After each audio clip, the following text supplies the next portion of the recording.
หากเข้าในเขตของอาธรรม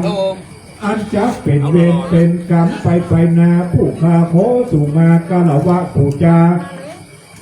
โลดโทษขอพระเจ้าแก้วตังหาโกตาจุงจักได้โปรดอโหสิกรรมอย่าได้เป็นอีกวรณธรรมกรรมอันแก่งกาจักห้ามเสียยังหนทางไปสู่จันฟ้าและเมืองเนรปานแก่มหาสมณะศรัทธาและมูลศรัทธาข้าเจ้าทั้งหลายจุตนจุโอนจุบลาโคนคนนั้นจุงจักมีเจ้งแต่ดีโยคาวัจละบัณฑิตนักปราชญ์ทั้งหลายได้เกิดแล้วเป็นดังที่ข้าการะเมื่อก่อนได้กระทำตามสู่มากาลวะพระแก้วเจ้าทั้งหาจำพวกและได้ลาลดโพสโต้ทั้งหลายเมื่อไฟรุนได้เสวยพลาอานิสงส์กุศลเจตนาอันเป็นส่วนโลกิยะสมบัติโลกุตละสมบัติในเมืองฟ้าและเมืองคนมีพระนิพพานทำเจ้าเป็นปริโยสารโดยประการกันใดขอเถิดมหาสมณะศรัทธาและมูลศรัทธาข้าเจ้าทั้งหลายได้กระทำสุมากาลวะในคณะกาลบัดนี้จึงได้เสวยยังพละอานิสงส์กุศลเจตนาอันเป็นส่วนโลกิยะโลกุตละมะคะมานะวิเศษเป็นเหตุคือได้อ่อยนาลอดเมืองแก้วยอดอมตะมหาเนรปานเป็นยอดนั้นจุงจักมีเจ้งแต่ดีบัดนี้ผู้ข้าทั้งหลายได้กระทำมังคลกรรมในการเจริญพระพุทธมนต์และการแสดงวัฒนธรรมเทศนาเรื่องในงานครบรอบ90 ปีของการสร้างสร้างขึ้นสู่วัดพระธาตุเจ้าโดยสุเทพในบารมีธรรมของครูบาเจ้าสีวิจัยนักบุญแห่งล้านนาไทยได้นำศรัทธาเรือนหมื่นเรือนแสนได้มาร่วมการแปลงร่วมกันสร้างยังหนทางครบ90 ปีบัดนี้ได้มาสู่มากาลวะแล้วขอฮือผู้ข้าทั้งหลายได้ถึงสุขทั้ง3ประการคือว่าสุขในสงสารโลกลาสุขในฝากฟ้าเมืองสวรรค์สุขเกษมสันจุจอดเวียงแก้วยอดเนรปานนั้นจุงจักมีเจ้งแต่ดิลีดังบาทพระคาถาบาลีจักได้วางเวียนเกณฑ์ถวายวันนามามิพุทธังปุณณสารลันตัง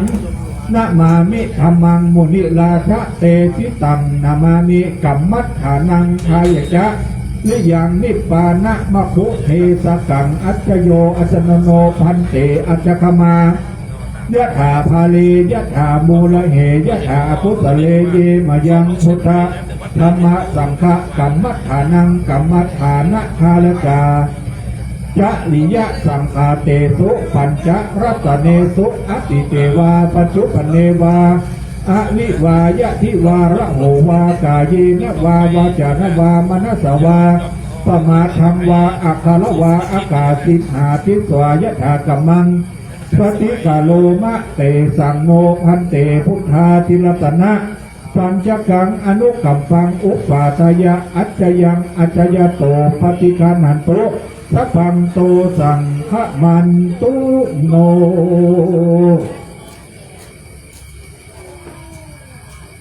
กับวันนี้เราได้ขึ้น5 โกฏาสู่มากาลวะพระแก้วเจ้าตั้ง5 ประการแม้ว่าเราได้ประมาทพลาดพลั้งตั้งใจก็ดีไม่ได้ตั้งใจก็ดีเพราะว่าจะเป็นในปัจจุบันชาติอเนกชาติใดก็ตามเราได้มาสู่มากาลวะพระแก้วเจ้าตั้ง5 โกฏาได้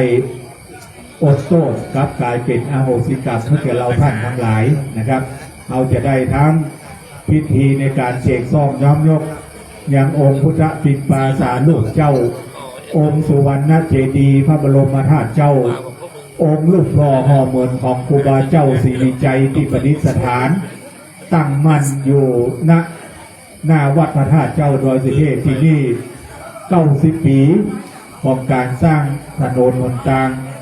คนโบราณคิดการไก่สร้างวัดไว้เพื่อโลกเพื่อหลานเอาท่านทั้งหลายได้สะดวกสบายโดยอาศัยบารมีธรรม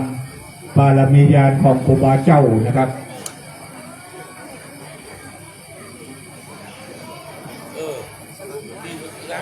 สรุปมาว่า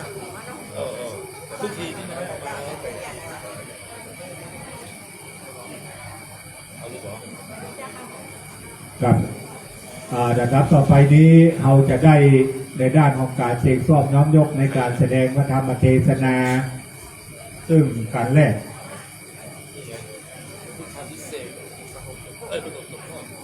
กับปฐมสมโภชนะครับ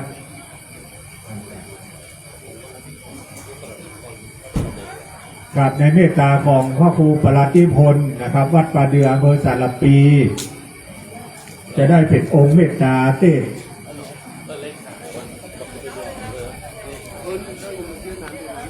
กับเลขาเจ้าคณะอำเภอสารปีกับไพศาลนิคมพุทธสุธรรมาสและเราจะได้ไหว้พระสังฆทานเป็นแต่ปีเป็นต้นก่อนนะครับ สาธุเจ้าค่ะนี่บอกเลยเจ้าค่ะเดี๋ยวเอาอย่างเอามาแล้วก็อีกนั่งอะไรอย่างนั้นเอาอย่างที่ชูเจออย่าง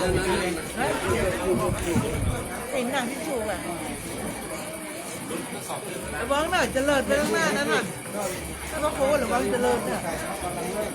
เอาไว้ใจแม่บอกไว้ใจอันนี้ก็แม่บอกไว้ใจอันนี้นะบอกว่ามันจะเลิศนะท่านพระโค้ ว่าไง ไอ้สายเจ้ามันจะเลิศ มันจะเลิศเลย มันจะโจโลนะ เจอระบบตัวโอ้ไฟ สบายดีค่ะ สบายดีสบายดีไหมสบาย ใน ดี ขณะนี้นะครับองค์แสดงพระธรรมเทศนาท่านอาจารย์พระครูปราธิพล นั่งนวดมัน เลขาธิการเจ้าอำเภอสารพีและเจ้าตำบล โอเคโอเค นะครับ โอเค ถ้าว่าวัดป่าเดือได้ขึ้นธรรมาสจะได้แสดงพระธรรมเทศนาปฐมสมโภชเป็นกันที่หนึ่งนะครับส่วนในการที่สองนั้นพุทธาพิเศษนะครับก็จะเป็นท่านอาจารย์พระครูพิพัฒน์ปฏิยัตยาพรเจ้าวาดวัดทุ่งขี้เสือนะครับบทที่สามธรรมจักรกับวัตรสูตรก็จะเป็นท่านอาจารย์พระครูศรีวโรภาสวัดหนองเส้งนะครับแล้วก็ผูกที่สี่ผูกสุดท้ายสำหรับในช่วงรอบแรกนี้จะเป็นปรมีปัญชั้นพระอาจารย์พระประหลัดนักพนนวัดศรีพะเบืองอำเภอสันทรายนะครับในเบื้องต้นนี้ก็จะได้พรที่หนานรุทชาตินะครับได้จุดเทียนสองธรรมทั้งสองเล่มแล้วที่หนานเนาะนะครับจุดเทียนสองธรรมนะครับแยกดวงพนมมือเด้อนะครับพนมมือก็ขอโมทนาขอบคุณกับโรงทานหลายๆโรงทานโดยเฉพาะโรงทานบ้านดอยสุเทพหมู่ที่9นะครับเมื่อเย็นนี้ได้มีข้าวต้มแล้วก็มีกับข้าวกับปลาอาหารผลไม้หลายอย่างนะครับมาเลี้ยงดูญาติโยมนะครับทุกกลุ่มครูบาแล้วก็มีโรงทานอัตมาภาพนะครับแล้วก็โรงทานของพี่นาพิชาตินะครับญาติธรรมจากลำปางก็ดีจากเชียงใหม่ก็ดีจากที่ต่างๆก็ดีนะครับแล้วก็โรงทานของอูทูเซอร์วิสนะครับพี่บันดีคำมูลนะครับพร้อมกับพี่เขียนทองแล้วก็แม่สีเส้นตำข้าวสีกองทรายนะครับก็เดินทางมาเอาน้ำดื่มมา50 แพ็คก็ขออนุโมทนาด้วยก็ขออนุโมทนากับพวกทีมงานขัดตั้งนะครับแม่พันธุ์สัมปตองกลุ่มสัมปตองนะครับแล้วก็แม่บุญด่วนด้วยนะครับตอนนี้พร้อมแล้วเนาะนะครับ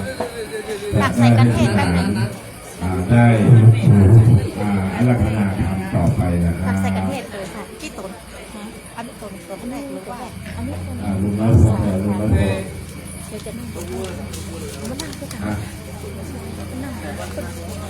ที่ไหนดีกว่าจะได้เรียนรู้ได้หลายอย่างที่เป็น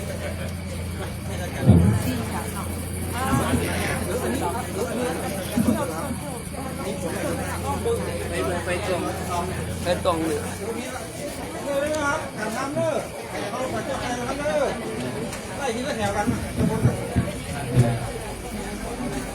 นะพระครูนิพนธ์มืดอ่ะไผ่ตองอ่ะไผ่ตองมันมืด ไปตั้งหลังชาวบ้าน นั่น ตั้งหลังสลัดกว่าตั้งหน้า เนี่ยก็หน้าพระครูไปเลยมือไปเลย ขอได้ทำการไหว้พระเป็นที่เรียบร้อย นี่อย่างเงี้ยนะก็เนี่ยก็ไฟแปะทำในดิมหันทำมันเนาะไปสายเจ้าผู้จัดการต้องเจ้าอะไรกัน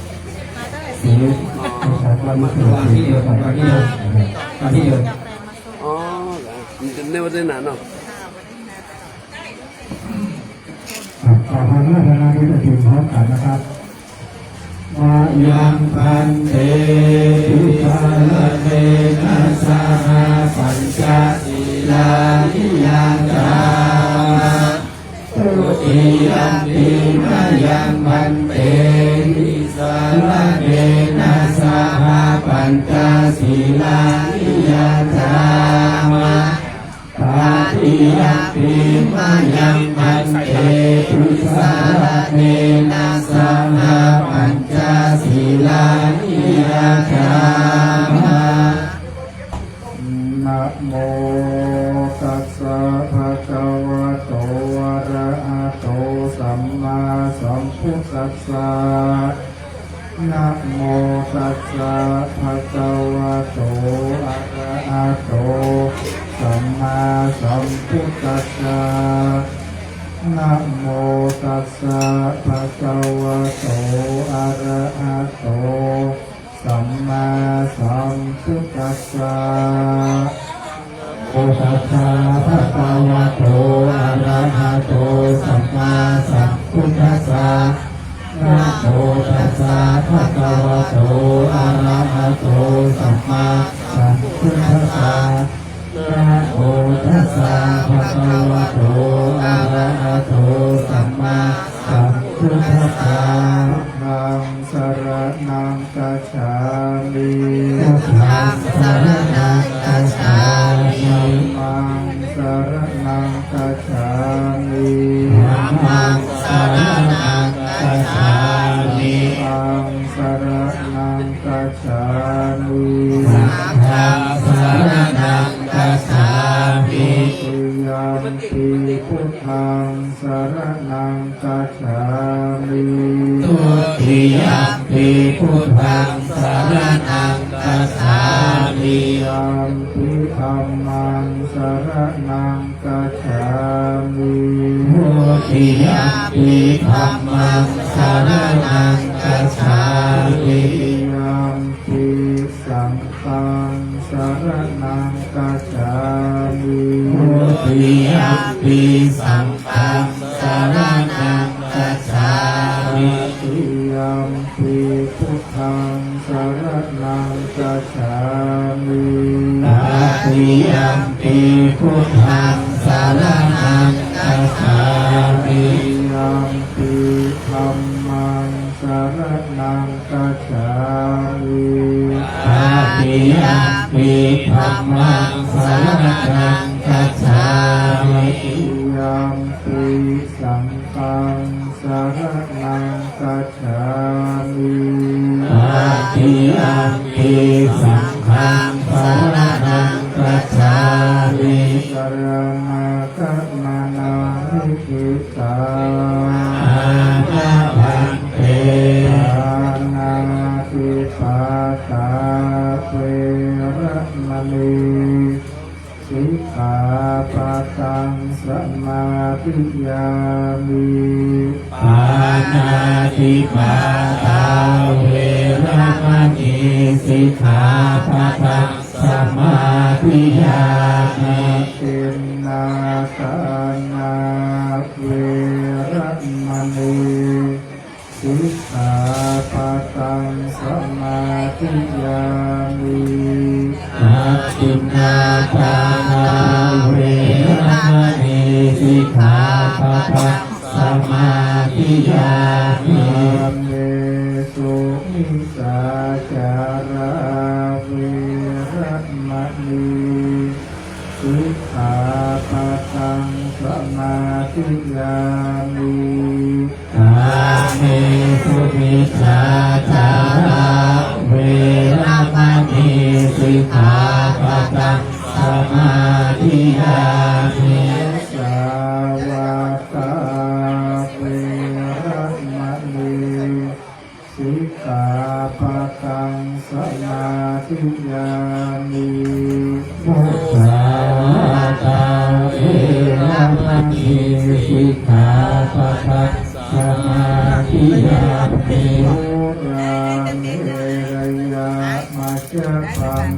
ตัวมันเนี่ยเวรมณีสิกขาปะทังสมาธิยามิทุกขาเจริญอรหัตสัมมานิสิกขาปะทังสมาธิยามิมานิปัญจสิกขาปะทังสิเรนะสุปฏิยันติสิเรนะโมสิเรนะทิพุติยันติสัสมาสีรังวิโสทะเยโย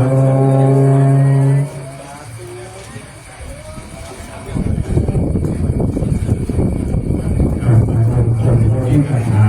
นะครับพระธรรมเทศนาครั้งแรกเอาสว่างตาด้วยแสงไฟสว่างใจด้วยแสงธรรมเทศน์นักพระธรรมเทศนาตั้งอกตั้งใจสำหรับรับฟังเก่งพระนิสงส์เก่งบุญเก่งกุศลและขอท่านทั้งหลายน้อมมาเก่งธนายูพระเอธิฐานบุญขอบพระเจ้ามีชัยข้าบุญแห่งล้านอาไทยเข้าพิธีโอ้มีพัดตัวนี่พัดตัวนี่กำลังจะวัตถุ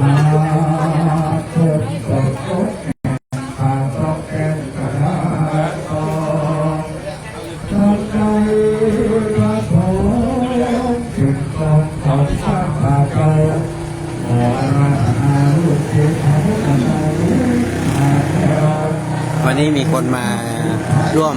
เยอะมากครับวันนี้เพราะว่านอกจากที่เราขึ้นมากันเองแล้วก็ร่วม30ชีวิตแล้วก็มีญาติโยมที่เดินทางมาด้วยตัวเองนะอีกเยอะเลยนะครับแล้วก็มีศรัทธาสาธุชนจากวัดพระธาตุดอยสุเทพหรือว่าบ้านดอยสุเทพหมู่9มาร่วมกิจกรรมก็เยอะครับวันนี้อุ่นหนาฟ้าข้างนะครับ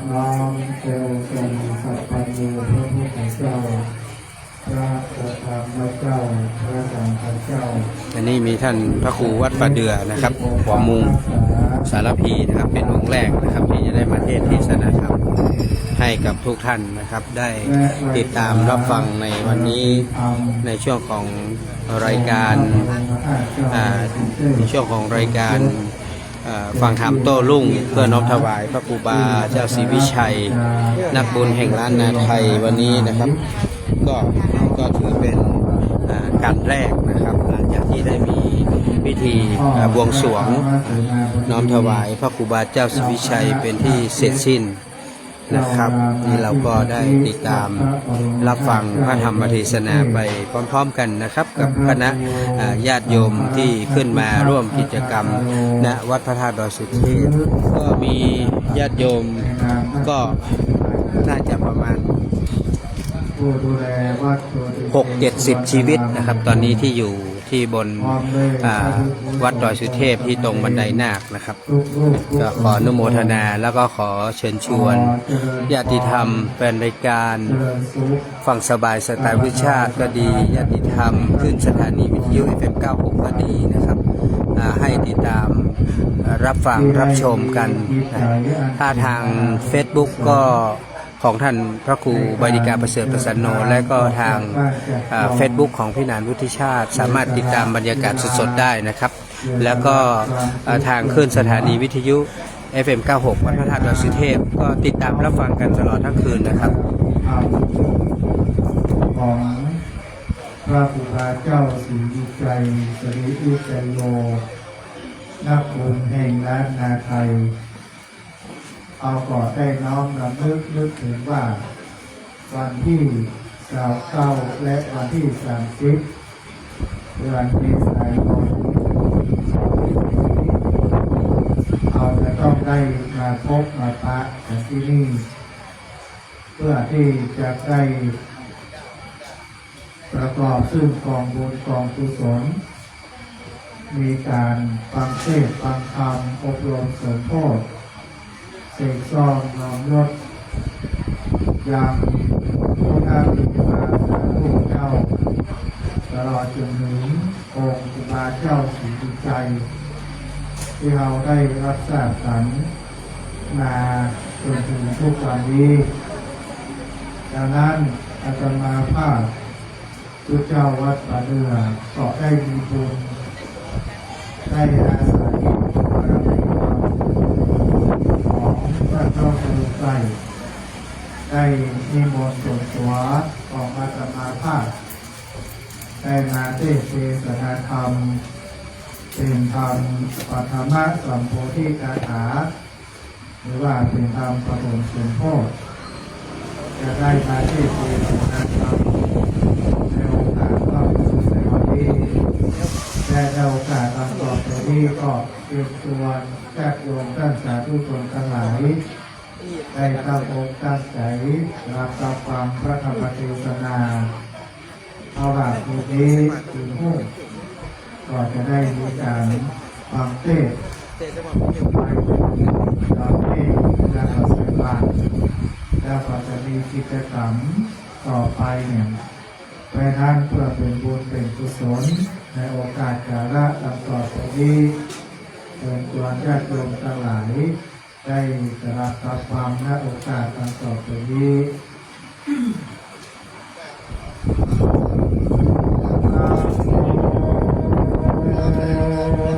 ตัสสะภะคะวะโตอะระหะโตสัมมาสัมพุทธัสสะอะหังสัมมาทิฏฐัสสะพุทธคุณังธัมมคุณังสังฆคุณังมังคลังธัมมังเทโสโนสัทธาคัตโตโลกาธัมมังสุมาอาญาเอโสภะคะวะอะระหะพุทธเจ้าตนพาเสดลำเลิศยิ่งกว่าโลกโลกาตนอันใดหาเลิศได้แง่ปัจจุบันแง่ปัจจุบันแก่สัตตาโลกสงสารพระก่อใจความเป็นปารักมีมาใจสามสิบตนก็ทวนเตียวไปมาในวันอาทิตย์สามต่อเราถึงจะมันเป็นหายแย่ผู้สันตระยังใจมือนักหาการพันแอบมาคือใจศาลาลูกเล็กเมียทำเอาของมาสามวันเป็นตาแผ่นดินดานก็มาสะอันวันไหวไปมาสามุทงตาความเกือกแห่งหลักคือฟองควรทำหัวปองสะดอกเราเส้นแล้วเจ้าก็มีออกบวชปั้นเป็นธรรมในป่าหิมะปานตัดว่าเสียงอายุแห่งตนแล้วก็ใจเอาตนไปเกิดยันปัญญาปฏินา ก็มีพันแลสุนันเตวะพุเทวตาอินตาพรหม โยมมาตั้งหลายอันตั้งอยู่หมื่นโลกจักรวาลก็มาทั้งดวงดวงดวงตาอันมีเท้ามหาพรหมเป็นเขาเป็นประธานต่อปากันเต่าไปสู่เอตุไม่มาให้มหาภูริสัจเจ้าเลี้ยงปากันไว้ทรงโปรดยังก็จะทำนาราธนาว่าจังเทสัมปันติสัมพุทธาปานิโยอาเดสาโตนาคาเทนะปัญจโตสัมโฆมาปุณติสัตถิมหาสัพพุริสัจจาตอนนี้เพียงอาคาควรตาปาละมีธรรม30ทักก็ได้พังเป็นพันยาวโอ้ไปหัวใจเป็นชื่อจังติดเกโลกตั้งสามผู้คาตั้งหลายขออาราธนาโน้มเมื่อเกิดโลกใจสงสารขอบเราตาขอบเราที่สักขอบหนุ่มเอาใจตื่นใจมาโดดเย็นน้ำใจให้ถือขึ้นบอกเอเท่าจะลาคือว่ามหาอมตะเนตมาขอเจ้าน้องเมื่อเกิดวังโกนั้นเกิดชื่อทานมหาสัพพุริสาเจ้าขอพิจารณาเราเป็นอย่างยังอาการต่างๆนานาสิขอน้องปัญญาภาเสดเพียงไร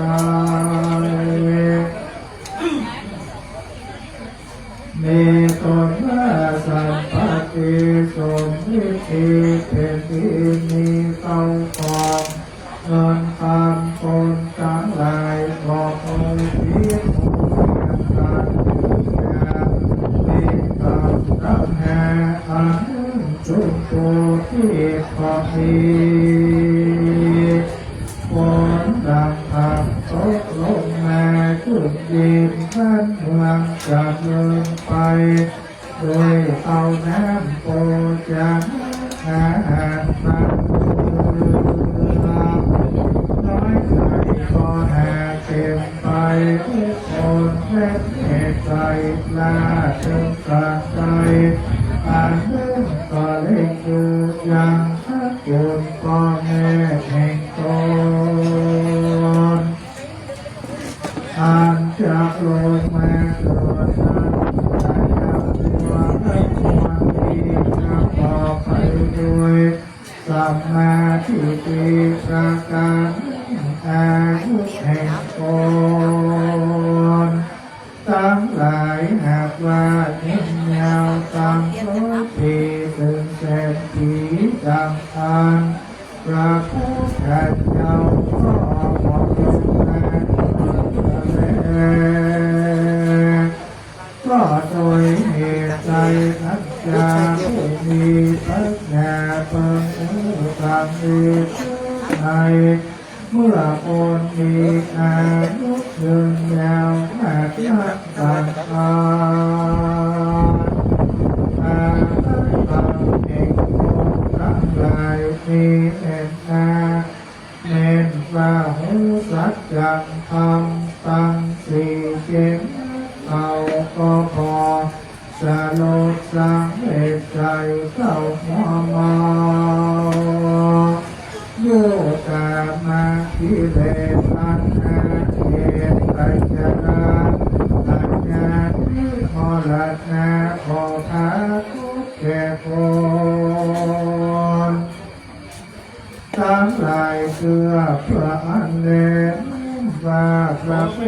เจ้าจะสับเองยังอาริยสัจจะตังตังสิตัง แต่มันมีที่เสียบปลั๊กของมันต้ม เขาก็บอกเอาใจยังสดใสแต่อันใด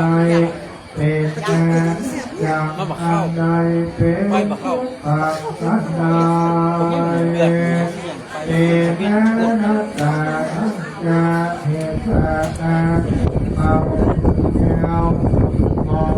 เห็นเขาจะลาหักก็บอกพาทุกเกเขาสักเพื่อ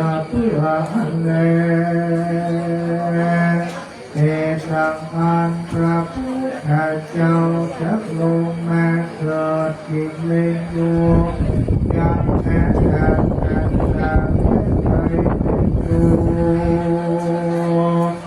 ยังไม่แห่งตนสังฆาลงมาเอาปฏิโสดสำเนิดใจสิเดือนปัว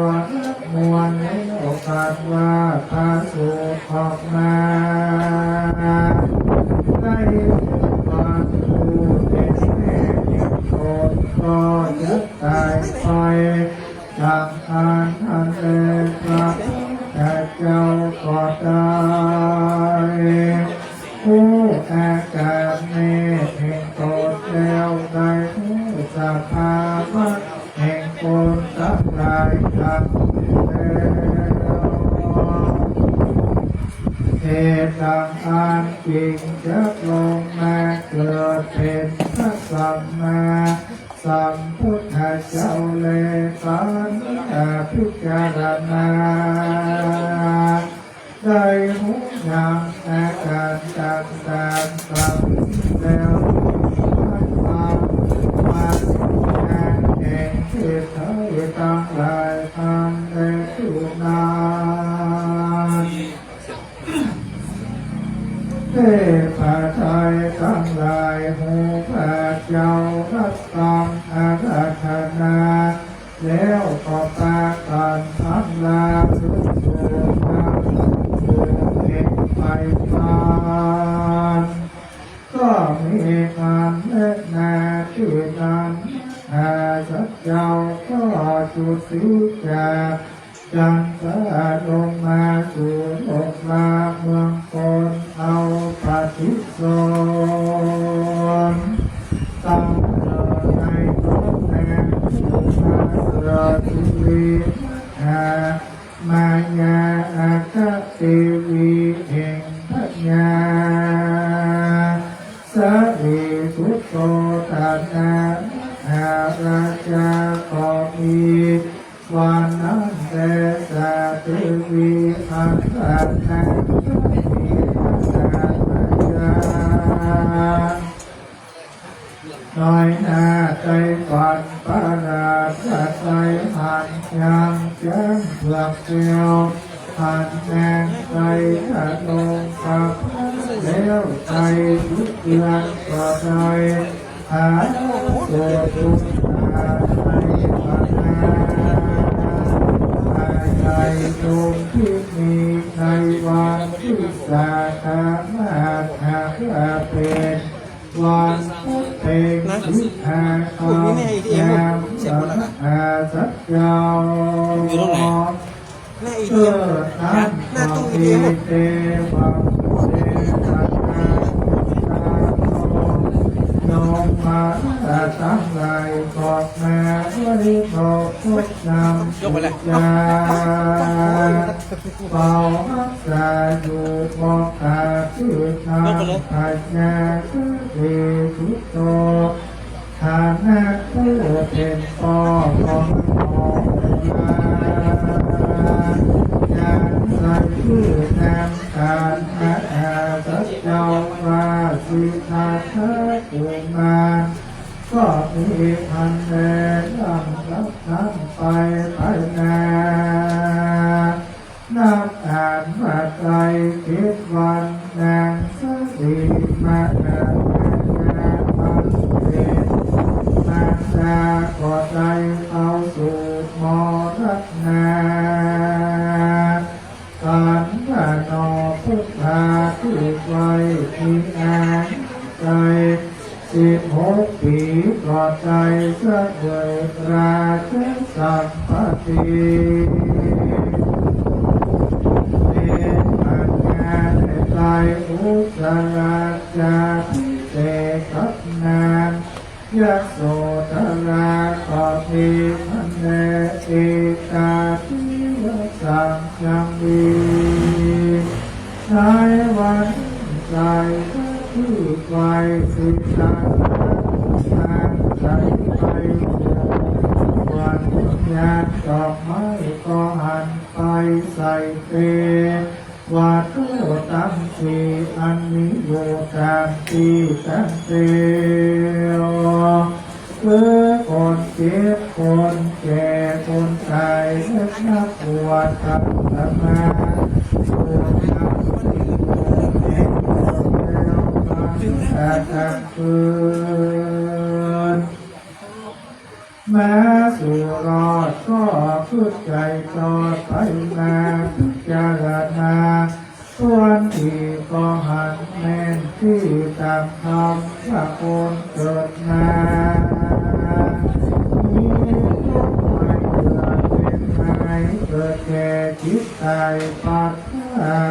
บอกพ้นจากสงสารพระดลญาณบุญใหญ่ก็สมาหันใส่นางอาสนมอันนอนอาลมอัปโภวัฏันติโยนานาก็มีความสำเร็จใหญ่พิจารณาไปทวนทีก็หันเป็นชื่อกองทุกตามมวลก็หันสมควรที่จะพอไปตัวเป็นความจริงไม่กล้ากับฉันนามาครั้งใดแห้งแม่ตัดขาดแล้วก็พาลูกชายจะไปบวชอันเดอาภาสิ่งแก่ตัดกับทั้งการก่อนนาหน่อยนาจะโสธราก็พาสูตรบุตรนอนเมาสัพปุริสัจเจ้าก็คณิงใจว่ากูจะเอาไปดูอย่างลูกกูมีที่ว่าตอนที่หักหันที่ตันแต่กูไปหันยาลูกน้อยเล็กแดงอดลอยโสตลาก็เต้าเอาเชือกมาผูกคอทำเอาคอมาผูกศอกทำเอาออกมาสุดิบแง่อาจจะไปบวชนานก็แหกว่าแง่นักแหน่ป่าแม่ทำระหูแม้กันบางคนจันอันเก่งไปตัวโลกาเล่นกับไปป่าแม่ก็เป็นดังอันเล็กอันกลาคัตติยาก่อนเจ้าของเกิดที่แม้ตัวอาจมีฉันตามอาจโดยไปเธอนั้นใจเป็นมาที่แม่หน้าที่พ่อคงพระโมลีหรือพระหนวดเป็นกษีอยู่ป่าลัญญาขอพีนั่นแหละนาอันนิ่งนาสัจเจ้าก็ได้ฝันตอนวันทำเด็กผูกมาใจติดอยู่แก่งาฟังแบบนี้นกพาพื้นมายังติสาตั้งสีมาอยู่ที่กินไกลนกน้องไวแล้วก็ตั้งได้เป็นดาวไว้เจ้าก็มาทิ้งใจเกิดรอดถึงกำฝันแม่กู แม้บวชนี้จะใครเป็นพระแต่ก็แต่นันจะสืบนานมหาสัจเจ้าก็ใจตั้งเป็นอย่างพุทธราเจติงานใจมุปัสสาและงานมุนางสุจาดาได้ทำเอามาทุกไปอาจมาทับไปเป็นตาในวันออกสุดทางตามเดือนสาดาเจ้าก็ได้จันทร์มาทุกไปอาจเลี้ยวก็สัจจะอาธิษฐานลอยตัดไหลความลงสู่น้ำเอรันเจ้าลาว่ากูมาพร้อมเป็นออกบวชคือพันวันพันที่ฟ้าอาจจะไม่เป็นพระพุทธเจ้าแต่ดังอันว่าจะไหลความไปที่จงจะได้ไหลขึ้นไปตามกระแสน้ำแต่เติมอาแล้วก็เอาไปไปลอยลงไปในแม่น้ำเมรัญจะราอันตะไหลตามนั้นนาก็ไหลทวนคืนน้ำไปพันแลอัตตาไม่กาละนั้นเรามัตตาสัจจาใจแล้วว่าตนจะใครเป็นพระพุทธเจ้าแต่ดังอันเจ้าก็เสด็จไปสู่ญาที่อยู่ตนไม่สลีมหาโพอันมีกินการสาธารณะเอาก็เอาไปนั่งพื้นห้องไม้นั่นแดที่นั่นเทวพุทธเทวตาอินตาพรหมนุมาราชพุทธนาสุพันตันตปายักขะตาไลขอเอา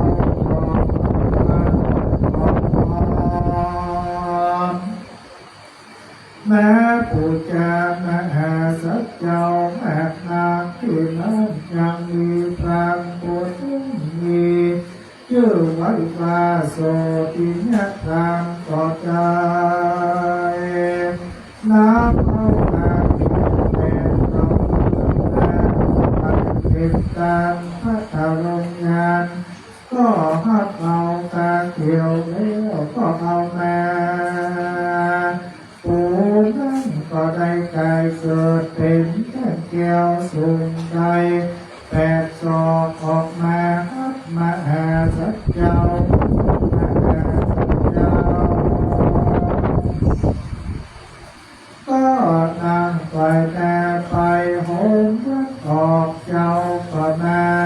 พิจารณาถึงปัจจเวกขณะงานอันเป็นโบราณจากแห่งพระพุทธเจ้ามาจากมาอาราสัตเป็นพระสัมมาสัมพุทธเจ้าแม้แต่ก่อนก็มีมาแล้วสมิงสันเตในขณะนั้นยังมีเศษนามันตะไปปุญมันจุโมการมันหันมหาสัจเจ้าออกมาบวชมันก็โกรธไม่เคลื่อนตีก็ไปว่าตีเอิญเจ้าว่าดุราเจ้าสุธาตุมานตั้งอย่างไรไปตรวจเรื่องก็ยังแผ่นคิดไปนาเจ้าก็จะได้เป็นเจ้าพระจักรวาลที่อาเทวแดงว่านั้นพระธาสัจเจ้าก็บอกเอากำมันนั้นสักพันเข้าไปดีซึ่งอันจะไปตรวจดูสิ่งเดียวแล้ว ควรปัญญานานผู้ใจขาดนั้นมันก็ไปด้วยนะสักเจ้าอยู่ใจใจพัฒนาสักเจ้ากาตามเปลี่ยนใจโอ้พักษาสินักการวันเฝ้าวันนานก็เพื่อนายก็มีคืนสู่ยาที่อยู่ของมันก็มีอันแลกันพยายามงานมีไฟบอดนานเข้าใจมันก็มียามหาสัจเจ้ามหาสิทธัตถะกุมารมีไปบวชว่าผู้ใดเป็นพระพุทธเจ้าวันนั้นกูก็ไปโดยตามใจผู้ศาสนาเพื่อให้ก็ขอได้มาแก่สัพพะเนวาบัดนี้ก็จะเป็นสันติจาสันมันทิ้งใจสันนั้นแล้วจริงอีกมาแห่ยังพระพุทธเจ้า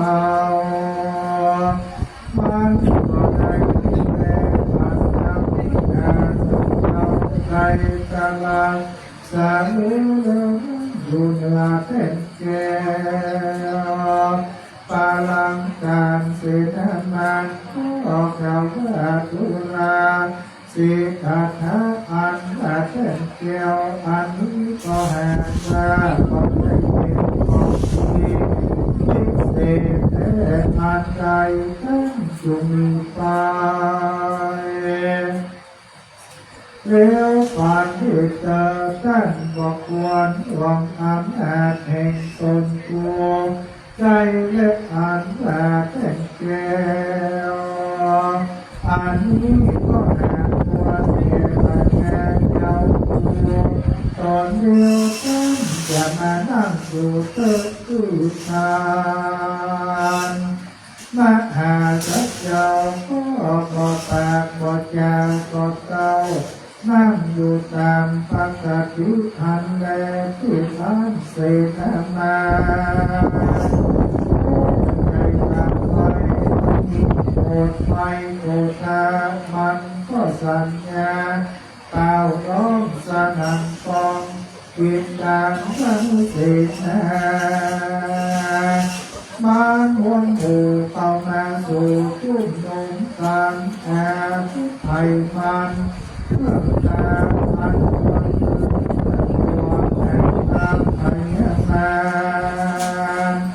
น้ำแม่เสนากว่าตามหลังเป็นความเงาได้ทุกสองโอจะแน่อันแม่ชักนานาหากการก่อใจทุกสองโอจะออกมาตาเป็นแก่ตายหมดก็ได้เศร้าแก่ตายต่างก็ไม่จะไปทุกภาคเป็นขนาดเอาเป็นแก้วพลักการแห่งพระธรรมญาณที่ไว้ที่ทางยานเทวะเทวตาตาใดก็ได้รับความเดือดร้อนหนักหนาก็เท่าว่ามีแต่มหาสัจเจ้าตัวเดียวอันจะไม่โปรดใจหากมันกำไรอันเนทัพเป็นขาดิปัญญาโอนาเดชะอาในกาลนานเสนาอามาสัพลายมวลปุนักก็ปากันเอรังมีลูกอันหาให้ควรอันเป็นตัวแม่นามือคือหอกจากนาน้อยติดไฟ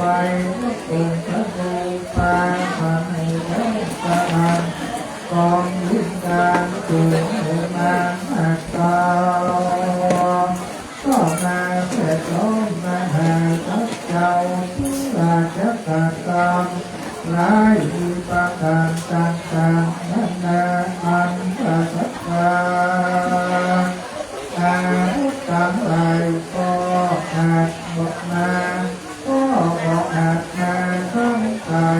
ต้องมาสัจจาได้สักอันแลอันนาทิปันทิตินานปัญญานานตนแยกแยกก็ขึ้นอีกแกนตาตัวใหญ่อันมีที่ไปมาทุรานทุกในทักนาอันปืนใจ640โลจะแน่มันก็ยิ่งอยู่เหนือก่อนแจ้งตัวพญามารสูงได้ตามพระกาแต่ใจไปเราพระพุทธเจ้าล่ำเพิงสันนางส่วนแผ่นดินก็พระพุทธเป็นโจทย์กรรมมีจิตนางขอพรองค์นางจะต้องนางหนุ่มเนาผู้น้อยเพียงลูกอันยามอักนางก็หักตาบุญขอบแผ่นดินนางนางผู้น้อยก็กล่าวว่าดังนี้ตุราเจ้าตนมีตนสมปานอักนางอันสนามอยากอันเจ้าใจตามวัตถุใจก็ดีย่อมจะตกมาถูกหัวตาถึงว่าแต่ที่ดีที่แลเจ้าให้หูจังอันแท้ก็จะสำแดงคือหูและอันเล็กแรงอันเลิกนางก็รักนี้ก็สมาธิยังมวยผมแห่งตนดังอันตัตตาในกาลนั้นอาสุจันก็เกิดมีแผ่นนาคือแผ่นที่ไปผมนางนั้นก็มีน้ำไหลออกมาแม่นางเป็นดังในน้ำกบตาฟังใจมีหินก้อนใจสานานเข้าผู้ดอยก็ขึ้นมาทำนั้นปัจจัยปัดหมู่มานตั้งไหลจักรวาลไปทุกทีผู้ใดแค่ลงคงนางตายไปชิ้นแต่ส่วนว่าแจ้งพญามารส่วนนั้นก็ตายแน่สับยินอยู่อันแดที่ทั้งพญามารผู้ใจตาก็สังฆาถาผัวตายแต่ทักก็มาน้องไว้พระพุทธเจ้ามันก็แก้วว่าทักโมเตปุริสัสสะนะโมปุริสัสสุตตามังเตวะกัสสมิงนาทิเตพุทธิมันไหลคนเหมือนกันคนกันเลทุกวันสังฆาวังมาราไหลคนเนี่ยไหลคนทุกวันควรจะทดสอบใจโยเตนะทิเลทิตาเตนะทิโพธิสัตโตปัสสะญาติจังนิปาตาเตจาผู้ตนมีบุญสมปานอันแอนนาเจ้าก็ได้ตลาดสารุเป็นผู้เก่งอกสงสารคนที่เด็ดมาอันอยากจะกังวลมีตนมาที่เด็ดมาอันทักมันสังขารมันเทวรุมันเทวตามันสุรัตมันสัพพมันทั้งหลายเจ้าก็พาไปแล้วดีเจ้าก็ได้ข้ามหลงพ้นในน้ำอันใดนี้ก่อนว่าการมาโลโอคาติจิโอคาตาว่าที่จะโอคาตั้งหลายเสียงทุกอันแลแล้วพันยามานตั้งหลายพร้อมบริวารเสนาอามาตย์ก็พากันไหวลุกขบยำพระพุทธเจ้าแล้วก็จะอำลา กิดโสยังที่โยไผ่มันก็มีอันเล็กนาตาสนิงตาเนในขณะนั้นเรากันผัดแย่มานบาดเสามีไปเรื่อยกลางกันกลางสิโงอันรัศมีแห่งพระพุทธเจ้าก็รุ่งเรืองแห่งหักนาเป็นดังคงจะเดี๋ยวนี้วันแห่งงามไปทั่วโลกตายเมืองโอนก็ไปบนขอบฟ้าจะเก่าวานไฟจุดที่ก็มีวันนั้นแต่ที่นั้นเทวพุทธเทวดาอินตาพรหมตางานก็เป่าเตือนกันวันหมู่คือเข้ามาสู่พระสัทธาเขากองปุจจามีต้นว่าจอตุงดอกไม้กองหอมแม้มันทิพน้อมนำมาสักการะบูชามหาสัจเจ้าแล้วก็พร้อมกันว่าใจยักมังกลาใจโยมังรังธรรมโพธิโพธิจายังสวัสดีใจโย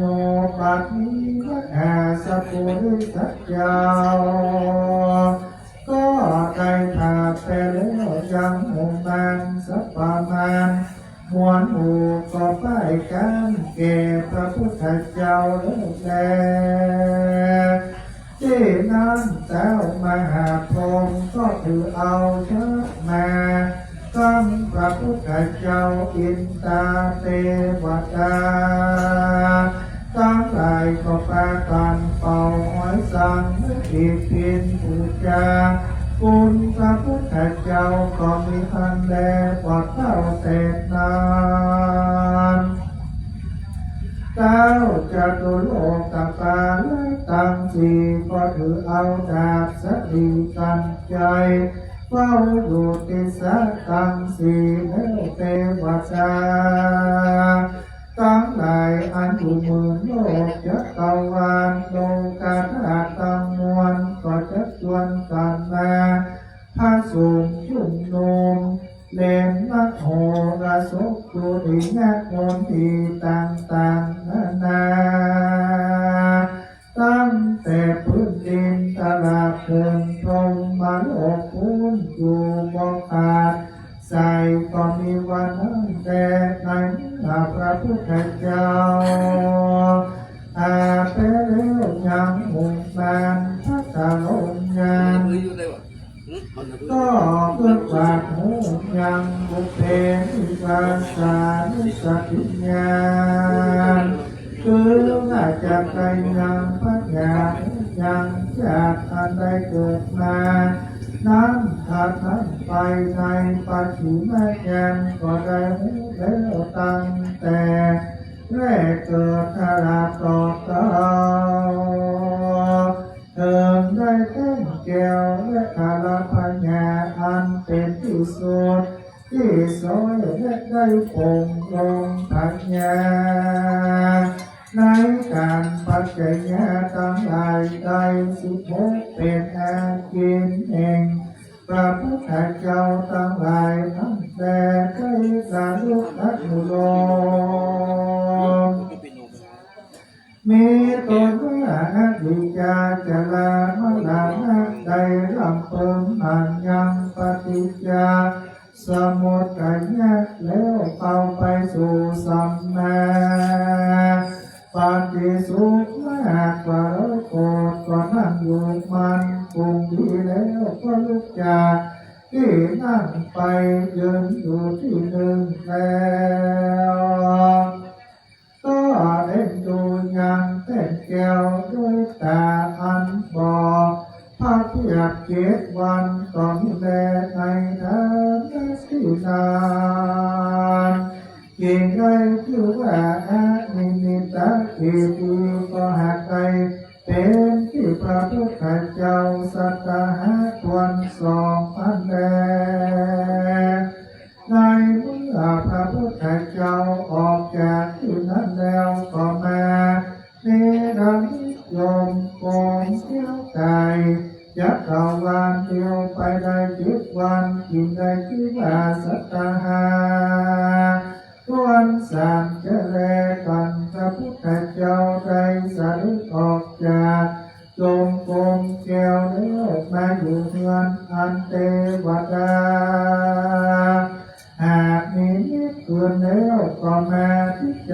นายังทำปิตากาตังสามไม่สิ่งใดที่ว่าสัตตาหาส่วนสี่ก็มีแลที่นั้นพระพุทธเจ้าก็ออกจากเมืองแก้วก็ไปสู่ยางต้นไม้มุจจารินตาก็บังเกิดเป็นฝนและลมแม่น้ำที่นั้นพญานาคก็มาเลื่อพังการกดนำบางปัจจัยเจ้าตลาดเสียงเก็บวันไม่กินใจ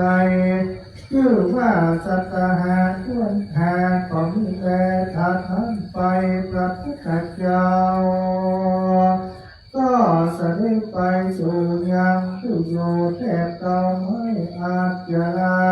ตาละมีโอดกินใจชื่อว่าสัตหาส่วนหกก็มีแลทานนั้นไปพระพุทธเจ้าก็เสด็จไปสู่อยู่ใจราชยตนาคือต้นไม้ม่วงมันตราบใจ7 วันกินใจชื่อว่าสัตหาส่วน7ก็มีแลในเมื่อพระพุทธเจ้า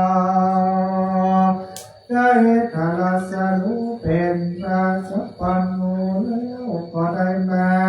ยืนอยู่เสียงสัตหาตั้งนี้ก็ยังว่าก็ได้จันต่อก็กล่าวว่าอยู่สักเวยที่หมดที่สุดสิ่งเดียวในการพัฒนาก็สัตหาต้น8นั้นก็มีปัญญาอินตาที่ราชเจ้าเอาแนมสุยแน่เล็กไม้4 ฟันมาทักไว้เป็นตันตัดนั้นไปก็มีเจ้าจะทุโลกบาลลำสีนำเอาบาทแก้วสีลูกมาเท่าไรเป็นตามถ้าก็อธิษฐานนำบาทสีลูกนั้นมือใจเป็นบาทลูกเดียวอันแลถัดนั้นไปก็มีพ่อแก่ทั้ง2 คนก็ได้เอาเข้าสตุก่อนเอาสตุด้วยในโยนเรื่องทักไว้เป็นการที่นั้นปัญญาอินตาเจ้าก็ต้องเอามาสมอทิมาถวายเป็นการเพื่อจะอินใจการก่อนเขาที่นั้นพระพุทธเจ้าจิตใจการเข้าอันของแก่ตั้ง2 แห่งกำนาถ้าไว้เป็นการก็มีวันแลโสภะกวาอันว่าพระพุทธเจ้าหากหูเป็นญาณแห่งตนว่าพ่อแก่ตั้ง2 นี้ก็หากว่าใจตั้งอยู่ในสรณคมดีแล้วพระจิตใจเอามือลูบผลหัวก็ได้เกษา8 เซนที่เอายื่นมือพ่อกาตั้ง2 ส่วนถ้าพ่อกาตั้ง2กันก็ได้เกษาพระพุทธเจ้าแล้วก็ไว้นกพดงามแล้วก็จะอำลาคืนสู่ยังที่อยู่แห่งตนก็มีอันแลนาศรัทธาอันว่าพระพุทธเจ้ากันใดถ้าเราพระแก่เป็นสัพพัญญูตัญญาณกันว่าอยู่ครบควรสัตหะวัน7 วันก็มาดำเปิงดูยังตามจากเหตุแห่งพระพุทธเจ้าทุกตนทุกองค์มาแต่ก่อนก็ได้รู้โดยพัฒนาแห่งตนว่าควรไปเทศนายังธรรมะจากับปวัตตนาสูตรมือแก่อุตตาการสีและอนาคาสีถึงว่าอันแล้วพระก็ได้โอ้มาไปโดนว่าเจ้าสีตั้ง2 ใจจุติตายไปก่อนแล้วต่างอันพระก็กำมินใจว่า ควรจะไปเตสนาธรรมแก่ปัญจวัคคีย์ทั้งห้าตอนนั้นเธออันมีอัญญาโกตัญญาปฏิญญาวัปปามหานามหาสตินันแลกันพระอามินใจสั่งนิแนวพระกว่าสลิปไปสู่ประเทศเศษพระตังไลกุงอันแลปฏินันพระพุทธเจ้าอันมีเทวพุทธเทวดาอินตาภมโยมาก็ปากันมีใจจงชื่นบานก็ปากันตัดไว้อันจุเอสาธุการมีกรองดังตัวต้องก็เกิดมีแกนนั้นบ่เต้าแต่น้ำแผ่นดินอันแอสังขแง่ใจกองแสน40,000โนจะนานาอันทนานาก็ร้องคงสนานวันไหวไปมาแม่นว่าเก่าสิโนอุราเทมหาสมุทรสาครก็ฟังเปลือกเงินอยากตีฟองน้องแม่นักอันว่าโลชาติทั้งมวลก็สนันไปรอดทุกลำทุกไปมีรัศมีเก่งจองรุ่งเรืองไปทั่วโลกาเสียงเพลงก็มีญาณอันแดงแน่นกินตาเทวดาทั้งหลายกันมาได้ฟังธรรมเทศนาแห่งพระพุทธเจ้าแล้วก็ปากันใจเดินทางพิเศษมีพระเป็นโสตาสักขิตากาอนาคาอันตาตามบนสมปานแห่งตนอันใดกาตาที่การมาแต่ก่อนก็มีวันนั้นแดนนาที่นั้นอัญญาโกตัญญาเถระเจ้าฝันว่าได้ฟังธรรมจากกับปวัตตนาสูตรในวันเดือนอาสาฬหะเป็นได้หันธรรมพิเศษก็ได้บรรลุเป็นอรหันตาก่อนหมู่ก็มีทางเล็กนาทันนั้นต่อมารอดเดือนแห่งนึ่งคำกันว่าเจ้าพระปิญญาเทระวัตถุลาวะพระเทระก็ได้บรรลุเป็นพระอรหันตาทันนั้นมาแทนเรามีมหานามาและพระอาสาคิเทระก็ได้หันทำพิเศษก็ได้ถึงอรหันตาจริงชื่อว่าปัญจวัคคีย์ตั้งหาเป็นที่พระเจ้าก็แห่งใจถ้าคุกก่อนหมู่ก็มีทันเลกันพระพุทธเจ้าได้เทศนาธรรมจักรปวัตตนาสูตรแล้วก็หาอยู่จำวัดสาที่ในปาอิสิปัตตนะมรุกตายะความถ้าหลาบเสียงจะดูคน4 เดือนแล้วก็จะรีบไปสั่งสอนประกาศธรรมแก่เจ้าโลกใจ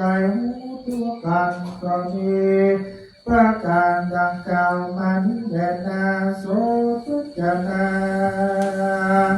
สัพพุริสัตทั้งหลายได้ฟังธรรมเทศนาแห่งพระสัมมาสัมพุทธเจ้าอันนี้ชื่อว่าปฐมสัมโพธิคาถาอันพระพุทธเจ้าโกตมะหากใดฟังเป็นมาเป็นที่สุดที่สวยและกาลาภได้ปัญญาสัพพันโนเป็นพระสัพพันโนตานยันตนภา เกิดความโอกสงสารก็มีประการดังแดนนาท่านทั้งหลายได้ฟังแล้วจุงจำชื่อไว้ในมโนทวารวิธีคิดนำไปพิจารณาได้กระทำปั้นเป็นมาดังแล้วปฏิบัติตามไปใจก็จะได้ถึงสุขสันต์การนี้พระนิพพานเป็นที่เหลือบ่อยากจะเดินหน้าแม่นพระพุทธลาผู้ใดมีใจใส่ศรัทธาได้สร้างได้เต็มได้เขียนโดยคนตนเองก็ดีได้แจ้งท่านเขียนก็ดีได้ทำมาฟังก็ดีได้ถวายเป็นทานไว้ไปแน่ก็ดีและได้อุทิศส่วนบุญไปหาผู้ที่ตายไปแน่ก็ดีก็จะมีอานิสงส์ความหักนากันว่าใจจะอกฟังเมืองคนก็จะได้เอาตัวไปเกิดที่จันทร์ฟ้าเลือดกาเส้นสีใจสุขสันต์ดีชื่นใจว่าทุกธรรมถอยอันใดและแน่มุศรัทธามวลหมู่อันแม้อยู่ฟังธรรมของพระพุทธเจ้า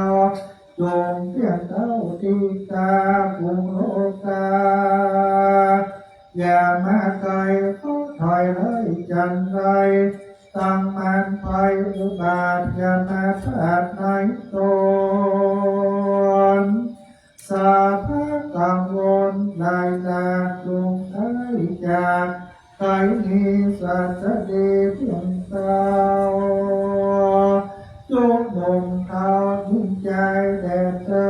ไม่ที่ตั้งที่ยาสังวันนาวิเศษจากเหตุปัทมะสัมโพธิกาถาก็บังโกมสมเดชสาเดอันธรรมยังสาธุปรังกโรมาเสสาธุสาธุสาธุพระธรรมเทศนาในการแรกท่านอาจารย์ได้เมตตาแสดงเสร็จสิ้นลงแล้วก็ไม่ยากเลยล่ะไม่ยากนะนี่ก่อน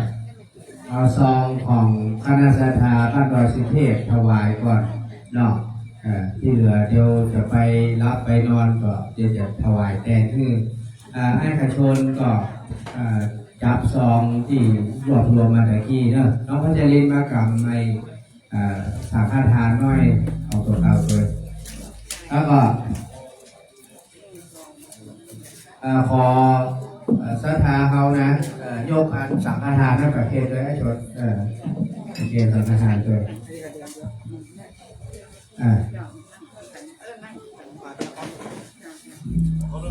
ครับเอาเนอะสา สาธุสาธุขออนุญาตมีซองของพระเดชคุณหลวงพ่อท่านเจ้าคุณพระธรรมเจริญบดีเจ้าคณะภาค7นะครับมีซองมานะครับถวายเดี๋ยวให้คุณพี่บดีเป็นตัวแทนของกับน้ำดื่มนะครับให้พี่บดีเป็นตัวแทนถวายการเทศน์ซองของหลวงพ่อเลยนะครับหลวงพ่อทำบุญถวายซองปัจจัยครับไปถวายกับน้ำดื่มแล้วน้ำดื่ม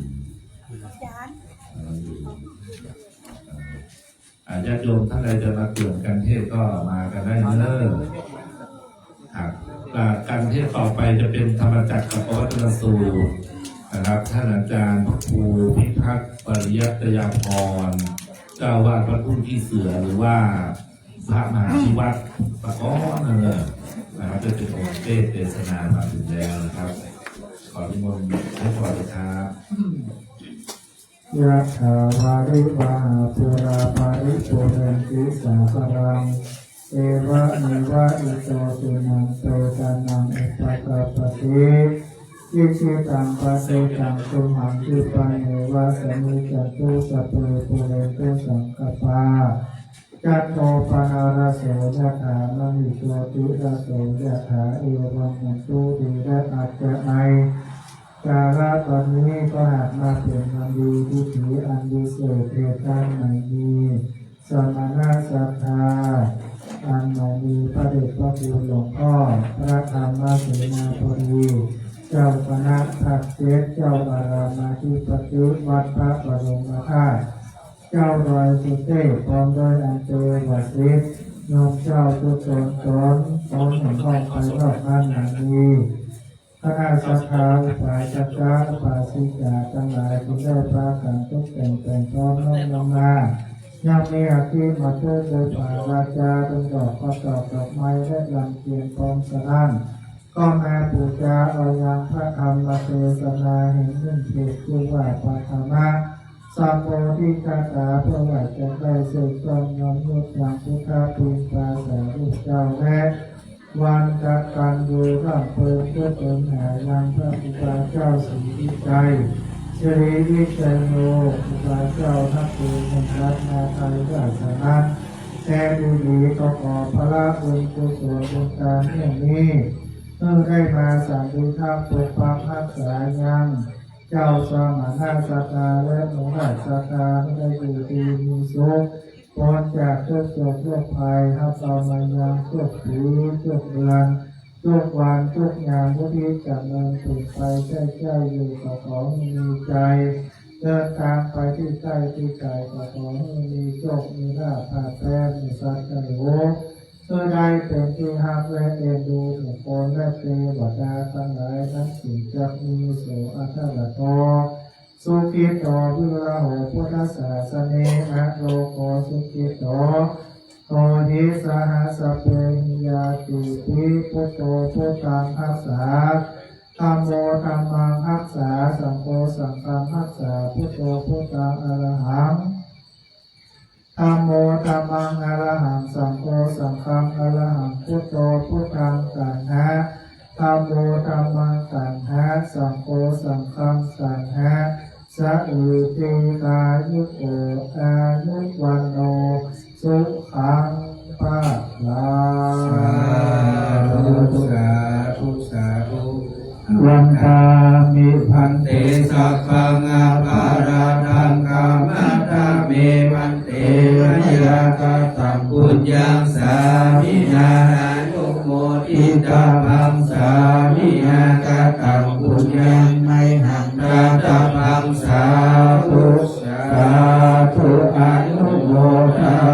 มิกาโลธรรมาวัฏันติอายุวันโนสุขังภะลังสาธุกับเก้าในนามของพระเดชคุณหลวงพ่อประธานเสนาบดีในนามของคณะสัตยาสาธุชนกราบไหว้สาธุชนให้ขอบคุณทุกท่านขอเข้าสาธุชนพระราชินี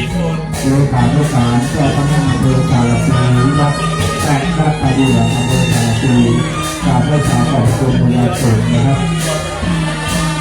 พระเจ้าพิทักษ์พระประธานสาธุชนเอาเพื่อวิทยาผู้แต่ทั้งบ้านนี่นะครับคณะแห่สี่ห้าคนเดินของคณะลูกแล้วก็พิจารณาที่แห่เป็นวันนะครับแห่รับโดยทุกเวลาก่อนนะครับ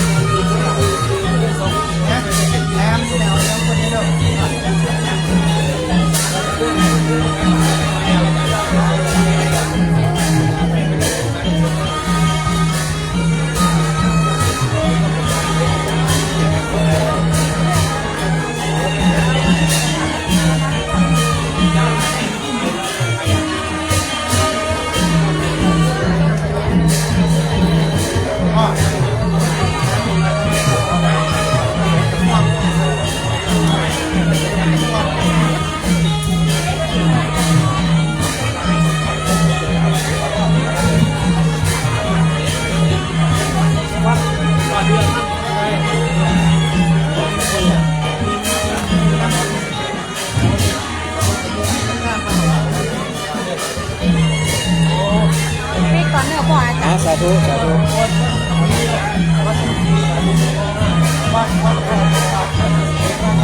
ที่เราไม่ได้นะครับก็ดูเรื่องตัวนะ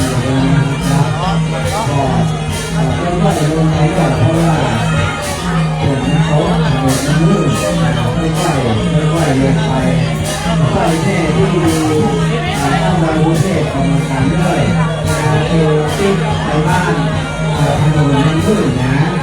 ต้องใส่เกลียวด้วยใส่เกลียวต่างๆจะได้ปลอดภัยนะท่านที่จะขับรถลงดอยออกจากที่ค่อยๆระวังเลยไปเด้อท่านที่ต้องพลาดเนาะจะได้ขี่เพราะว่าถนนมันลื่นอันตรายก็ญาติโยมท่านที่วางที่อยู่ทางบ้านก็ได้รับฟังพระธรรมเทศนากันแรกถูกแรกธรรมะเป็นที่เสร็จสิ้นแล้วการเดียวก็จะต่อด้วยทุติยะทุติยะทัตติยะและทุชะจะมี4ถูกต่อกันนะครับหลังจากนั้นแล้วก็จะมีพระสงฆ์ของเราที่อยู่บนดอยสุเทพจะมาเทศต่อหรือว่าจะเป็นทุติโนอภิญญาวิปัสสโนอดีตนักร้องสถานีวิทยุสุข96ท่านจะมาแล่ม้วนๆผู้ฟังแล่นี่คือสถานลับไม่ใช่แล่คือลับนิมนต์ท่านอาจารย์วัดทุ่งขี้เสือนะครับนิมนต์เลยนะครับเป็นองค์เทศบทที่2นะครับจะได้แสดงพระธรรมเทศนาต่อพ่อแม่เขาก็อยู่ฟังธรรมกันไปเรื่อยๆเนอะห้ามละห้ามหนีกันไม่ไกลนะแต่ถ้ามาไวง่วงนอนก็เนี่ยตรงข้างเนี่ยนอนได้รับได้นอนได้ภัยที่หนาวนะถ้าได้ผ้าตัวออกมาเนอะมีผ้าตัวผู้ยืมนะมีผ้าตัวผู้ยืมเนอะแต่ยืมแล้วก็เอามาคืนนะพรุ่งนี้เจ้าจะที่คืนใครให้ได้ผ้าตัวก็บอกมีอยู่10 กว่าผืนนะครับถ้าไม่ได้เอาผ้าตัวมาก็บอกท่านที่อยู่ตามบ้านนะครับญาติโยมก็อย่าไปฟังรับฟังนอนคืนนี้เขาโต้รุ่งเลยกันนะมาได้มาอยู่ที่บ้านก็สามารถที่จะฟังจากสถานีวิทยุขึ้น96โดยเมตตาธรรมของหลวงพ่อพระธรรมเสนาบดีท่านจะเป็นเจ้าภาพในการอนุญาตคือถ่ายทอดสดตลอดทั้งคืนนะครับและท่านที่อยู่ทางบ้านก็ติดตามทางสถานีวิทยุ96และทางเฟซบุ๊กไลฟ์สดของพระครูบาริกาประเสริฐประสันโนและที่นาพุทธิชาตินะครับแต่ประมาณ5 เฟซสามารถติดตามรับชมรับฟังการถ่ายทอดได้ตลอดต่อเนื่องอันนี้จะถวายกาแฟโบราณต้องรับต้องนอนกันคืนนี้นะที่นั่นว่าใครให้นอนบอกเดี๋ยวชงแบบเข้มข้นให้พี่นิรวันเริ่มหาวแล้วอาจารย์ไปแบบ1 แก้วขอบคุณคณะศรัทธาบ้านดอยสุเทพเพิ่มหลายท่านก็บอกว่าจะฟังไปนอนเดี๋ยวจะอย่างวันผู้มาเจ้าจะลุกมาใส่บาตรจะลุกมาใส่บาตรโดยบางคนกับเจ้าลูกทานมาเลี้ยงตอนนี้พร้อมแล้วท่านอาจารย์พร้อมแล้วเชิญก็ไหนคณะศรัทธาธรรมก็มนต์คนนั้นเด้อ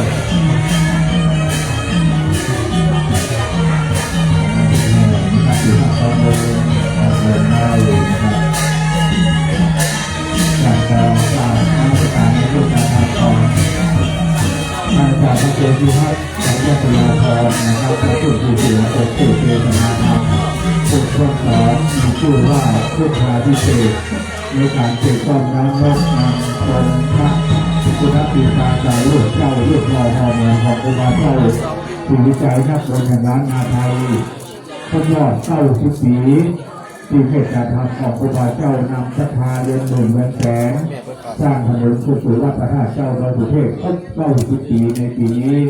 บัดนี้เมตตาธรรมของท่านอาจารย์พระครูพิพัฒยาพรปริยัตยาพรนะครับได้เมตตาสู่ธรรมะ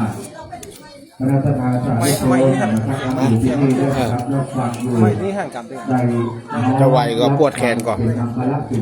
พอมีขาแล้วกันขามันมีแล้วกัน มหาชนจดอึดแน่นจะต้องเป็นกระดานตรงทำใจทัดทนปิดกองของนักขาเจ้าขออาราธนาลูกศิษย์พระพุทธเจ้าทุนผ่านแถวได้คุณนั่งนิดธรรมะแก้วแล้วเมตตาเทศนาธรรมธรรมังอนุกรรมทิมังปะจังอาลาธนังกะโลมา ตามออกในธรรมองค์กรรมพระพุทธท่านเทศกล่าวแจ้งบรรยาย มีเกิดแก่แล้วก็ต้องมีตายหาที่สบายไหนถึงบ่ได้ก็สมความจริงดังพระที่ไว้เทศนาธรรมแต่ไทยเป็นแต่ตัวเฮาก็ศึกษาไว้ธรรมนิยามแห่งพระจึงทุกทารนอยู่ในโอคะหลงแหวกว่ายเวียนวนโอ้ยหนอมนุษย์ในโลกสกลเหมือนกันจุคนเนิ่นนายหน้าเจ้ายกมือ10 นิ้วกายกิ้วเกษาเคารพนบน้อมบูชายังสารูปติมปาองค์พุทธปฏิมาองค์น้อยองค์ใหญ่องค์ใหม่องค์เก่าพระโบสถ์พระบาทพระธาตุเจ้าดอยสุเทพอันเป็นศรีเป็นบารมีกู้บ้านกู้เมืองแห่งลพบุรีศรีนครพิงค์เชียงใหม่อันงดงามไหว้สาถวายความเคารพในเมตตาบารมีธรรมพระเดชพระคุณหลวงพ่อพระธรรมเสนาบดีหลวงพ่อท่านเจ้าคณะภาค7วัดบรมธาตุเจ้าดอยสุเทพหลวงพ่อมีเมตตาบารมีธรรมหลวงพ่อเป็นพระมหาเถระที่ทรงคุณค่าทางด้านปราชญ์ของล้านนาเต็มไปด้วยความมีเมตตาเต็มไปด้วยความกรุณา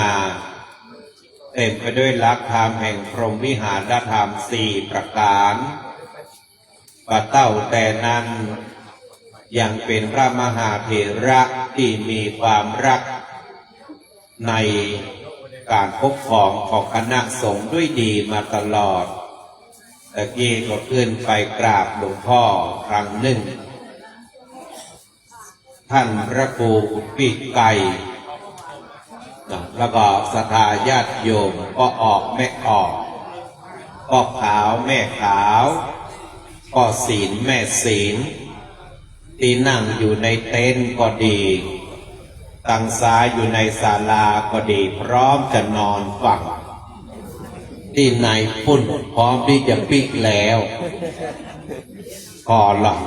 ได้เวลาแล้วอันพ่อก็ปิกไปละฮะคนลงดอยไปเวิร์กกันเมาอย่างสักอย่างละ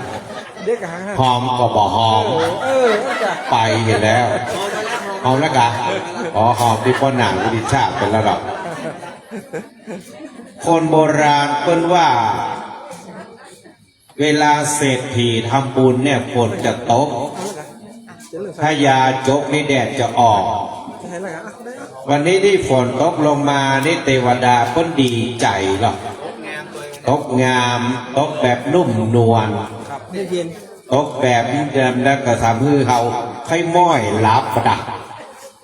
แต่พอเป็นอย่างมีที่นอนเรียบร้อยจัดเรียบร้อยผ้านวมกับเจ้าใดแล้วผ้าห่มเจ้าใดแต่ห้ามเอาปิกเดี๋ยวพี่นาพุทธเจ้าจะก็หาได้ซื้อแต่หันซองไปละหอมเนอะถ้าทำบุญด้วยเหรียญเนี่ยเราได้บุญอย่างเดียว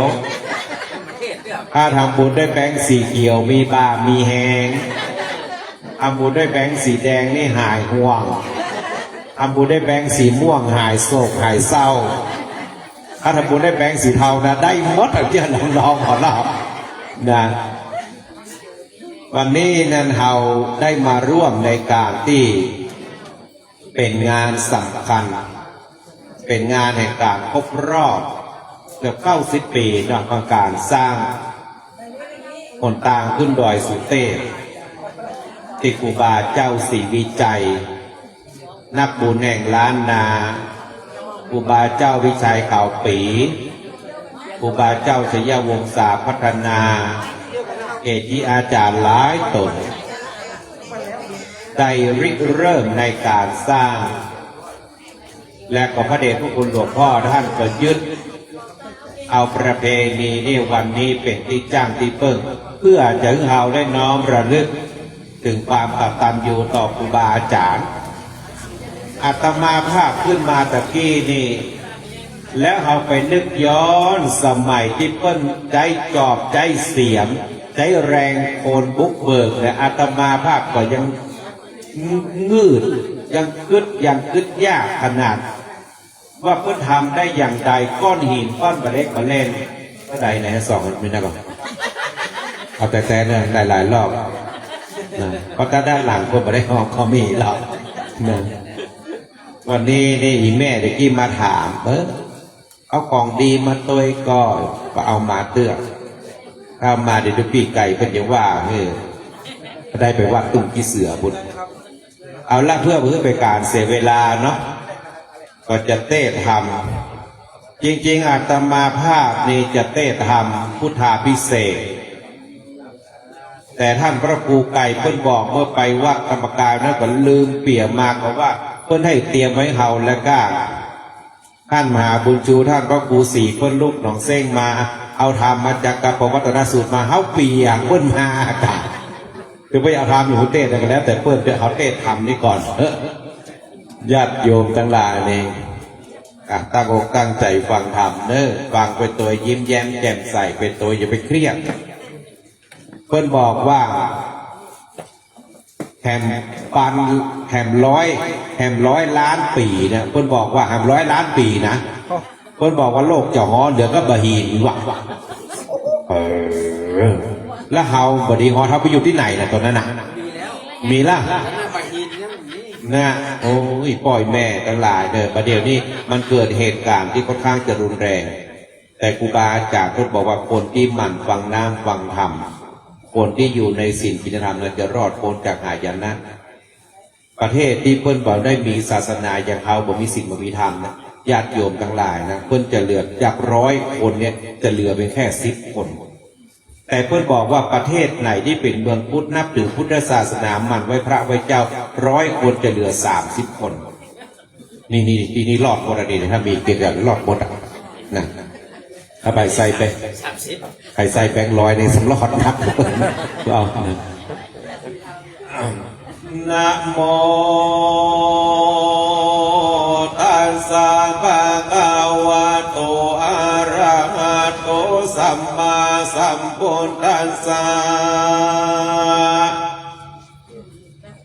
เอวัมเมสุตังเอกังสัมมายังบังขาวะปาราณาสียังวิหารติอิสิปัตตาเนมิคาทาเยเอวัมเมสุตันติอาทิกังนิดานาวัจจานังกัมมิตนว่าเอวัมเมสุตังหากเป็นนิทานาวัจจานาแห่งสูตรอันนี้อันมหาอานันตาเถระเจ้าตนเป็นธรรมพันดาริกาหากกล่าวแก่อรหันตา500 องค์อันนี้มหากัสสปะเถระเจ้าเป็นเป็นประธานในเมื่อสังฆายนาธรรมวันนั้นว่าพันเตข้าแห่งอริยกัสสปะเถระเจ้าอีตังธรรมาจักกัปปวัตตนาสุตังอันว่าธรรมาจักกัปปวัตตนาสุตอันนี้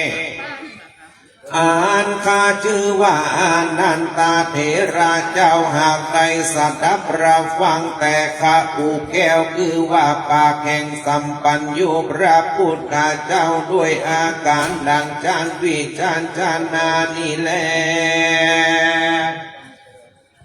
เอ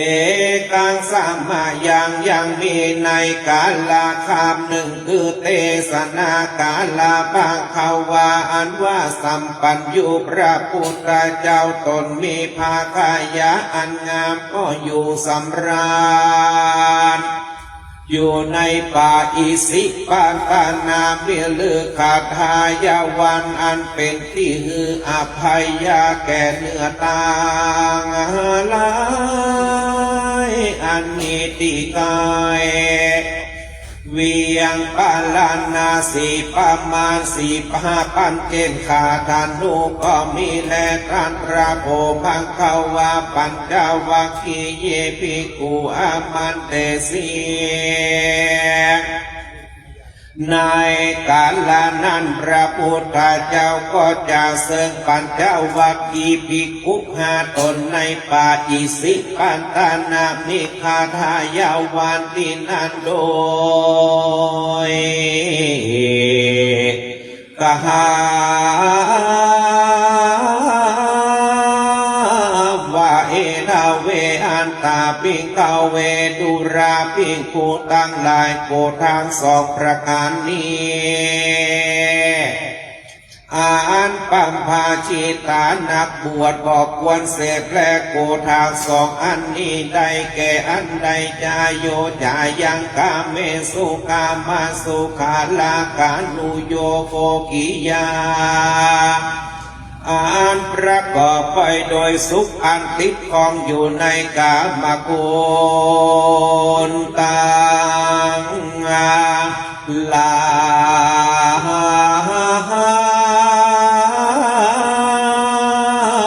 อันเป็นไปในกิเลสกามและวัตถุกรรมทั้งหลายฝูงเป็นลามมากะถอยยอบคำโกกรรมโมอันเป็นของแห่งเจ้าบ้านอันเป็นผู้ทูลจานาอันบอกของด้วยอาริยาอันบอกคือประโยชน์จานาสักอันก็มีแลโยจายังอัตตากิลามัฏฐาประการหนึ่งกิยาอันประกอบโดยเปลี่ยนอันกระทำมือทุกยากลำบากแก่ตนอันใดเป็นดังอย่างอัญญาทิฏฐิยี่ป่วยตั้งหลายในกาลาเมื่อฤดูร้อนป่วยดังไฟไวในที่สาทั้ง4คือภายหน้าภายหลังข้างซ้ายข้างขวาแล้วสวนว่าตนก็เข้าไปนั่งอยู่ภายในระแวกกองไฟต่างลา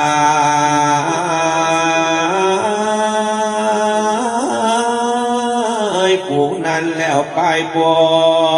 นก็คือร้อนด้วยรัศมีพระอาทิตย์ปฏิบัติสันนันเตาหือลำบากแก่ตนอันนี้พอเป็นกองปฏิบัติแห่งอริยเจ้าอันกระทำมือเป็นคุณเป็นประโยชน์สักอันและเอเตปิงเกเวอุโพอันเตอนุปกัมมัชชิมาปฏิปันธาตถาคเตนะอาภิสัมพุทธาจักขุกรณียานกรณีอุปัสสมายาอาปิญญายาสัมโพธายานิพพายาสังวัตันติดุราภิกขุตังหลายพระตถาคตบอกปฏิบัติเข้าไปสู่โพธาก2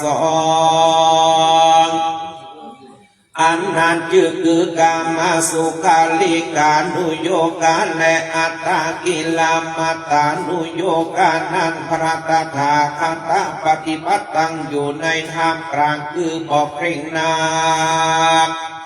บ่ย้อนยานนากิ่งใดทารัตทายาสัมปัญญุนตัญญาณอันบังเกิดยังตาคือหาพยาอันเลงหันยังทำตั้งม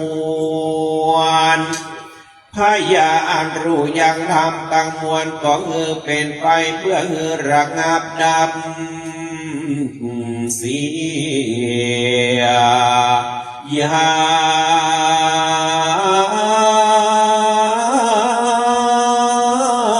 กิเลสตัณหาตั้งมวลเพื่อรู้ยิ่งนา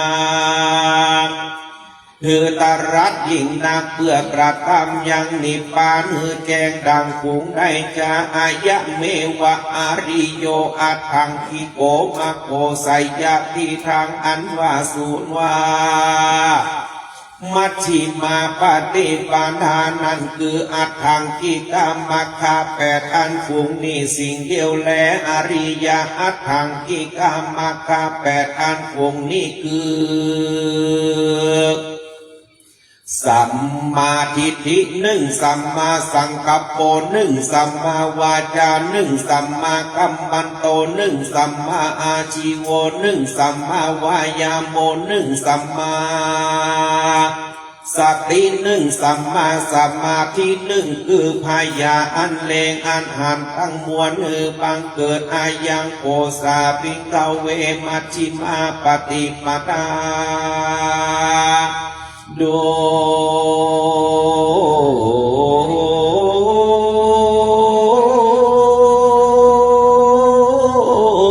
ราภิกขุทั้งหลายส่วนมัชฌิมาปฏิปทาคืออริยอัตถังกิกามะคาแปดฝูงนี้นั้นพระตถาคตได้ทรัสยังสัมปัญญุตัญญาณอันบังเกิดยังตาคือพยาอันหันยังทำตั้งมวลอันบังเกิดยังญาณคือพยาอันรู้ธรรมตั้งมวลก็เป็นไปเพื่อระงับดับเสียยังกิเลสตัณหา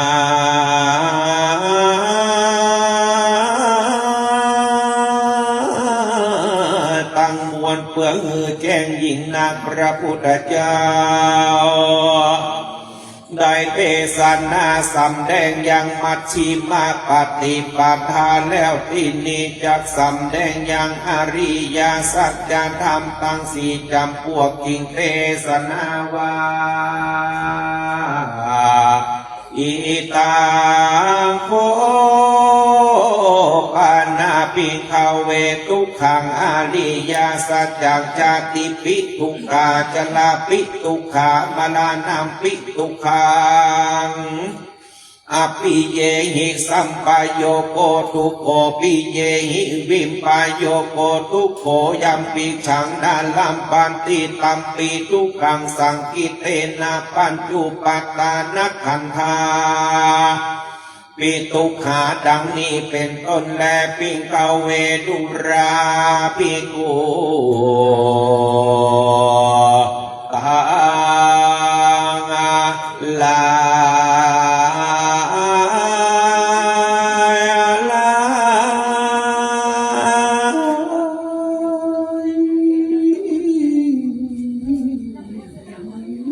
ส่วนตุกาอริยสัจญานามอิตังโขปนาคือธรรมจาตักนี่สิ่งเดียวแลฝูงใดจาติปิแม้นว่าจาตปฏิสนธิกำเนิดอันเกิดมาแห่งสัตว์ทั้งหลายก็เป็นทุกข์มากนาตั้งแรกแต่สัตว์ตั้งหลายเอาปฏิสนธิกำเนิดเกิดมาในท้องแม่กิยาอันจักได้ปัสสาตะยินดีก่อมดีบ่มีสักอันเทียนยอมได้เสวยตัวบอกขาดสายเป็นดังโลกันปลิยานารกนั่นแหละจัลลาปิเมนว่าจัลลาภาวะอันเท่าคร่ำจัลลาก็เป็นทุกข์มากนักแลแม้นภ อยากอันเกิดในตนทั้งมวลก็เป็นทุกข์มากนักแม้นมรณภาวะอันจุติตายแตกม้างแห่งขันธาตุตั้งหาก็เป็นทุกข์แลกิยาอันประกอบโดยบุคคลาตั้งหลายอันจักยังตนก็เป็นทุกข์กิยาอันใดปัดพรากจากบุคคลาตั้งหลายอันรักจำเริญใจแห่งตนก็เป็นทุกข์แลภาทานาใครใดอันใดแลบ่ได้ตามใจมักก็เป็นทุกข์แลที่นี่จักสำแดงยังกองทุกข์ตั้งหลายก็หากมีมากนักจักกล่าวเสียงต่อเต้าธราพานนะค่ำคืนลุงก็บ่เสียงบ่เม้นใดแลเหตุดังนั้นพระพุทธเจ้าจึงเทศนาสำแดงอย่างทุกข์ตั้งมวลนะโดยอันย่ออันแบบว่าสังกิเตนะปัญจุปันตาขันธาปิทุกขาดังนี้แล้วว่ากิยาอันบังเกิดยังขันธาทั้งห้าคือรูปขันธาเวทนาขันธาสัญญาขันธาสังขาราขันธาวิญญาณขันธาก็เป็นทุกข์มากนักแล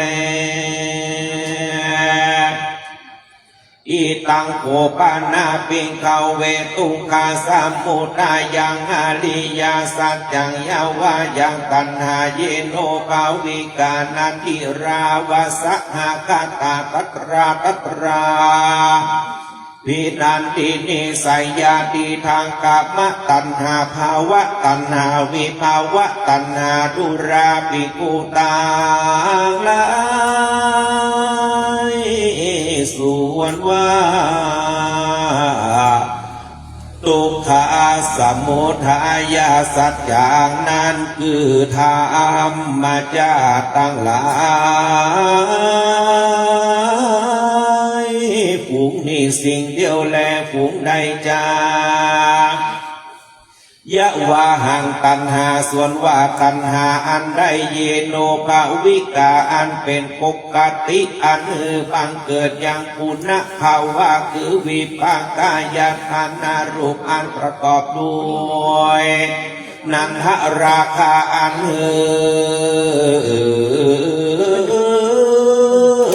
กาติยินดีในภาวะที่เกิดนานอีตังมากว่าอายังตัณหาอันว่าตัณหาอันนี้ไสยาทีทางไสยาธรรมมากว่าอากามาฝูงใดจากามตัณหาอันเป็นไปนามานามกามคุณภาวะตัณหาคือตัณหาอันเป็นกับโดยสัสสะทิฏฐิอันถือเอาโดยคำว่าโลกอันนี้มันเที่ยงนักแลวิภาวะตัณหาคือตัณหาอันเป็นกับโดยอุเฉททิฏฐิอันถือเอาโดยคำว่าโลกอันนี้บ่มีนั่นแลอีตังโอปานาปิงเขาเวทุกขานิโรธังอริยสัจจังโยตัสสะเยวะตัณหายาอาเสสาวิราคานิโรโธจักโกปตินิสังโฆมุตติอนาริโยโดราภิกขุทั้งหลายส่วนอันว่าทุกขานิโรธังอริยสัจจังนั้นคือธรรมชาติภูมิสิ่งเดียวแลส่วนว่าธรรมชาติอันนั้นอันระงับดับเสียยังราคะตัณหาอันนั้นสิ่งเดียวบ่เสกสลอก็ดีธรรมชาติอันใดอันเป็นเหตุคือสละเสียยังกิเลสตัณหาทั้งมวลก็ดีธรรมชาติอันเป็นเหตุคือตอดละวางเสียยังกิเลสตัณหาทั้งมวลก็ดีธรรมชาติอันเป็นเหตุคือพ้นจากทุกข์ทั้งมวลก็ดีธรรมชาติอันใดกระทำก็คืออะไร ใจของในตัณหาตั้งมวลก็ดีธรรมชาติอันนั้นได้ชื่อว่านิโรธาอริยสัจจะกล่าวคือนิพพานสิ่งเดียวแลอิตังอาโกปานาภิกขเวทุกขานิโรธคามินีปฏิปทาอริยสัจจังอายะเมวะอริโยอัตถังกิโกมะโกดุราภิกขุทั้งหลายส่วนว่าทุกขนิโรธคามินีปฏิปทาอริยสัจจานี้คือหากมาได้อริยอัตถังกิกามคาแปดประการฝูงนี้สิ่งเดียวแลฝูงใดจาอริยอัตถังกิกามคานั่นแลคือหากมาได้สัมมาทิฏฐิหนึ่งสัมมาสังกัปโปหนึ่งสัมมาวาจาหนึ่งสัมมากัมมันโตหนึ่งสัมมาอาชีโวหนึ่งสัมมาวายาโมหนึ่งสัมมาสติหนึ่งสัมมาสมาธิหนึ่งพระพุทธเจ้าได้สำแดงเทศนายังอริยสัจธรรมทั้งสี่ประการดังนี้แล้วทีนี้พระพุทธเจ้าจักเทศนาสำแดงยังญาณพยาอันเป็นไปในสัจธรรมทั้งสี่นั้นหากคือเป็นและสามอันคือสัจจญาณว่าอันก็เทศนาว่าอีตังทุกขังอริยสัจจันติเมปิงกเวบุเพอานานุสุเตสุธรรมเมสุจักขุอุตตาปาติปัญญาอุตตาปาติวิชชาอุตตาปาติอารโกภิกขเวดุราภิกขุตังลา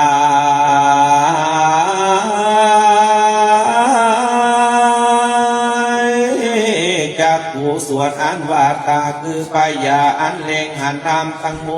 วลก็เกิดมีแต่ภาวะแห่งเทวดาและพรหมทั้งหลายแล้วก็ขึ้นมาในโลกนี้โดยอนุภาวะแห่งพระพุทธเจ้าก็มีแลอาทาโคบังขาวาอิมังอุทานังอุทาเนสิในกาลนั้นพระพุทธเจ้าขอนามายังอุตานาอันนี้ว่าอัญญาสิวัตตโพโกทัญโยอัญญาสิวัตตโพโกทัญโยดังนี้ว่าดุราเจ้าโกทัญญาอัญญาโกทัญญารู้แต่แล้วว่าอันเหตุดังนั้นคือว่าอัญญาวัตตโพโกทัญญานี้ก็เกิดมีแต่โกทัญญาเถระเจ้าโดยประการดังกล่าวมานั่นแลโดยมีแต่แลพระพุทธเจ้าตั้งมวลกันว่าได้ทารัตยังสัมปัญญุตัญญานาเป็นสัมปัญญุพุทธเจ้าแล้วก็เทียนย่อมเทศนาธรรมชื่อว่าธรรมจังกัมปวัตนาสุตอันนี้ก็ในธรรมตั้งมวลจุตนจุองค์และเหตุดังนั้นพระโคตมเจ้าได้ทารัตยังสัมปัญโยพุทธเจ้าแล้วสหัมปติมหาพรหมก็เสด็จลงมาอาราธนาขอเสด็จพระพุทธเจ้าเพื่อเทศนาธรรมและราธาในกาลนั้นแล้วพระพุทธเจ้าก็เทศนาธรรมอันชื่อว่าธรรมจักรปวัตนาสูตรอันนี้แก่ปัญจวัคคีย์ห้าตนในป่าอิสิปตนามฤคทายวันตินานในวันเดือน10ในวันเดือน10เป็นอันเป็นวันเข้าพรรษานั่นแลในเมื่อแล้วธรรมเทศนาอ่านชื่อว่าธรรมจักรปวัตนาสูตรอันนี้ลำปัญจวัคคีย์ห้าตนส่วนอันว่าโกทัญญะเถระเจ้า ได้ดวงตา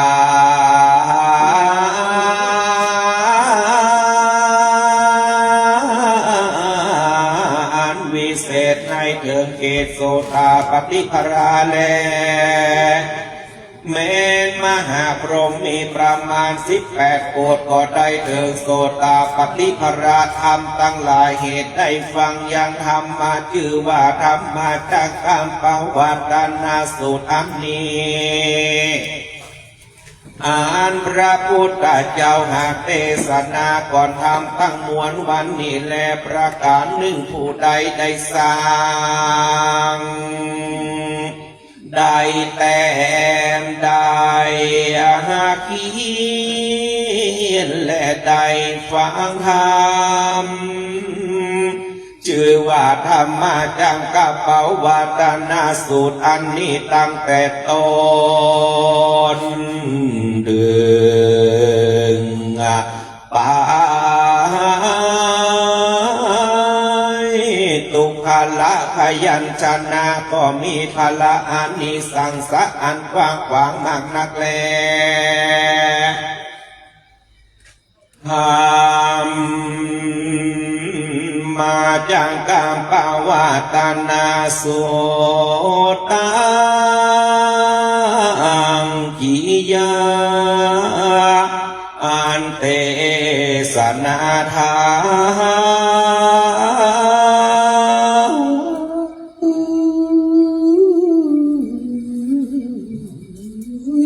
ยังธรรมาจังกะปวัตนาสูตรก็บังคมสมเร็จสาเด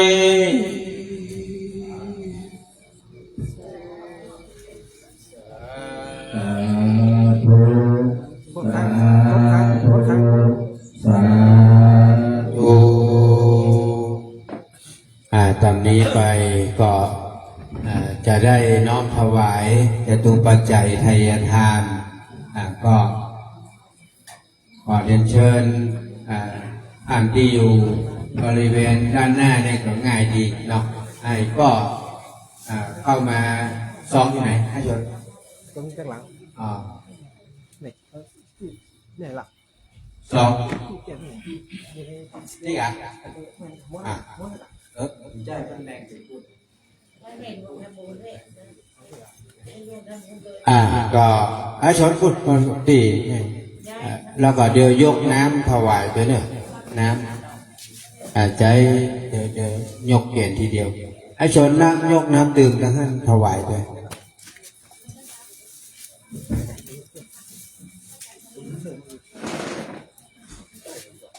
มีเครื่องมั้ยหน่อยมีเครื่องก่อนยกน้ำดื่มถวาย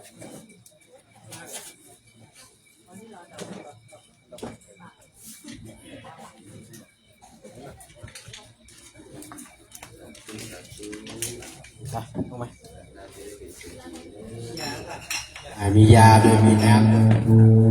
มียาด้วย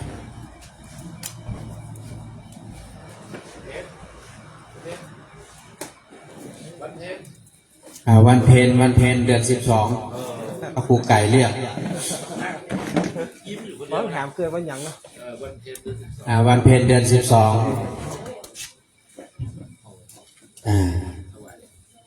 ถวายเลยสาธุมันอวยพรครับสารนามจะได้เกิดเศรษฐีเด้อสารแว่นตามดีได้ผัวรอเมียงามถ้าตามไม่การหลังมันแทบกล่องถ้าตามถ้าต่องระวังเจ็บหลังเจ็บแอวถ้าตามมันแก้วของเขามันเจ็บผมถ้าตามเทพโลมจะได้บัวแก่เมียเท่าถ้าตามขัดเข้าจะได้ยถาสปี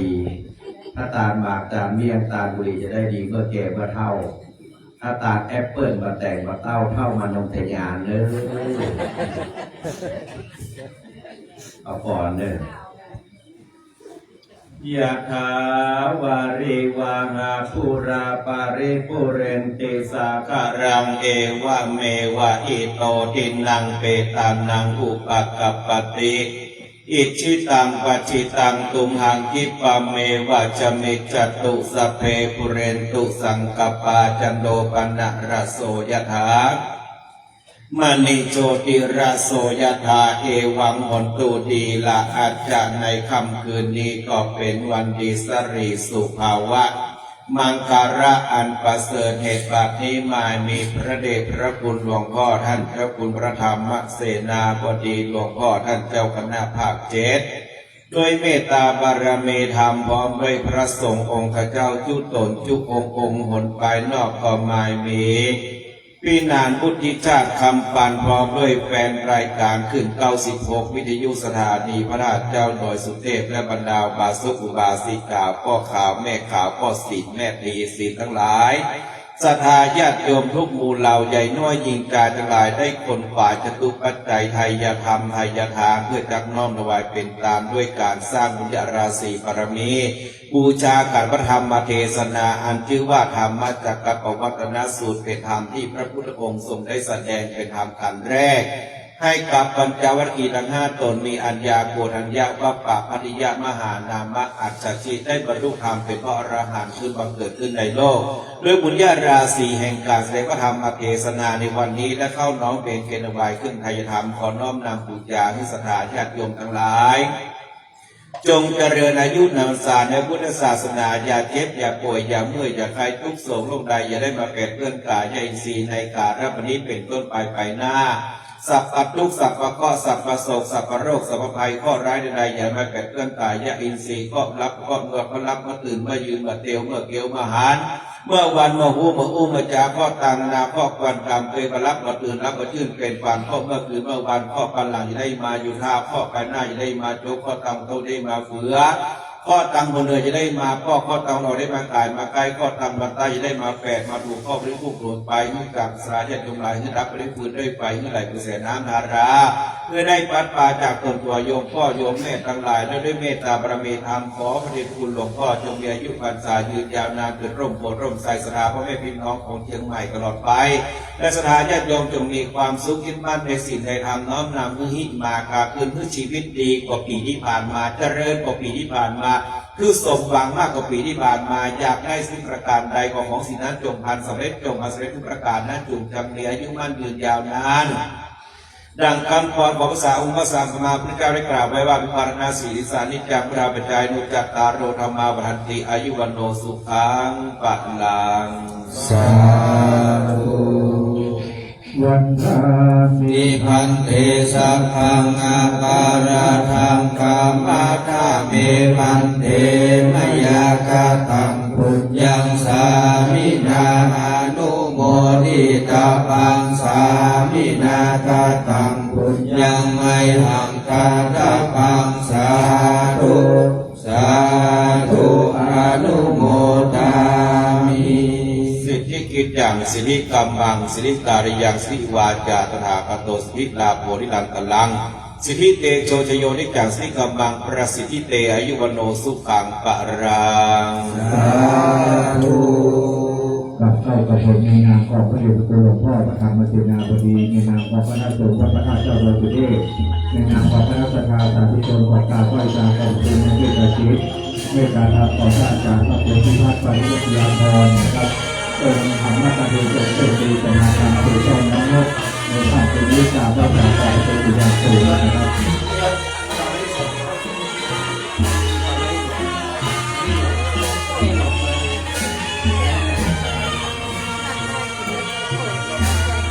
ตอนนี้นะครับก็จะขออนุญาตแทรกหน่อยหนึ่งแทรกก็คือว่าเดี๋ยวจะให้คุณพี่นงนะครับหลวงพี่นงอภิญญาวิปัสสโนจะได้แสดงธรรมแล่เคยก่อยเมฆเขาได้ฟังในการเปลี่ยนบรรยากาศน้อยหนึ่งประมาณสักเกินชั่วโมงเนาะจากนั้นครูบาอาจารย์ในส่วนของท่านพระครูไก่ก็จะมาเทศนาธรรมต่อนะครับอันนี้อาจารย์ก็อยู่วัดตุ้งขี้เสือเนอะตุ้งขี้เสืออำเภอสารพีอำเภอสารพีเนาะตะก่อนก็ออกวิทยุขึ้น96คันนี่แหละนะช่วงก่อนท่านก็ออกอากาศอยู่นะครับ ก็ขอบพระคุณท่านอาจารย์ที่ได้เมตตามาเป็นองค์เทศนาธรรมในช่วงเวลาต่อจากนี้ไปนะครับก็ขออาราธนาท่านตุปิโนอภิญญาภิปัสสโนนะครับได้เมตตาเป็นองค์เทศนาธรรมและบัดแลต่อจากนี้นะครับพี่ก้อยแม่เฮาก็จะได้ฟังธรรมแล้วก็ฟังแหล่จะได้สองต่อแต่บางคนหักสองต่อแล้วการเทศต้องใส่สองรอบก่อนใส่รอบเดียวต้นละรอบเหมือนกันนะแต่จะทำบุญก็ใดก็แล้วแต่ก้อยแม่เฮาเนอะเดี๋ยวไอ้แต่ชนก็จะเอาซองเดินไป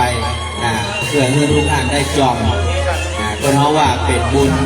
ที่จะได้จอมกันก็เวลาเพื่อนเอาวันซองไปก่อนจอมกันโดยห้ามหันหน้าหนีดูลุงไหวบอกว่าเวลาเพื่อนเอาซองไปหานะ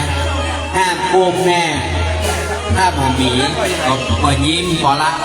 ถ้าหมอมีนะคือยิ้มหวานหวานคือคนกับซองแล้วคนกับซองก็จะเข้าใจว่าเงินไม่มีเอาไว้ก่อนตุลุงหวานบอกว่าถ้าก้มแน่นี่มาได้เนาะถ้าไข่ก้มแน่นี่เกิดไปนี่จะไปเป็นหอยเอาหน้าเตียวต่างปีว่าไส้ยังบอกก้มแน่ก้มกาบอกอู้ปัจฉานักปิ้งเย็นบ่อยจะไปเกิดเป็นหอยนี่มันบ่มีตีนนะมันเอาหน้านืดไปน่ะฉะนั้นก็คือเตรียมในส่วนของปัจจัย5 บาท 10 บาท 20 บาทมันเป็นยังอะไรก็ได้เนอะเพราะว่าพี่นาเองก่อนจัดเตรียมมาส่วนหนึ่งแล้วนะครับส่วนหนึ่งที่เราเตรียมมาเพราะว่ามีแฟนรายการ FC เพื่อนร่วมบุญมาพี่นาก็เตรียมซองใส่มาเรียบร้อยพร้อมรายชื่อรายนามนะครับตอนนี้ท่านตุปิโนอภิญญาภิปัสสโนอดีตนักร้องประจำสถานีวิทยุขึ้น96มาละตอนนี้มาละเนี่ยเก็บที่ข้อมูลเอามาครับมาแล้ว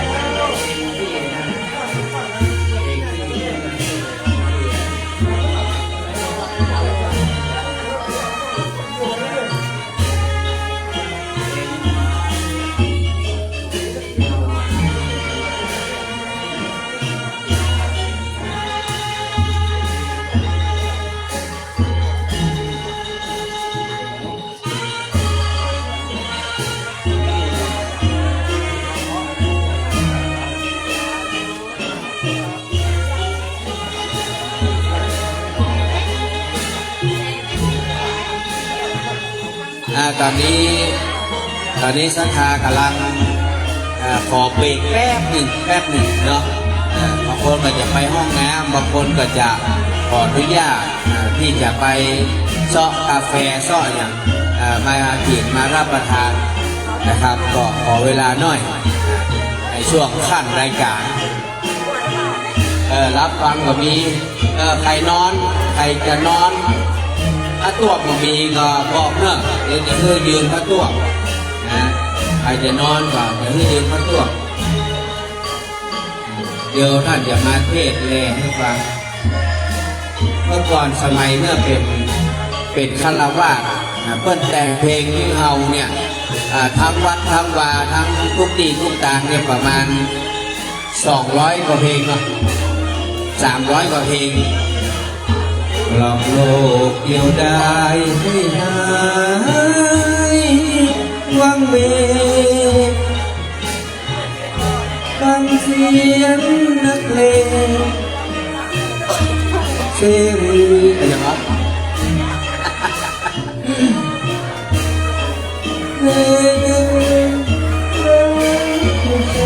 แตกสอนสู่พฤกษ์พงดงดอนสุนทรทั่วคุณเขาแวกนางเมฆาส สู่ฟ้าอำไพเทวะองค์ใดทุกใจเงียบเหงา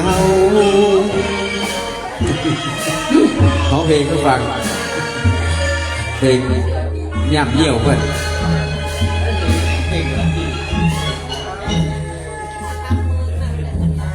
เดี๋ยวสักคำ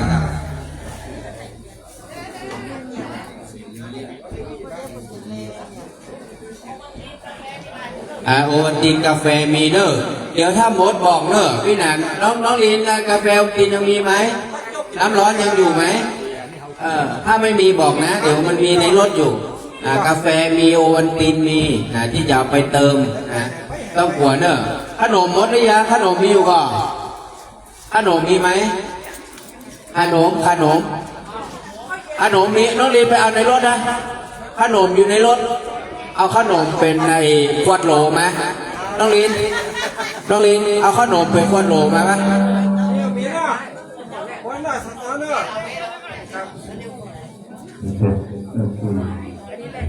เอาขนมในรถมาปะ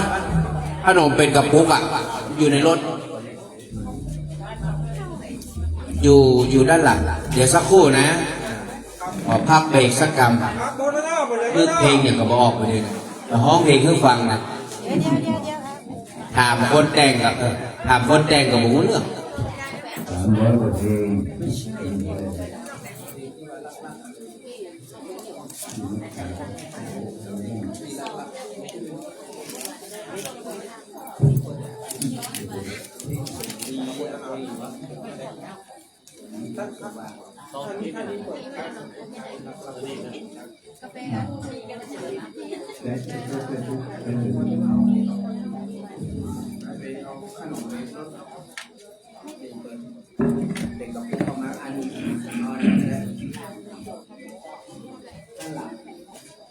เดี๋ยวจะมีขนมเนอะมีขนมให้กินนะใครจะกินขนม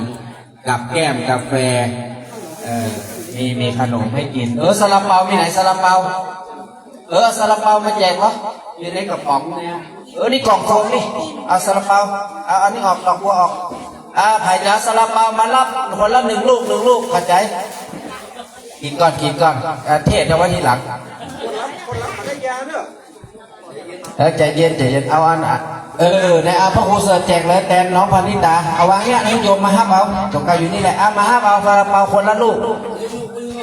เนี่ยมันแจกตรงเนี้ยคนละลูกหยิบคนละลูกไผ่รับก่อนรับยาแจกซาลาเปาคนละลูกอันนี้มีอยู่มีซาลาเปาวาง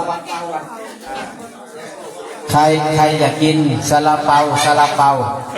เพิ่มพลังกันมาได้แยกพลังกันหมดมาบนนี่ลืมเพลงเพลิงจำไม่ได้สักอย่างเลยถามคนแต่งของผู้เรื่องกันละถามเพลงไหนกับมันตอบไม่ได้สักเพลงไปเลยเนี่ยอย่างไรนะคนแต่งในเรื่องได้ราวก็คนแต่งมันต้องเกิดออกกันเพื่อนถามมันตอบไม่ได้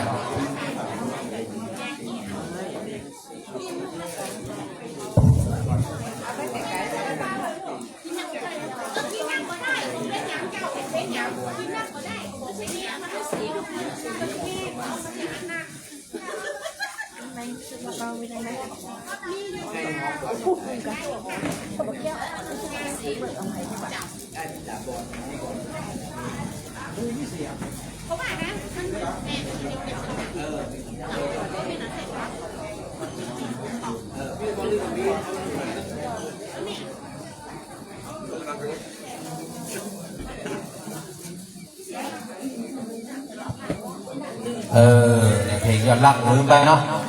ขอกราบขอบคุณ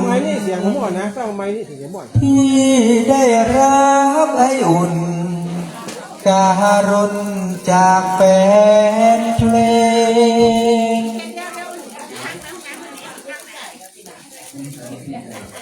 ผมแสนชื่นใจหายวางเวงเมื่ แฟนเพลงให้กำลังใจ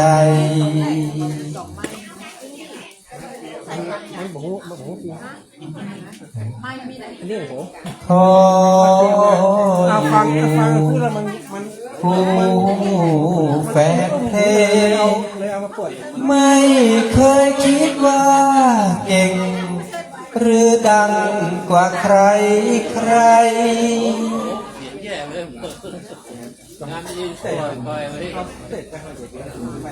เพรา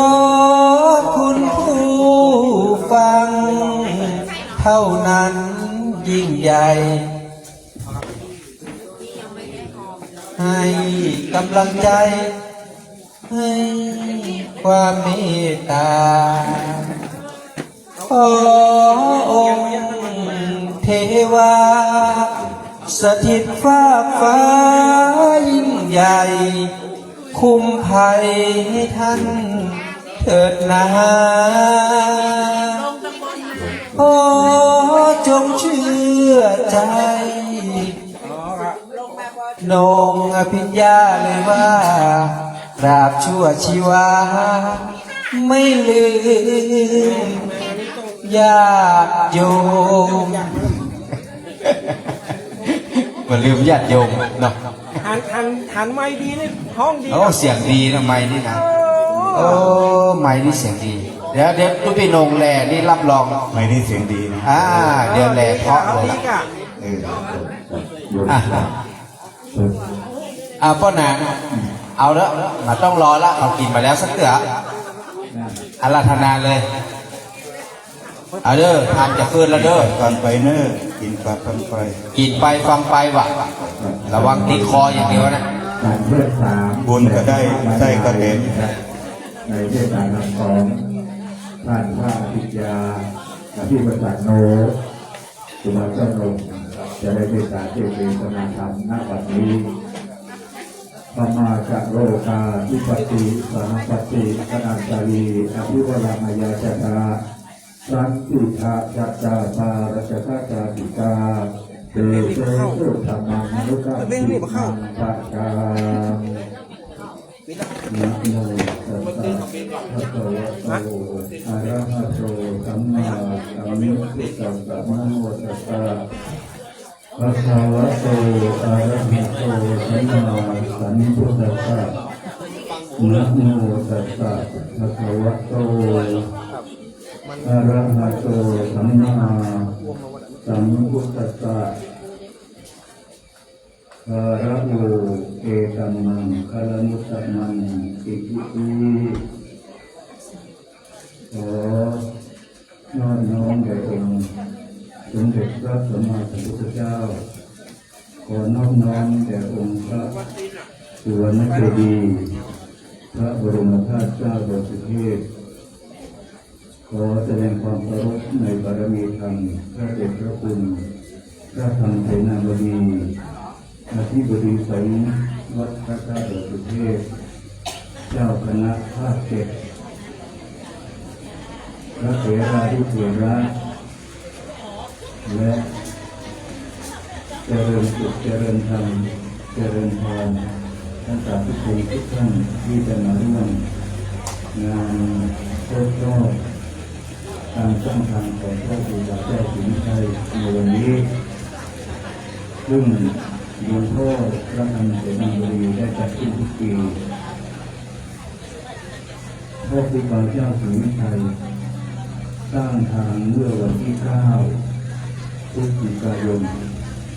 ปี 2487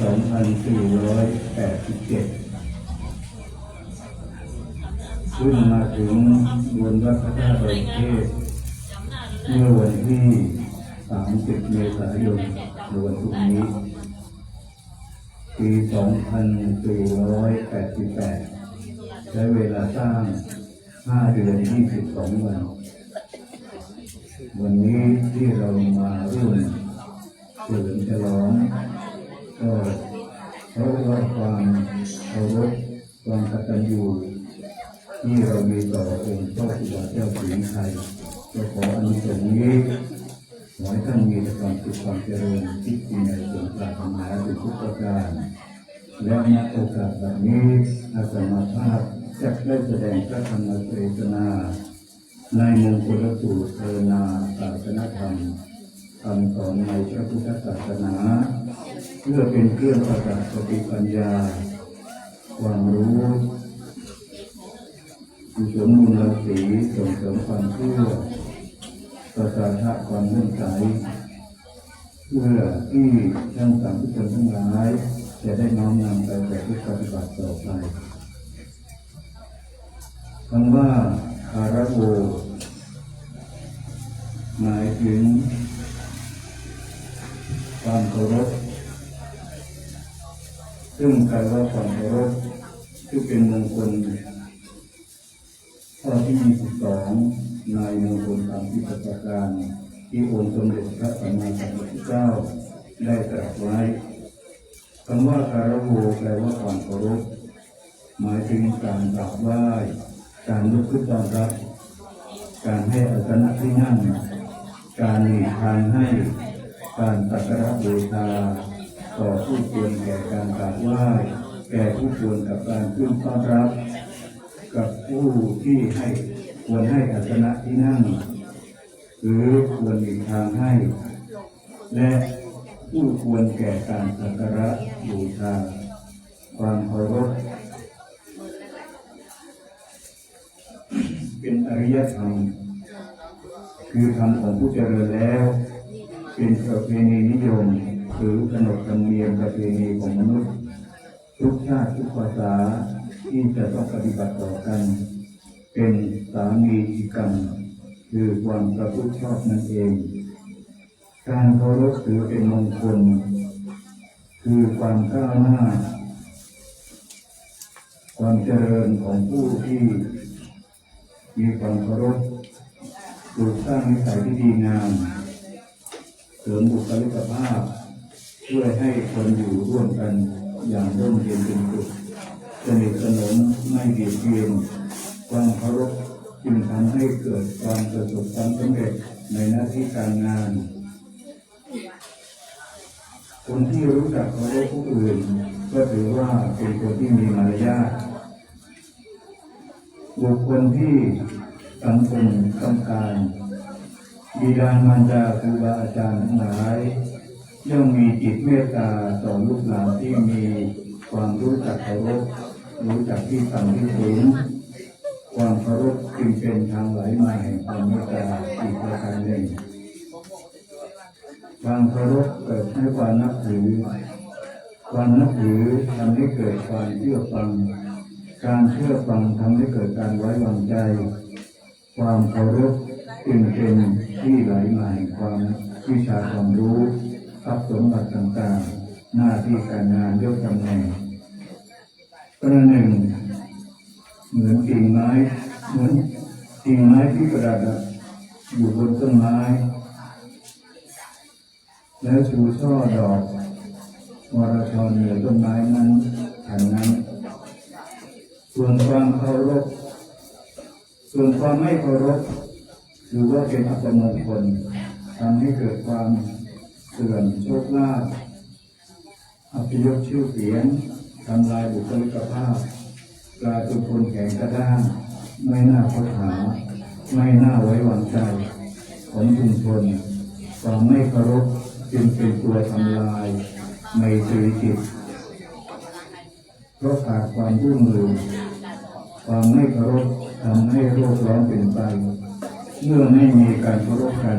ก็ทำให้เกิดความไม่เกรงใจกันความไม่เกรงใจกันก็ทำให้เกิดการถือดีการถือดีก็ทำให้เกิดการข่มขู่ทั้งทางกายและวาจาการข่มขู่ก็ทำให้เกิดการบาดหมางการบาดหมางทำให้เกิดการทะเลาะวิวาทการทะเลาะวิวาทก็ทำให้เกิดการมุ่งทำลายกันให้ย่อรักใส่ข้างในข้างหนึ่งในพระพุทธศาสนาแสดงประเภทแห่งบุคคลที่ควรเคารพไว้ดังนี้ 1. สมเด็จพระสัมมาสัมพุทธเจ้า 2. พระปัจเจกพระพุทธเจ้า 3. พระสงฆ์สาวกของพระพุทธเจ้า 4. พระอุปชาอาจารย์ห้าบิดามารดาหกญาติผู้มีใจเจริญในสกุลเจ็ดวุฒิบุคคลมีสัมปทวได้แก่บุคคลที่มีชาติสกุลเช่นพระมหากษัตริย์เป็นต้นท่านเหล่านี้ดำรงอยู่ในทศพิธราชธรรมทำให้ใกล้ฟ้าประชาชนและอาศัยพระบรมโพธิสมภารของพระองค์ให้มีความสุขความเจริญสองบุคคลผู้เจริญด้วยวัยมีอายุยืนนานเป็นพระกตัญญูมาแล้วเป็นพระกตัญญู ท่านจันทร์เพิ่นมา เชี่ยวชาญปัญหา มีเพิ่นมากับลูกเพิ่น ควรเคารพท่านในฐานะผู้เฒ่าผู้แก่ผู้ประสบการณ์แห่งชีวิตมามากรู้ดีรู้ชั่วทุกอย่างบุคคลผู้เจริญข้อสามบุคคลผู้เจริญด้วยคุณความดีมีศีลธรรมเป็นบัณฑิตบำเพ็ญประโยชน์ต่อสังคมส่วนรวมบุคคลผู้ควรเคารพเหล่านี้เป็นผู้ทรงไว้ซึ่งคุณประโยชน์ต่อโลกต่อสังคมต่อบุตรหลานวงศ์ตระกูลความดีของท่านลอยเด่นเห็นชัดการเคารพท่านก็จะทำให้ผู้ที่เคารพเจริญก้าวหน้าตรงกันข้ามกับคนที่ไม่ควรเคารพซึ่งเป็นความเสื่อมตรงกับหลักที่ว่าเคารพคนดีทำอย่างคนดีมีจิตใจดีชีวิตดำเนินถูกทางเคารพคนชั่วและนึกถึงคนชั่วทำอย่างคนชั่วจิตใจก็มัวหมองชีวิตเกิดร้อนวุ่นวายเป็นทุกข์คนดีผลแห่งความดีของท่านเผื่อแผ่มาถึงเราแน่นอนฉะนั้นจึงควรเคารพแต่คนดีๆอย่าเคารพคนชั่วเพราะจะเป็นการส่งเสริมให้เขาทำชั่วหนักขึ้นการดำเนินชีวิตขอให้ห่างจากคนชั่วเพราะเนื่องจากจะไม่ได้อะไรแล้วนอกจากจะจมอยู่กับความชั่วนั้นในอัปปามะพระสูตรของพระพุทธเจ้าที่แสดงไว้ว่าบุคคลที่ควรเคารพมีเจ็ดประการดังนี้หนึ่งเคารพในพระศาสดาสองเคารพในพระธรรม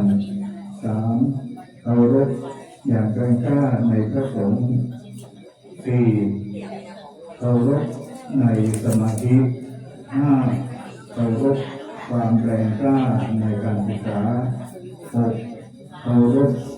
ความไม่ประมาทเจ็ดเคารพในปฏิสังขาร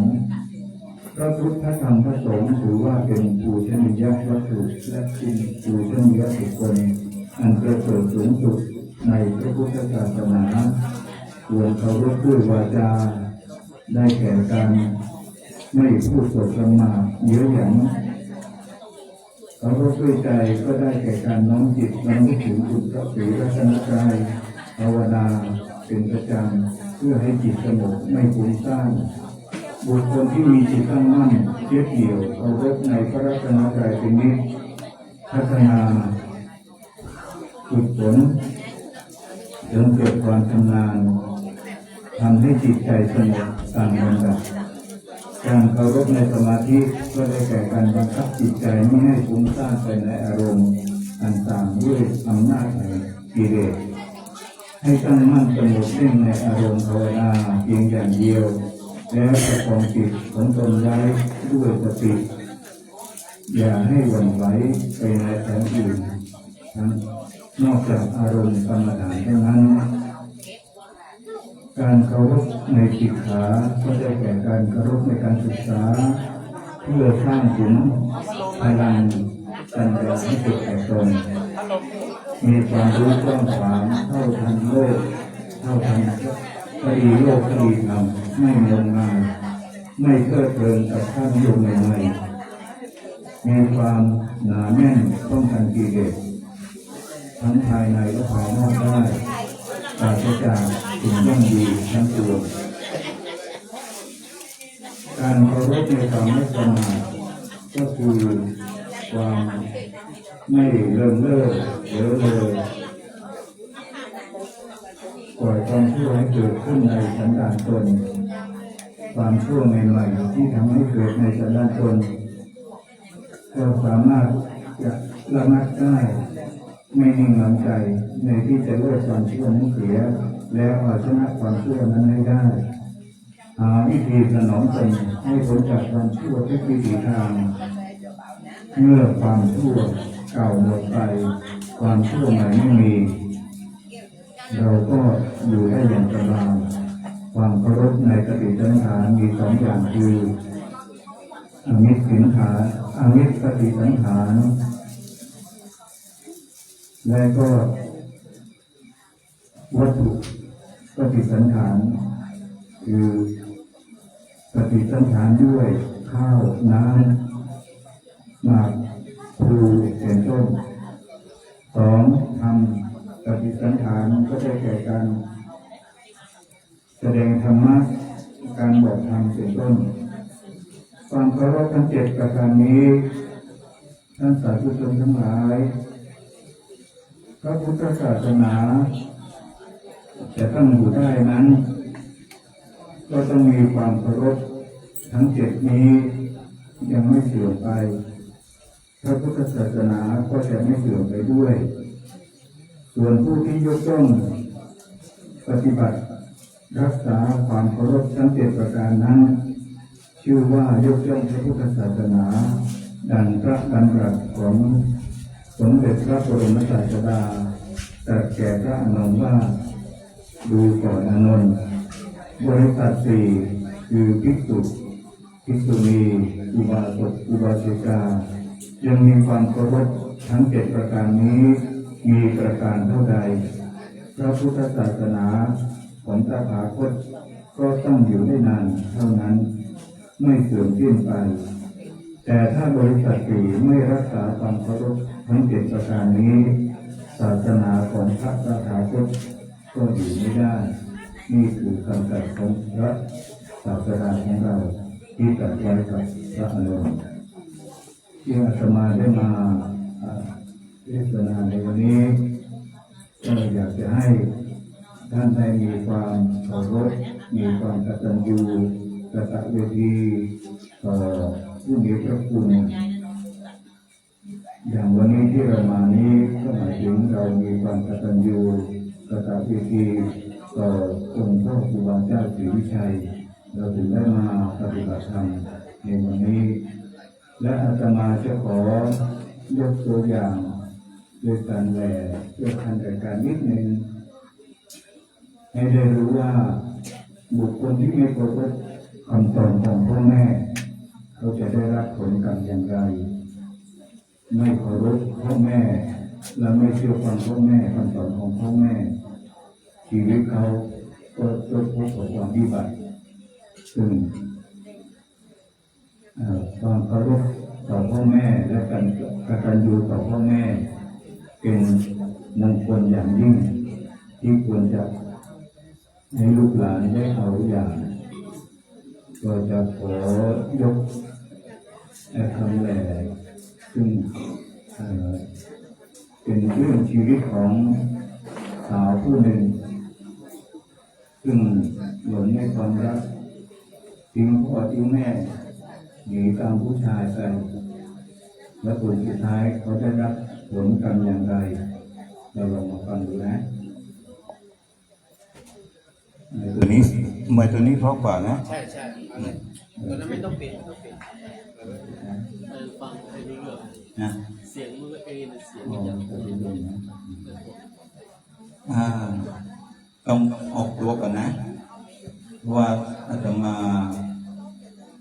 บวชมาตามที่เป็นพันที่5แล้วไวเนาะแต่ก่อนก็เคยต่อว่านักร้องท่านหนึ่งก็เสียงเขาแหก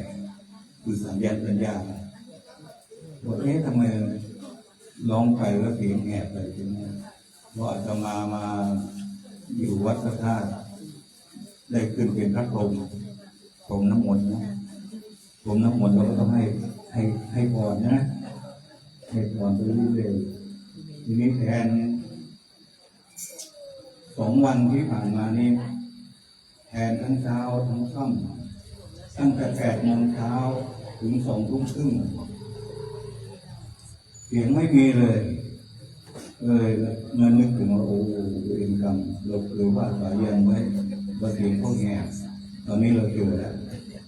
ก็ทนฟังมานะเป็นเรื่องของหญิงสาวที่ไม่มีความกตัญญูต่อพ่อแม่ไม่เชื่อฟังคำสอนของพ่อแม่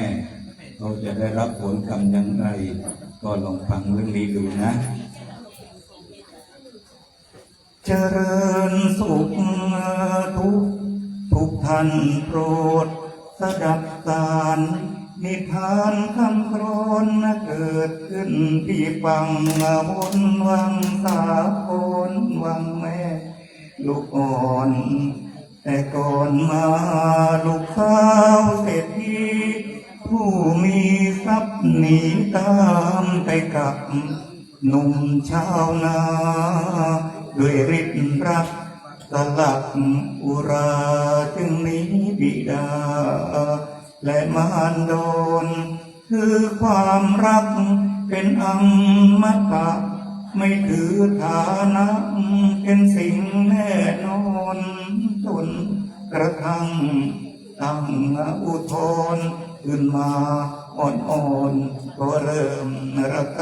ำความยากจนพ้นลำบากยามตกยากพ้นตรากตร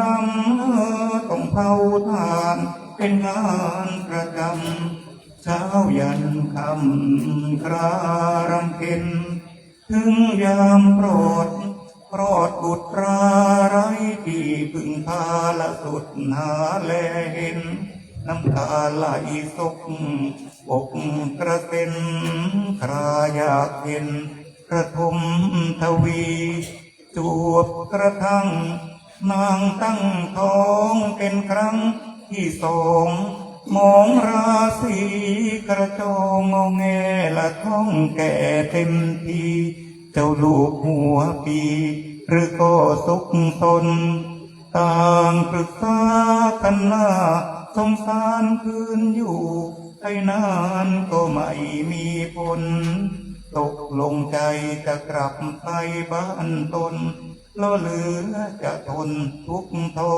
รมานเอาลูกขึ้นเอวน้ำตาอาบหัวก่อนหาบทำประสาระหกระเหินเดินทางมาละยำตนทยาก็เข้าร่มใส่เมียเกิดเก็บท้องร้องไห้โอ้จะทำจะไหนนางบิดกายเบี่ยงเพียงขาดใจท่านโปรดฟังต่อไปโดยใจเมตตาฝ่ายเจ้าผัวหรือก็ตะเกอกระเบอะกระเบอกระเรอกระรางกเงินละออกเดินหายาอิจาถูกหมูกัดตา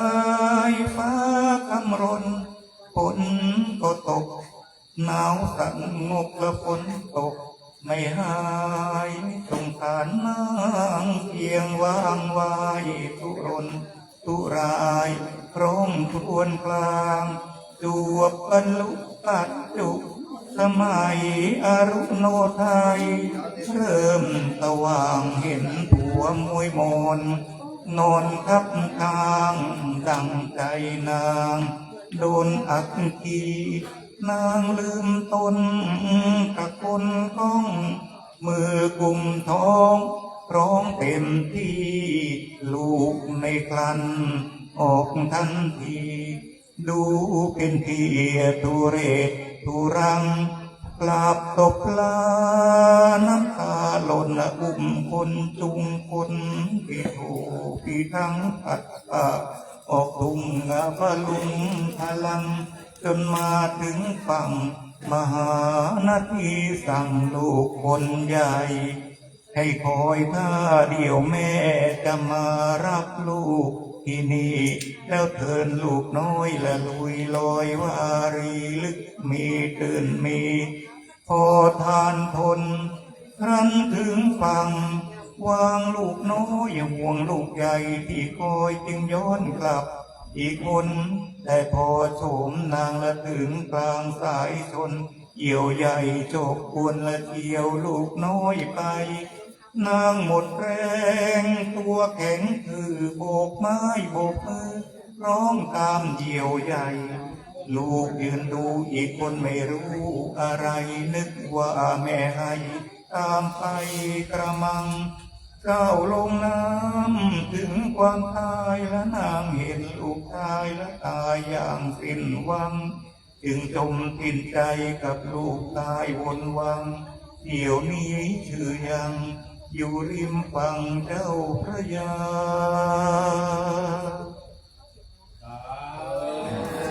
ได้ชื่อว่า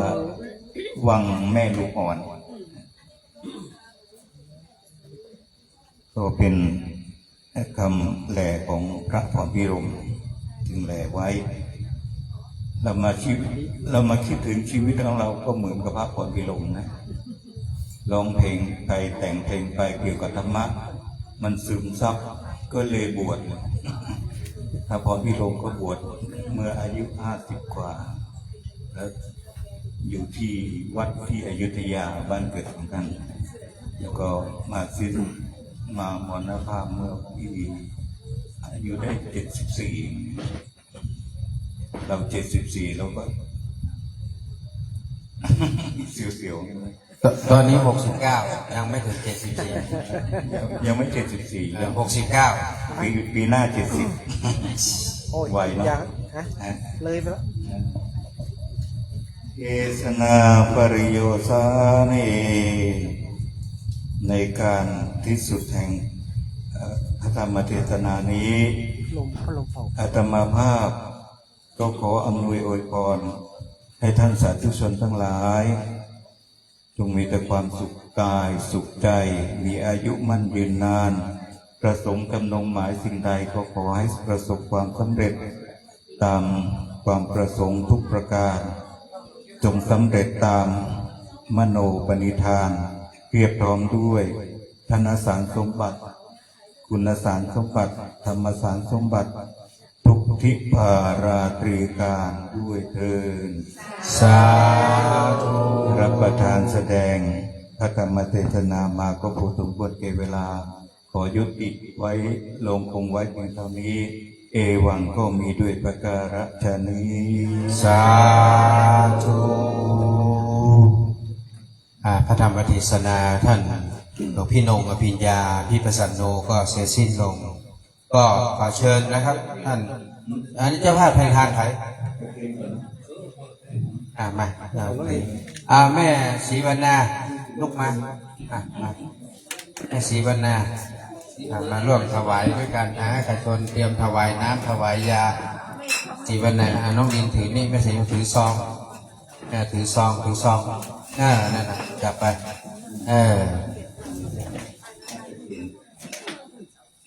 เดี๋ยวสักครู่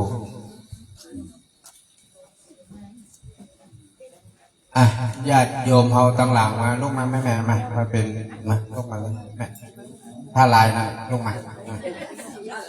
ต้องไปพอไหนมาเวียนกันสาธุวางก่อนรถยกประเคนจะหมดเดือนนึงแป๊บนึงใจเย็นต้องฟัง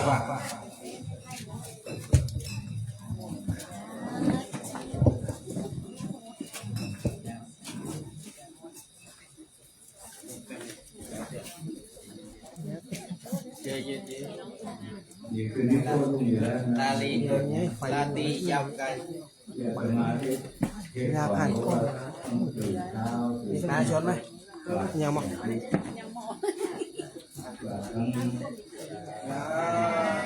สาธุ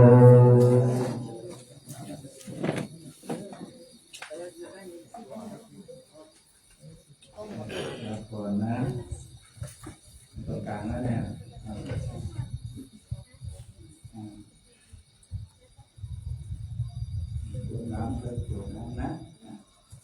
ยะถาวะริวหาปุราปาริปุเรนติสาคลังเอวะเมวะอิโตทินังเตกะนังอุปกัปปติอิจิตังปฏิตังตุมหังคิปังเอวะสมิจตุสัพเพปุเรนตุสังคปาจันโตปนัสโสยะถามะนิโชติระโสยะถาสัพพิติโยวิวัชชันตุสัพพะโลกวินาศสันตุมาเตภวะตุนตรายโยสุขีติกายิโกภวะอภิวาทนาทิริสันจังอุตาปจายิโนจัตตารโอธัมมาวัฏันติอายุวันโนสุขังพลังขอบุญบารมีพระเจ้าประเทศจงปกปักรักษาท่านให้เดินทางปลอดภัยมีโชคมีชัยมีโชคมีลาภสุขภาพแข็งแรงปรารถนาสิ่งใดอันเป็นไปด้วยความชอบประกอบด้วยธรรมแล้วขอสิ่งนั้นจงพันสำเร็จจงพันสำเร็จจงพันสำเร็จมีอายุวันนะสุขภาละปฏิภาณธนาคารสมบัติครบทุกประการด้วยเถิดสาธุวัฏฏานิพังเกสาพังอาภาราทังกามาธาเมพันเตมยากาตังปุญญังสามินาอนุโมทิตัพพังสามินากาตังปุญญังไมหังกาตัพพังสาธุสาธุอนุโมทามิอายุวันโนสุขังพลังสาธุกราบไหว้สาขอบคุณในเมตตาธรรมของพระวิญญาพิปัสสโนนะครับหรือทุติโนนะครับ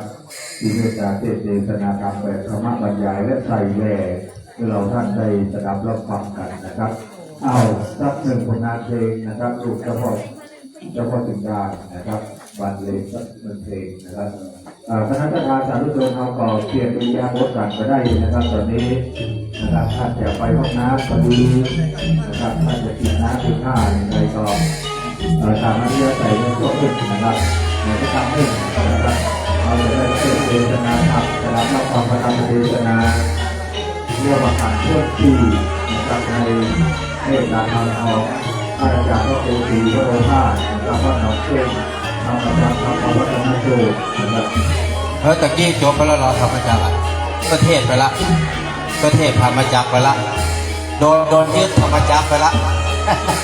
โดนนกที่เสือยึดไปละอันนี้เป็นการอะไรอย่างอาจารย์สาระทำเมืองสาระกะลิน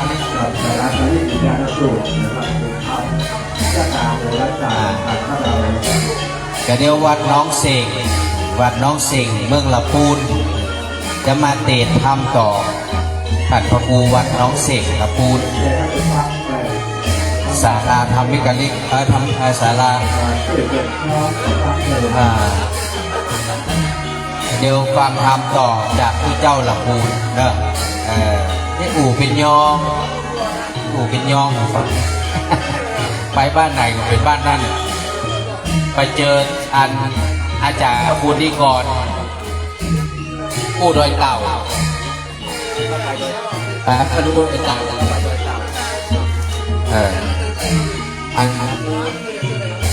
อย่างอันนี้ละปูนกับอู่ละปูนมาจากเมืองยองละปูน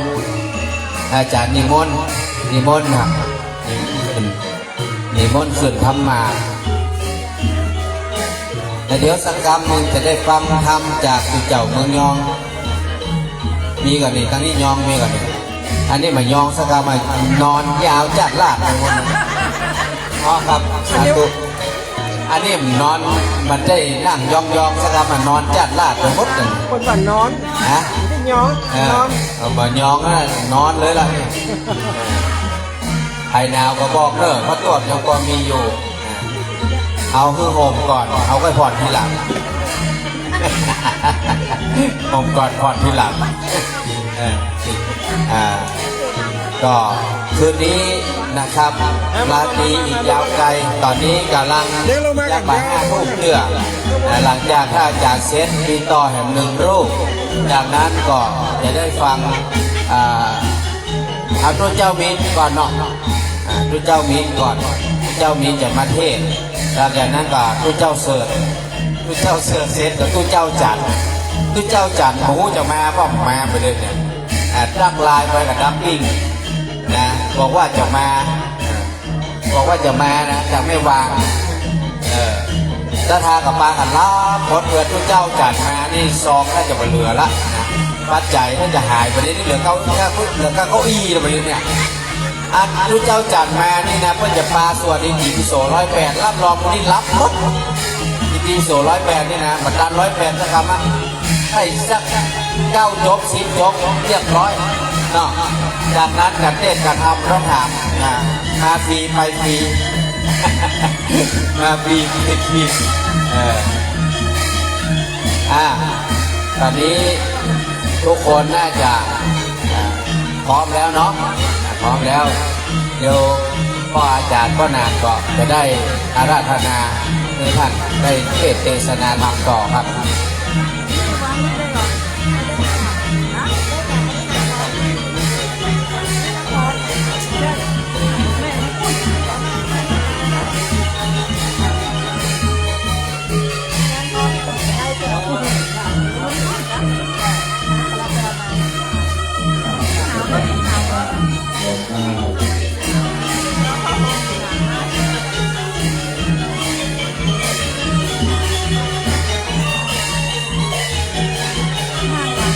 รักษาเนาะเขาถ่ายรูปไว้หมดอ่ะถ่ายมาคน2 คนถ่าย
เราต่อไปนี้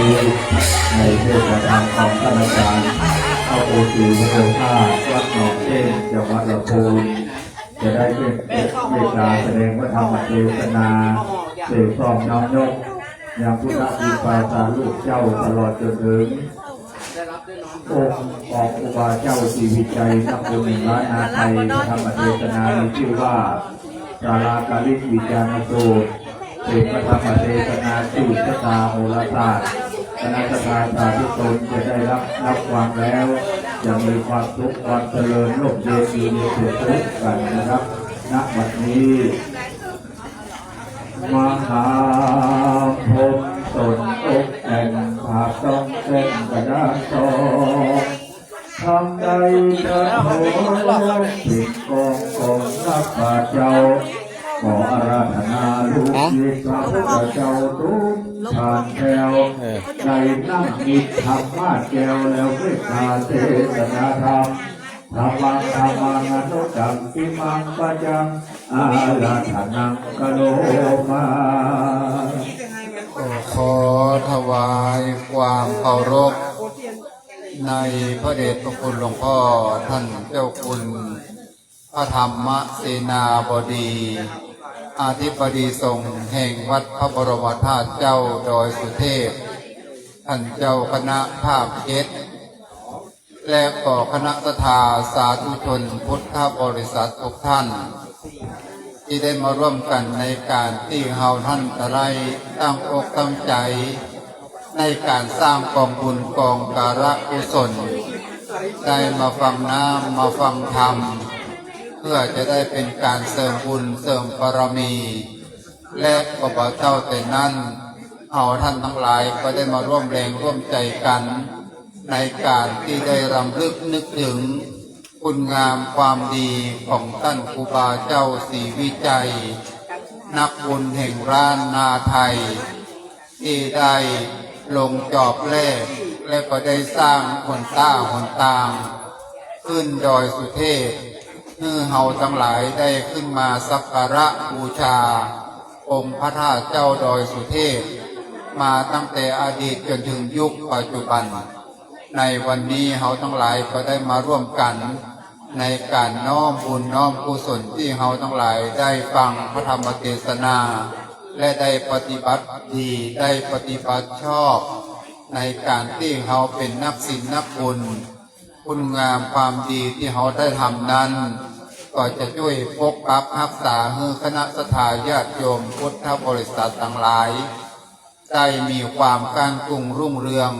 ที่สิ่งหนึ่งประการใดเฮาก็จะมีแต่ความสำเร็จเพราะว่าในหน้าที่การงานการเงินก็ขอบุญญาบารมีขององค์พระธาตุเจ้าดอยสุเทพและก็บุญญาบารมีของท่านครูบาเจ้าศรีวิจัยมาปกห่มคุ้มเก้าเมื่อคณะสัทธาญาติโยมที่ได้ฟังน้ำฟังธรรมประจำค่ำคืนนี้เมื่อเฮาทั้งหลายได้มีความสุขและบุญเป็นยิ่งใหญ่ประกอบคุณงามความดีอาตมาภาพก็จะได้เอาพระธรรมเทศนาซึ่งถือว่าเป็นพื้นเมืองเหนือตามจารีตที่ทอยประเพณีที่เฮาทั้งหลายได้สืบทอดกันมาฮือกับคณะสัทธาญาติโยมพุทธบริษัททั้งหลายเพื่อได้สดับรับฟังวันนี้ก็จะเอาพระธรรมเทศนาเรื่องสราการิวิจารณสูตรมาเทศนาให้กับญาติโยมได้ฟังเนื้อก็ขอให้ได้ตั้งอกตั้งใจเอาบุญเอากุศลในการฟังพระธรรมเทศนาณโอกาสกาละต่อไปนี้นะโมตัสสะภะคะวะโตอะระหะโตสัมมาสัมพุทธัสสะนะโมตัสสะภะคะวะโตอะระหะโตสัมมาสัมพุทธัสสะนะโมตัสสะภะคะวะโตอะระหะโตสัมมาสัมพุทธัสสะอิตังสุตังปิปามันตังภะคะวาวิหารันติกิจักขุตังปะปะตังอภิรัตังราชกหะโมสิกขาทาโวดุราสะปุริสตังยังมีสมัยกาลกาบหนึ่งถ้าเขาว่าอันว่าพระพุทธเจ้าแห่งเขาก็สถิตสำราญที่เหนือดอยพิชบูรณ์อันมีที่ไกลเวียงลาคานครที่นั่นในกาลครั้งหนึ่งมหาอนันตเสลเจ้าตนมีอายุบ่ได้ทรงพยาธิโรคาอันมากนับก็มีแน่เหมือนนั้นพระพุทธเจ้าก็เสด็จอยู่สำนักมหาอนันตเถระเจ้าแล้วก็มานั่งอยู่เหนืออาสนะอันมหาอนันตเถระเจ้าหากได้ผูกไว้ดีแล้วอันว่าพระพุทธเจ้ากล่าวว่าดูราอานันตตะวังอันว่าท่านอาภาธิโกอันว่าโลกาปัญญาทั้งหลายผ องค์นั้นก็บหยุดหย่อนผ่อนไม้แฟนเกตอันจะรืออภิกรรมันติดูราปัญญาโรคาปัญญาอันว่าเป็นทุกขเวทนามากนักยังบ่หยุดบ่หย่อนบ่หายบ่แฟนคือแก่ท่านตั้งหลายอันว่าบ่หูเท่าหูตายนั่นแลวิปัสสิติอนันตสัมมาสัมพุทธเจ้าอิมังสาราการิวิจาสุตังภาสิตังกาปุสันภัสสิวิอนันตสัมมาสัมพุทธัสสะอิมังสาราการิวิจาสุตังโกนะกามานันตาปิอนันตสัมมาสัมพุทธัสสะอิมังสารังการิวิจาสุตังภาสิตังมายัมปิอนันตสัตตลมนาเอกราหิสัมมา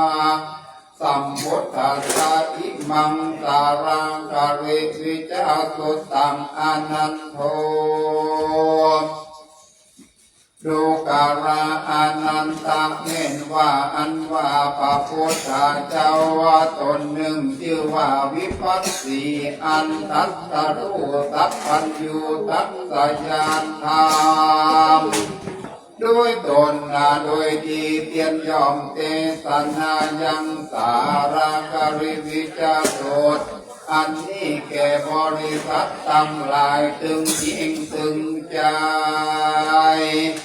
ที่ได้มาพร้อมหน้าเรียงตาและท่านตั้งหลายตกเมื่อเพื่อมือสังฆะบานสังฆะเมืองสังฆะบานจ้องหอเมืองสังฆะรถลายวดยานสีวิกายขับขี่ตั้งเลือกตนไรนากามาเกตที่อยู่ที่กินแห่งเฮาตั้งหลายตั้งเข้าน้ำเงินคำเข้าเปียกเข้าสารงัวควายหมูมาเป็ดไก่และคนตั้งหลายมือได้พ้นจากกังวลอันตรายตั้งหลายตั้งปวงเม่นว่าพระพุทธเจ้าตนชื่อว่าเวสสัพพูตนมาเป็นผู้แก่โลกตั้งสามใดทัสสรู้สัพพัญญูทัสสญาณยังอริยสัจตั้งสี่คือว่าทุกขสัจจะสมุทัยสัจจะนิโรธสัจจะและมังคสัจจะนั่นเตียนย่อมเตสนายังสารังการิวิจาโสดอันนี้เป็นต้นคือได้ถึงยังมังคระผลสักขะโมกขะคือเมืองฟ้าและเมืองคนแล้วก็มีนิพพานเป็นยอดนั่นแลเม่นว่า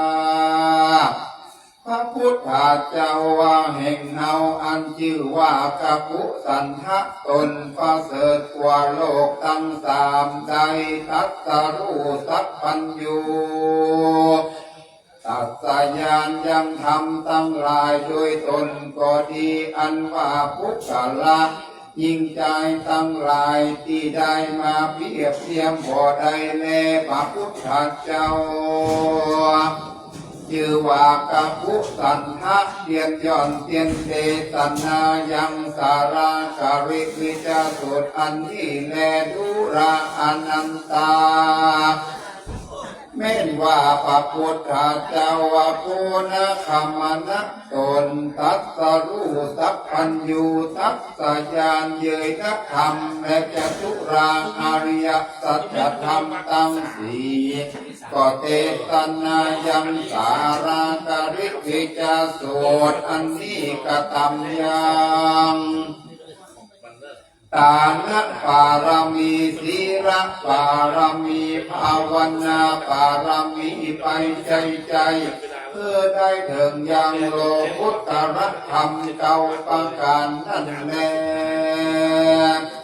ดุลอานันตาอันว่าอานนท์เม่นว่าพระพุทธเจ้าตนแห่งเฮาตนชื่อว่ากัสสปะ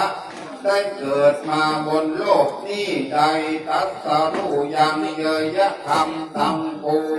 วงโดยตนสิ่งเดียวมีทุกขสัจจะสมุทัยสัจจะนิโรธสัจจะมังคสัจจะ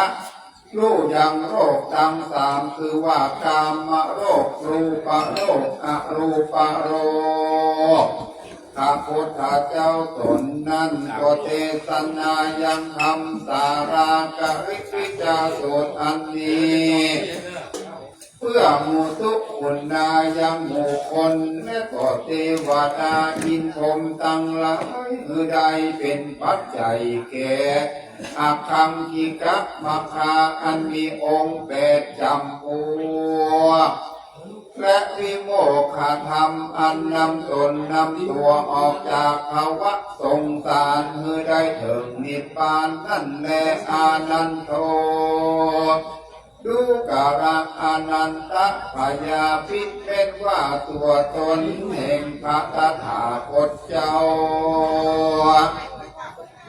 อันตัสสรู้ยังธรรมทั้งหลายทั้งปวงโดยตนอันดีอันเป็นส่วนสีในกาลปัจจุบันแลพระตถาคตเจ้าก็เทศนายังธรรมชื่อว่าสาราการิวิจารโสตอันนี้เพื่อมือเป็นคุณแก่คนและก็เทวดาอินพรหมทั้งหลายและมือเป็นคุณแก่บริษัทสมาคมตั้งสี่จำพวกตั้งแต่กระปัตติธราโตเตาเสียง5,000ภาวาสาเพื่อจักยกเอาสัตว์ทั้งหลายออกพ้นจากโกทักสงสารนั่นแลคือได้เถิงยังที่ปานเพียงแก้วอันหาที่สุดที่เสียงบ่ได้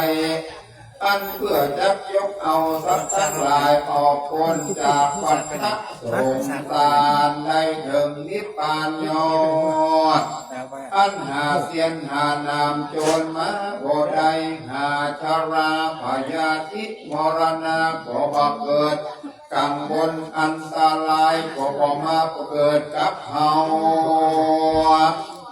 เตียนย่อมมหาภัยโรคะศัตรูก็บ่ได้เกิดกับจิตกับใจตั้งหลายทั้งปวงมีวิสารทัพองค์อาจในท่ามกลางหมู่บริษัทตั้งสี่ก็รู้เก่งขามสังอันด้วยเตจะทำอันนี้แลได้ชื่อว่าธรรมเวทนิยกรรมปากฏหันต่อหน้าตันตาบัดนี้แลแม่นว่าพญาอินตาพญาพรหมพญายมมาลาตั้งหลายที่เป็นเจ้าแก่เทวดาตั้งหลายตั้งปวงได้เฮียนเอาแต่สำนักพระตถาคตได้แล้วได้มาสั่งสวัสดิยายไปจุวันยามบ่ได้ขาดอานันโทอันว่าพระอานนท์เจ้าอันว่าธรรมสาราการิวิจาสูตรดวงประเสริฐอันนี้หากอันใดมาปกปักคุ้มขังรักษาเป็นที่บรรเทาเอาเสียยังพยะกังวลอันตรายตั้งหลายบ่ได้เกิดแก่ปุกละยิ่งใจตั้งหลายตั้งปวงผู้นั้นก็จะใหญ่อยู่ทุกสวัสดีบ่มีโลภะพัญญามาผิดมาเพียนเต้าเว้นแต่กรรมวิบากไปหลังหากใดก็ต่ำแก่กันในอเนกชาติอัน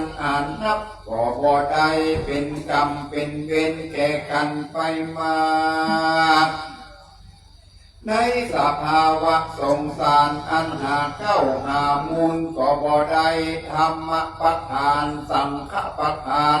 คือใดเขาอยู่สุขสวัสดีมีโจกมีลาภเตจะปะแปะขาสัตศัตรูตั้งหลายตั้งปวงคือประกอบไปด้วยฐานะปัญญาตรัสต่อเตาถึงนิพพานแลปะมุตตาสตาสังรักขังกตังภาวิสติปัฏฐสัตติตันรักขังกตังภาวิสตินาราโสตันสาสังรักขังกติปวิสติมาคานะสันตาสังรักขัง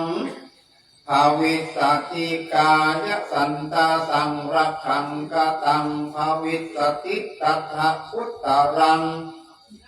นรัมปฏิดูราอนันตโยปุกโลอันว่าปุกละยิ่งใจตั้งหลายผู้ใดได้น้อมไปสักการะบูชายังธรรมเทศนาชื่อว่าสาราการิวิจาสูตรอันนี้น้อมจิตใจติดต่อถึงธรรมเทศนาแห่งพระตถาคตด้วยประเสริฐในกาละทุกคำเจ้าก็ดีเม้นว่าเพราะอุบาทโลคาพญาตอันก็เกิดในตนในตัวตั้งหลายตั้งปวง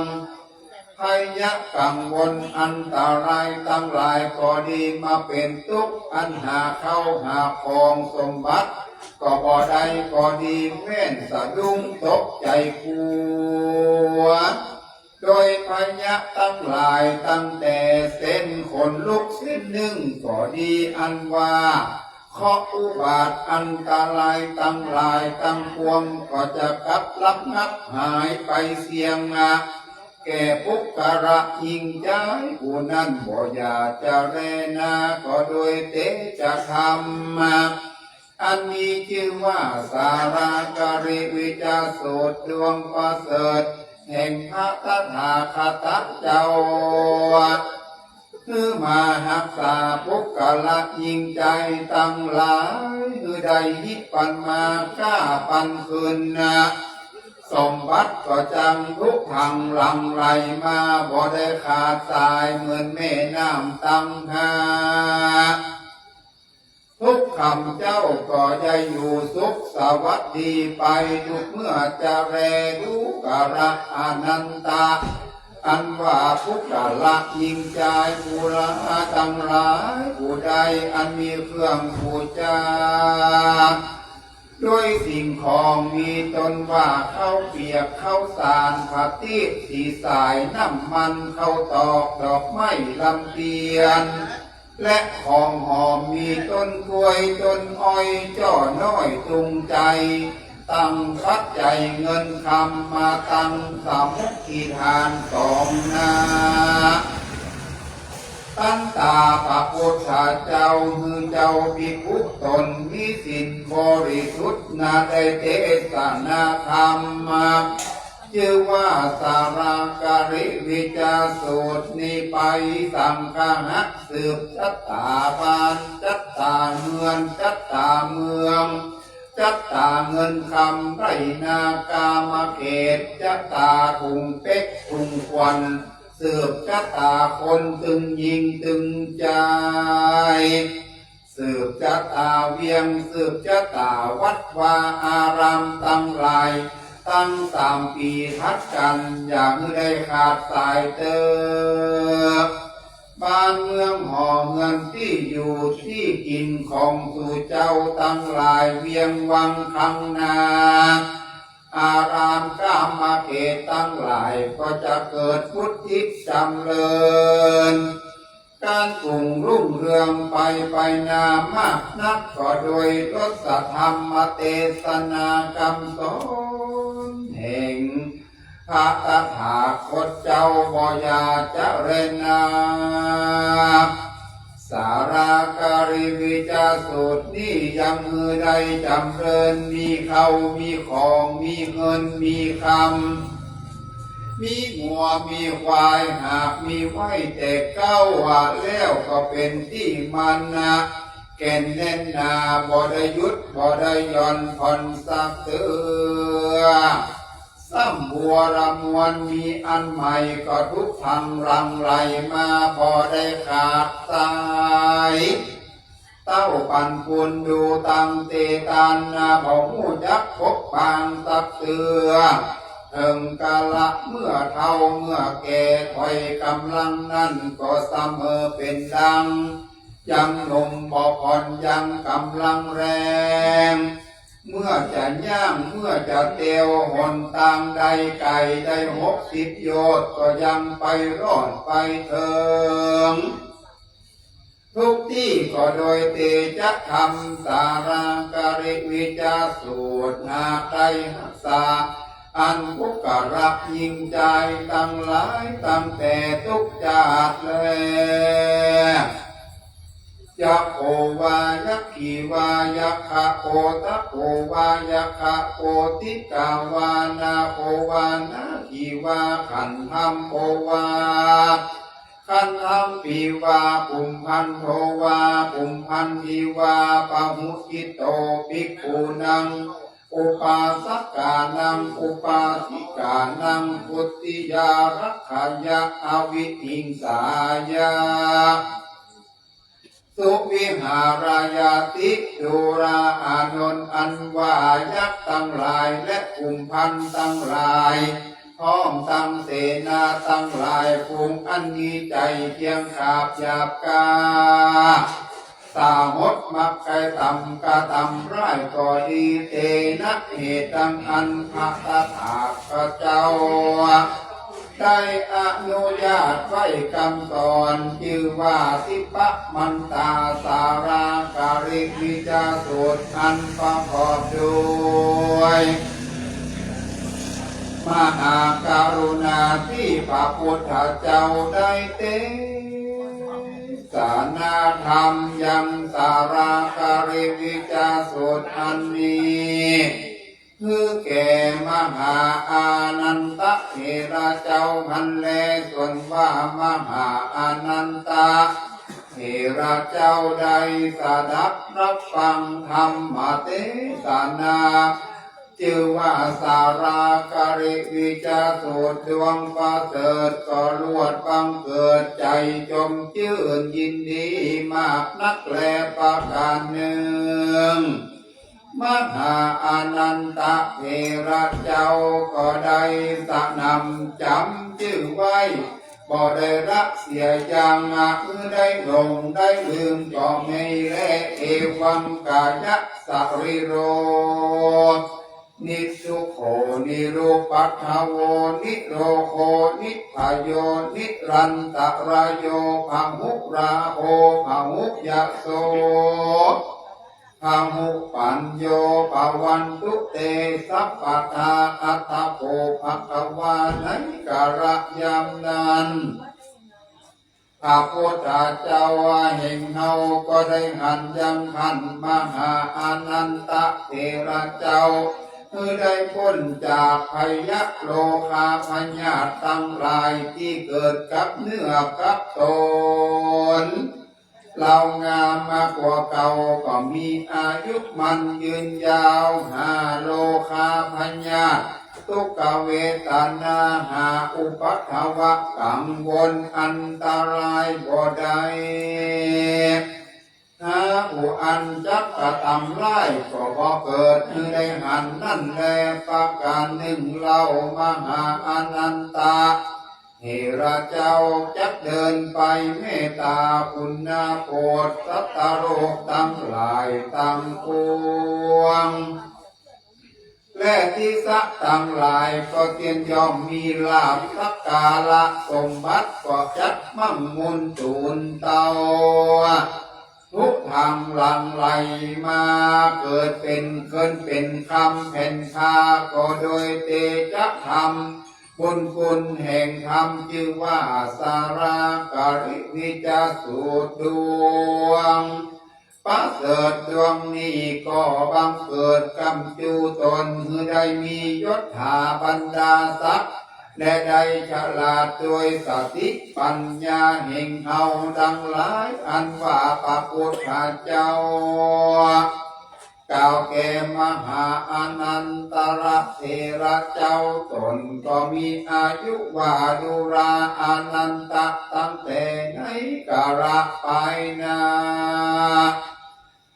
ตะวังอันว่าท่านตั้งหลายจะได้อยู่ดีมีสุขพ้นจากทุกข์ตั้งหลายตั้งปวงแถมบะก็ยังมีอายุมันยืนยาวแต่เตอว่าอันก็มีแลประกาศเสนโตธรรมปริโยสาเนสาอิการธรรมเทศนาโสตาปฏิภรทีนิปาปุนิงโสอาหุจานาส่วนอันว่าคนยิงใจตั้งหลายที่ใดมานั่งฟังพระธรรมเทศนาชื่อว่าธรรมสารกริวิจาสูตรดวงวิเศษได้ดับกิเลสตัณหาขาดแล้วก็ได้ถึงธรรมวิเศษมีพระเภทว่าโสตาปฏิภระมีอรหันตาเจ้าเป็นตนปริโยสานก็มีวันนั้นแลสาราการิวิจาสุตังนิสิตังกิญญาสังวันนาวิเศษอันกล่าวยังทำชื่อว่าสาราการิวิจาสูตรอันมาในทิพมนต์หลวงก็บังคมสมเด็จสาเดช สาธุสาธุสาธุ พระธรรมเทศนาก็จบลงอีกผูกหนึ่งนะครับ ก็จะได้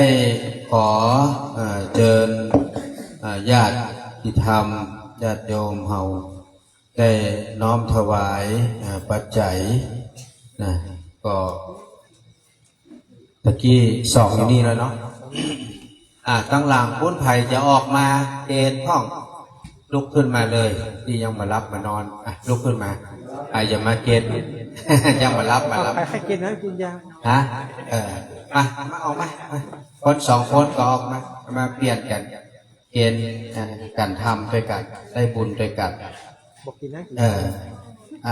ไอ้ชนเอาน้ำเอานั้นเกณฑ์เอาน้ำเกณฑ์ยาเกณฑ์จับน้ำจับยามาน้ำกับยานั้นค่อยๆกลับน้ำมายกมาวางบนนี้ก่อนเอายามาด้วย3 ขวดยากินข้าวหลำนะท่านก็กินแล้วต้องกินก่อนกินข้าวสัก15 นาทีเนาะจะได้กินข้าวหลำน้ำลงกำเกณฑ์สาธุต่อไปสาธุหน้าวิหารครับหน้าวิหารจะหลังก่อนอาหารครับครับผมกินหน้าวิหารก่อนเข้าครับก็ขออนุโมทนาตาเนื่องกับบรรดาคณะสัตยาญาติโยมพุทธบริษัททุกท่านนะครับอันไม่มีคุณพุทธิชาติคำปันเจ้าหน้าที่ฝ่ายควบคุมสถานีวิทยุ FM 96 มิกะเฮิรตซ์และก็คณะสัตยาญาติโยมที่ได้สดับรับฟังพระธรรมเทศนาและก็ว่าแต่นั้นก็ยังมีคณะสัตยาสาธุชนก็ได้ร่วมความบุญกันมาและก็ขอบคุณในความเมตตาพระเดชพระคุณหลวงพ่อท่านเจ้าคุณพระธรรมเสนาบดีท่านเจ้าคณะภาคเพชรอธิบดีสงฆ์แห่งวัดพระบรมธาตุเจ้าดอยสุเทพที่ดานำบุญ เมื่อคณะสถานญาติโยมทั้งหลายได้มาคึกตึงลำเปิงหาครูบาเจ้าศรีวิจัยที่ได้มาสร้างวัดเปงวาดอยสุเทพถนนหนต่างๆที่เราทั้งหลายได้ขึ้นมาสักการะบูชาอันนี้ก็ถือว่าเป็นบุญอันยิ่งใหญ่ที่พระเดชพระคุณก็ยังได้เป็นตนเมตตาได้อนุเคราะห์สงเคราะห์กับลูกศิษย์ลูกหาได้ช่วยส่งเสริมเรื่องการศึกษาและก็ส่งเสริมพระพุทธศาสนาต่างๆและก็ขอบุญญาบารมีนี้ปกปักรักษามือคุณหลวงพ่อได้มีอายุมั่นขวัญยืนได้เป็นร่มโพร่มไทรของบรรดาลูกศิษย์ลูกหาเมื่อได้เป็นร่มโพร่มไทรแล้วก็เพผายายบุญมาคือกับลูกศิษย์ลูกหาที่อยู่เบื้องล่างได้เป็นบุญเป็นกุศลกับตนกับตัวในการพบทักษะของเราและบุญญาบารมีของครูบาเจ้าศรีวิจัยโดยที่มาพบกับรักษาพื้นแผ่นดินปฐพีแห่งนี้คือเราทั้งหลายนั้นได้ช่วยกันในการที่จะได้น้อมส่งบุญส่งกุศลเนิ่นยะถาวะริวะอาปุราปาริปุเรนติสาคารังเอวะเมวะอิโตทินังเปตานังอุปกัมปติอิชิตังปฏิตังตุมหังคิปะเมวะสมิจจันตุสัพเพปุเรนโตสังกัปปาจันโทปนะระโสยะถามณีโชติระโสยะถาสัพพิติโยวิวะจันตุสัพพะโรโกวินาสันตุมาเตภวะตันตรโยสุขีจิคายุโกภวะอภิวาตานาสีริสานิจังพุทธาปัจจายโนจัตตารโอธรรมาวะทันติอายุวันโนสุขังภะลังสาธุวันทามิพันเตสัพพังอาภาราธังกามาธาเมพันเตมยากาตังปุญญังสามินาอาโนโมหิตาพังสามินากาตังปุญญังไมหังราคาพังสาธุสาธุอนุโมทามิวันโนสุขังภะลังสาธุกับเก้าในนามของพระเดชคุณหลวงพ่อพระธรรมเสนาบดี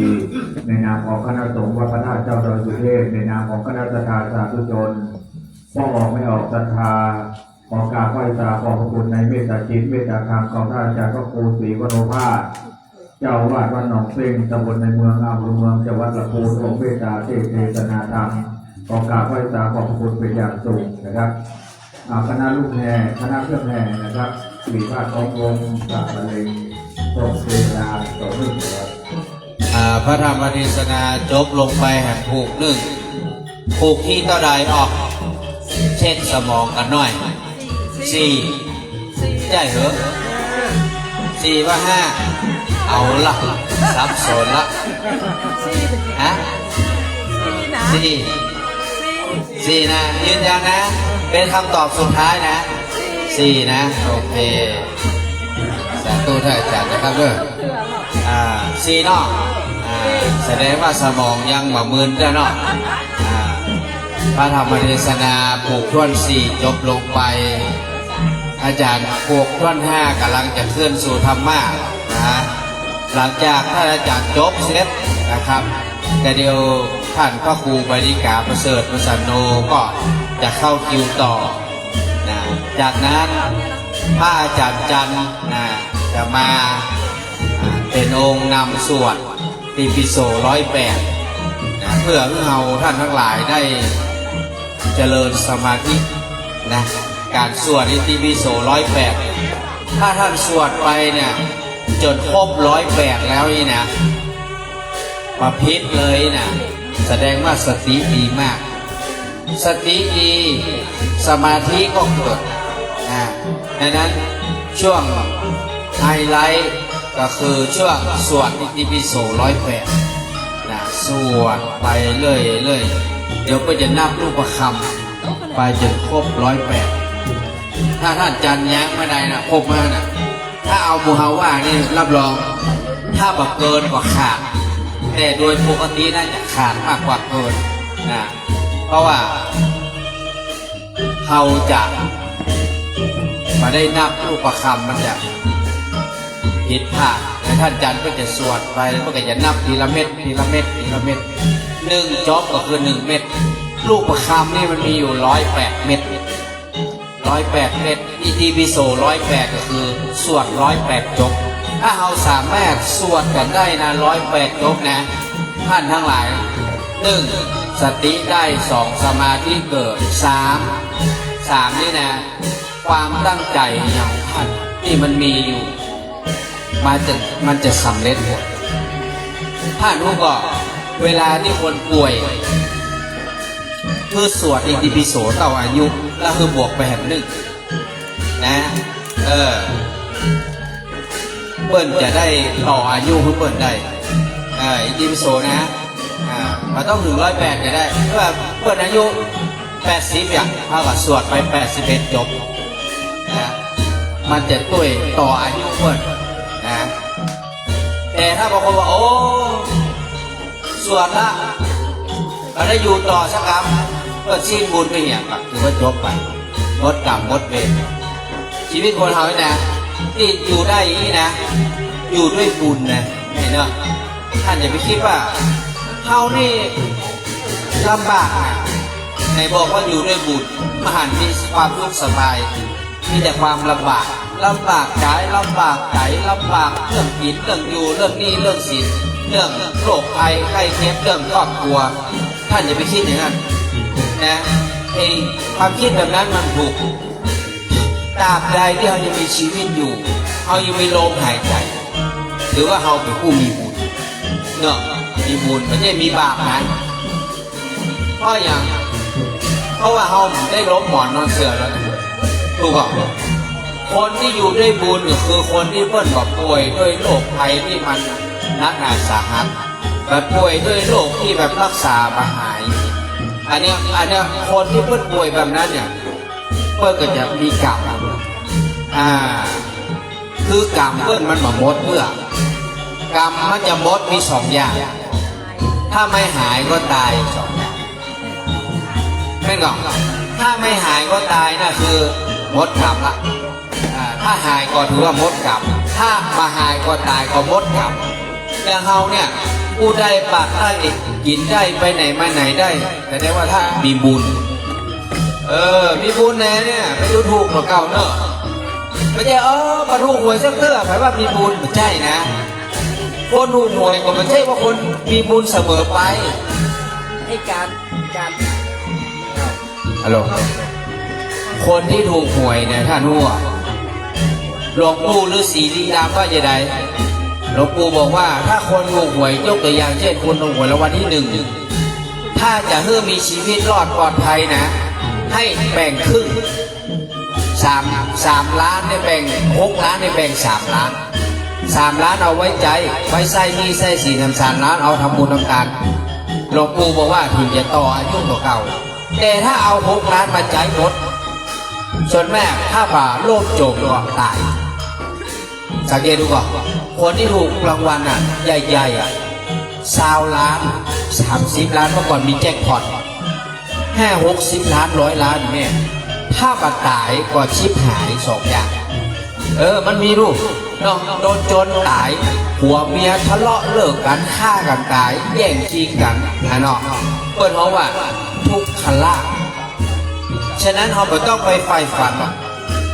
ได้รางวัลที่1ได้2 ตัว 3 ตัวก็เอาแล้วได้น้อยเนี่ยมันเดือดร้อนกับบุญของเขาถ้าได้นักเนี่ยบุญมันหายเดียวเลยนะบุญที่เราสร้างมาเนี่ยมันเจ๊กจาดนี้นะมันบวกไปจาดก่อนจาดไหนมันมารวมกันทีนี้มันถูกปุ๊บพี่น้องได้30 ล้าน60 ล้าน100 ล้านเนี่ยมันใจบุญหมดเลยดังนั้นไอ้ที่ถูก2 ตัว 3 ตัวก็ดีใจไปเถอะเนาะรางวัลที่5ที่4ที่3ก็ถูกไปก็ดีใจแล้วก็ไปคิดนักจะได้มีบุญอยู่ไปยาวๆเนาะอยู่ไปกินทานไปใช้หนี้ไปนะฮะอันนั้นมันต้องไปขึ้นนักนะขอให้อยู่ด้วยบุญอยู่ด้วยบุญดังนั้น นี่นะมันมีบุญนี่มันได้มาฟังธรรมนี่เนี่ยเนาะตอนแรกผมคิดในใจนะ2 กันรถ2 กันมันจะเต็มก่อนปรากฏว่ามันเต็มแล้วมันก็มีคนมาต่างหากโดยเนาะเพิ่นมาต่างหากอันนี้ต้องอนุโมทนาเด้อ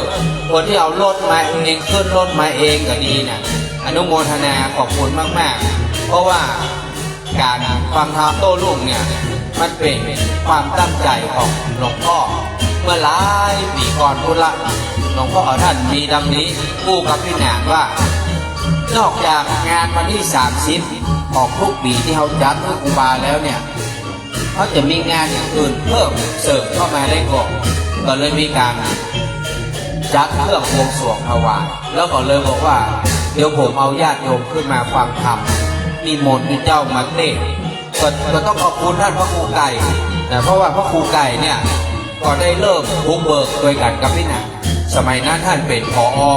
สถานีวิทยุขึ้น96สมัยย้อนไปได้10 กว่าปีก่อนละนะครับท่านเป็นผอ.คนที่2คนที่1ท่านผู้พันธนัทเดชะท่านไปละไปสวรรค์ละแล้วมาก็คือพระครูไก่ยังไปยังอยู่พระครูไก่ยังอยู่ดีมีสุขอยู่ก็เอาได้ช่วยกันจัดกิจกรรมในการฟังธรรมโต้รุ่งก็ต้องขอบคุณท่านไก่เลยพระครูไก่เพื่อนมาช่วยผมผู้ปีนะครับเอาแย้งไปช่วงโควิดเนาะ63 64 65ประมาณนั้นเนาะแย้งไปประมาณ3 ปีแล้วก็ปีมาเมื่อ66 67เขาก็เริ่มจัดขึ้นมานะครับดังนั้นขอทุกท่านช่วยกันเนี่ยมันเป็นยังให้รับก็ไปรับไปนอนได้ห้องว่าเนาะขอคือเฮาแบบร่วมกิจกรรมกันเนี่ยผู้ปีนะครับหลวงพ่อท่านบอกว่าอย่างนั้นอยากให้ทุกท่านใครสูบบุหรี่จากไหนนี่กินบุหรี่มาทางนี้เนาะใครสูบบุหรี่ใกล้นะขย้ายไปใกล้ๆหน่อยถ้าจับได้เดี๋ยวจะแจ้งตำรวจละบุหรี่มันกลิ่นมันเข้ามาทางเพศเนาะใครเหม็นบุหรี่พวกยกมือมีคนเหม็นบุหรี่เนี่ยมีพยานเนี่ยพี่นางนุ่งดำคุยเพราะว่าเขาชอบบุหรี่เขาสากกินบุหรี่แล้วเขาเมาหัวให้ใครสูบบุหรี่ใกล้ๆกับรุ่นนะย้ายตัวเองไปไกลๆนะอ้าวตอนนี้นิมนต์ท่านอาจารย์นะครับนิมนต์ท่านอาจารย์ขึ้นมายังบนแท่นอาสงฆ์จะได้แสดงพระธรรมเทศนาผู้ควรเท่าใดขอโอเคอันเนี้ยเบอร์5มาแล้วแล้วก็เบอร์5มาก็อย่าลืมนะปัจจัยให้ชนก่อนเดินหาปัจจัยใครจะนอนก็ลุกมาใส่ซองก่อนใส่ซองแล้วก็นอนรอห้ามสลิปปิ้งแนวลุกมาใส่กันทำก่อนเพราะว่านอนฟังธรรมอันนี้จริงต้องใส่2 ต่อนะนอนฟังธรรมนี่เพราะว่าสบายกว่าเปิ้ลนั่งฟังอันนี้นอนฟังอันนั้นต้องใส่2 เด้งแล้วตอนนี้ก็แห่ก็จะลงละเดี๋ยวจะได้ฟังธรรมต่อนะครับขอบพระคุณเครื่องนักดนตรีนักแห่ทั้งหลายอันนี้ก็สู้กันไปแต่แห่นี่เดี๋ยวเราเพิ่งจบนี่เพิ่งให้ปิกละประมาณเกินคืนเพิ่งจะปิกละเนาะเพราะว่าน้องๆเพิ่งจะต้องไปนี่พูดก่อนวันพรุ่งนี้เจ้านี่เพิ่งจะมีงานนี่ตรงห่วงอนุสาวรีย์ครูบาเจ้าศรีวิชัยเพื่อจะมีเครื่องบวงสรวงยัดถวายช่วง6 โมงเกินเพื่อจะใส่บาตรผ้าเนร120 ตนแล้วก็จะมีการตั้งขบวนที่จะได้อัญเชิญหุ่นขี้ผึ้งผู้เหมือนครูบาขึ้นตั้งแต่ห่วงครูบานะประมาณ8 โมงป่ายก็จะขึ้นมาเรื่อยๆมาจนถึงบนเนี้ยนะครับก็ประมาณสัก10 โมงป่ายแต่กิจกรรมเขาทั้งหมดนี่เขาก็จะมีการตักบาตรช่วง7 โมงเช้าอันนี้เชิญพ่ออาจารย์พระนานครับ กับพระธรรมเทศนาการพวน5ในการเสกต้องน้อมยกทั้งพุทธกิจปาสาลูกเจ้าและลูกหล่อหอมหวนของครูบาเจ้าศรีวิจัยครบรอบ90 ปีข ของการสร้างถนนคือสู่วัดพระธาตุเจ้าดอยสุเทพโดยเขาได้กราบไหว้สานิมนต์ในเมตตาธรรมของท่านอาจารย์พระพรัตน์นัทนนท์นะครับวัดศรีบุญเรืองตำบลป่าไผ่อำเภอสันทราย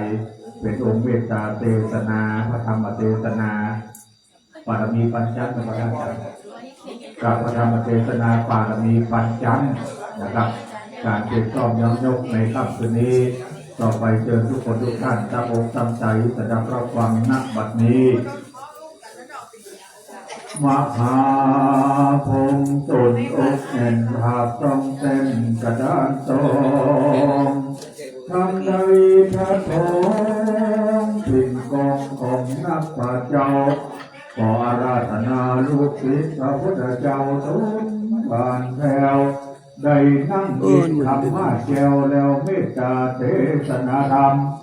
ธรรมะ ปาสาลูกเจ้า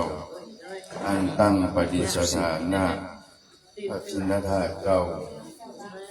ดอยสุเทพขอถวายความเคารพพระเดชพระคุณหลวงพ่อท่านเจ้าคุณพระธรรมเสนาบดีเจ้าคณะภาค7เจ้าอาวาส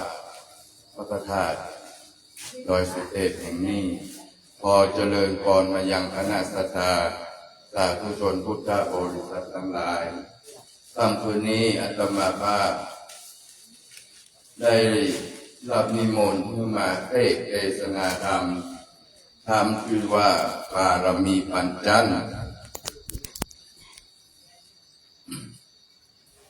เพื่อจะได้ถวายเป็นอาจาริยบูชายังอุบาเจ้าศรีวิจัยเป็นลำดับต่อไปนะโมตัสสะภะคะวะโตอะระหะโตสัมมาสัมพุทธัสสะนะโมตัสสะภะคะวะโตอะระหะโตสัมมาสัมพุทธัสสะนะโมตัสสะภะคะวะโตอะระหะโตสัมมาสัมพุทธัสสะเอวะเมสุตังเอกังสัมมายังภะคะวะราจักะเหวิหารันติกิจาคุเตปัปปะเตตัลละโกภะคะวะภิกขุนังอาลัมภกะเดสิสาดาโวดุราสะปุริกาทั้งหลายตั้งยิ่งใจม้วนหมู่อันพร้อมนาอยู่ฟังรำจุงปากันจำฟังที่ดังเราจากที่จะไต่ลำดับไปนาบัดนี้และนาเอกังสมยังยังมีกาลากับหนึ่งพระพุทธเจ้าพงทำร้านอยู่ใน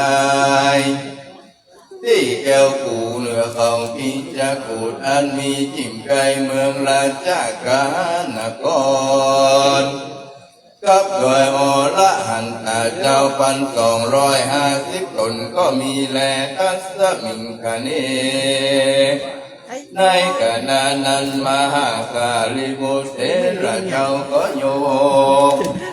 เมื่อกรมเก่าถามว่าพุทธเจ้าว่าปันเตปังกวาถ้าแต่พระพุทธเจ้าอันว่าปารมีปัญจยังมีคุณอันประเสริฐลำเลิศแก่สันตโลกสงสารดังเจริญขออาราธนาพระพุทธเจ้าเทศนาไปโปรดเพื่องประโยชน์แก่สัตว์โลกทั้งมวลไปนาแต่เธออันตะโกภะคะวาอันว่าพระพุทธเจ้ากันมหาสารีบุตรเถระเจ้ามาคงเก่าอาราธนาพอเทศนาธรรมดวงประเสริฐพระก็มีกำบังเกิดเมตตาจริงตั้งเก้าเทศนาว่านามาตุลัตนากายัง ตานะปะละมิโยโสภะคะวะอิติปิตานะอุปปะละมิโยโสภะคะวะอิติปิตานะปะละมะตาปะละมิโยโสภะคะวะอิติปิสีลาปะละมิโยโสภะคะวะอิติปิสีลาอุปปะละมิโยโสภะคะวะอิติปิสีลาปะละมะตาปะละมิโยโสภะคะวะอิติปิ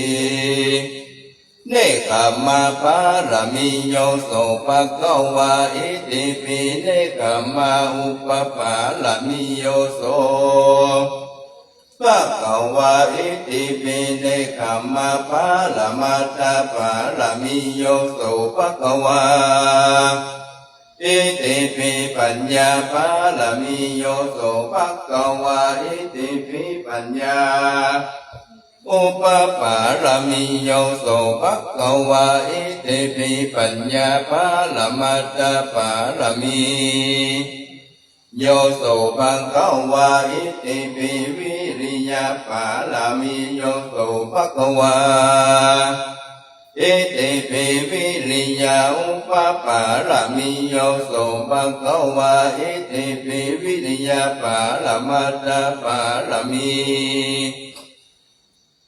โยโสภะคะวะอิติปิกันติปาละมิโยโสภะคะวะอิติปิกันติอุปปาละมิโยโสภะคะวะอิติปิกันติปาละมัตตปาละมิโยโสภะคะวะอิติปิปัญญาปัสสัจจะปาละมิโยโสภะคะวะอิติปิสัจจะ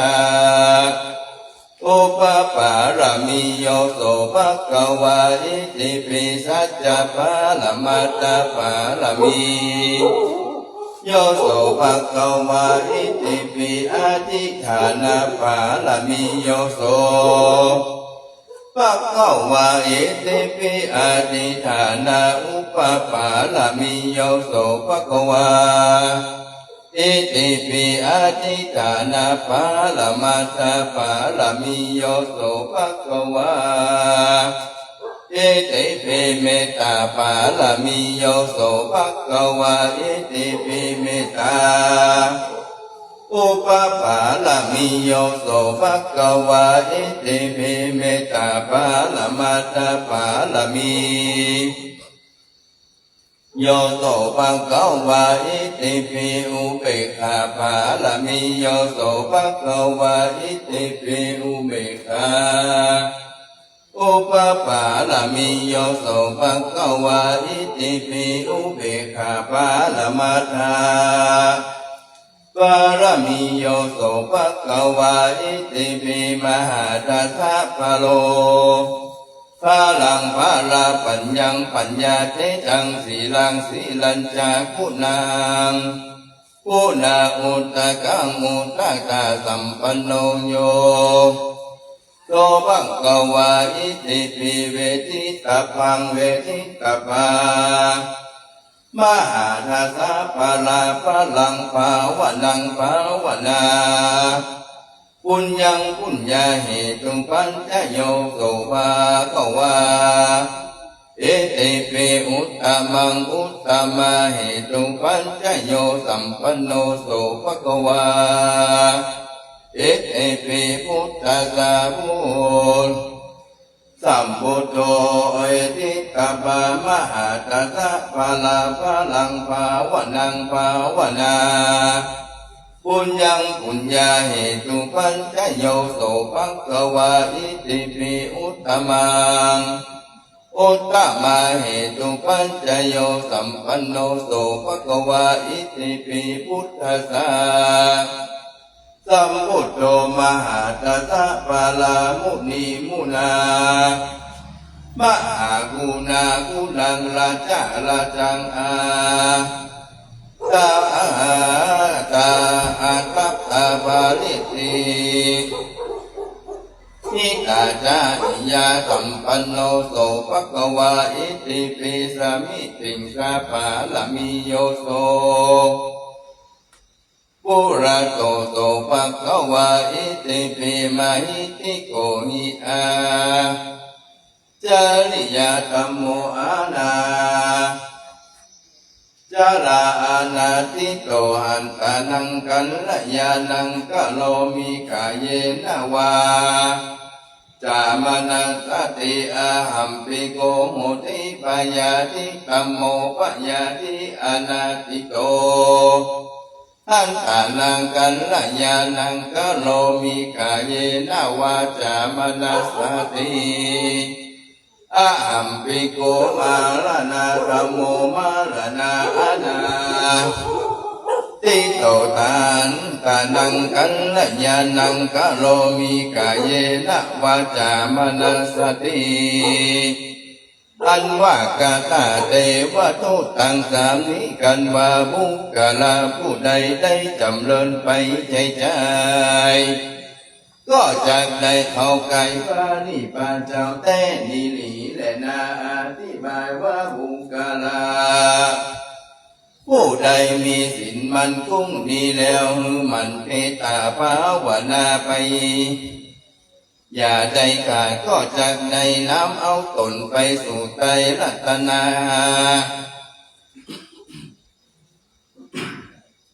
สามประกาศคือเป็นอนิจจังทุกขังอนัตตาลำเพิ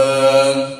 ดูรังจลาพยาติมารณาวะปัญญามัจจุรา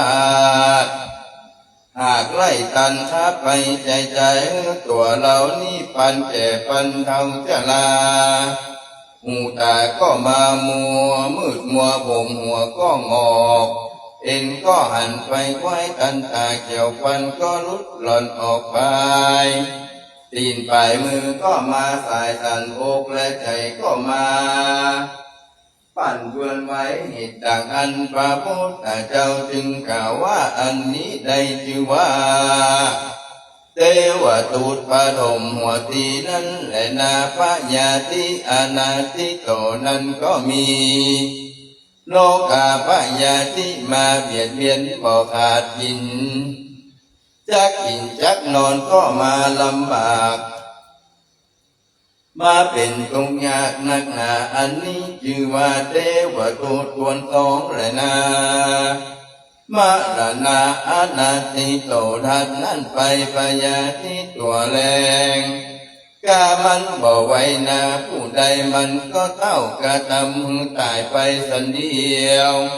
อันนี้ก็เป็นเทวทูตทวนสามและนาเหตุจากอันบุกะลาหญิงใจทั้งหลายควรลำเพิงดูอย่างเทวทูตทั้งสามนี้ไว้เป็นกรรมฐานว่าอายังอัตตะภาโวอานิจจังทุกขังอนัตตาอันว่าตนตัวเรานี้ก็บ่มันบ่เที่ยงหูความเงียงไปมาทุกขาก็เป็นทุกบ่ขาดอนัตตาก็บ่ใจตนแห่ตัวแห่งเราหากเป็นว่างเปล่ามาแล้วควรลำเพิงภาวนาปมวิหารสีหือมีใจที่ในทางธรรมใดก็ทำสมาธิและภาวนาไปใจก็จะได้รู้แจ้งหันจริงแจ้งจอดนาง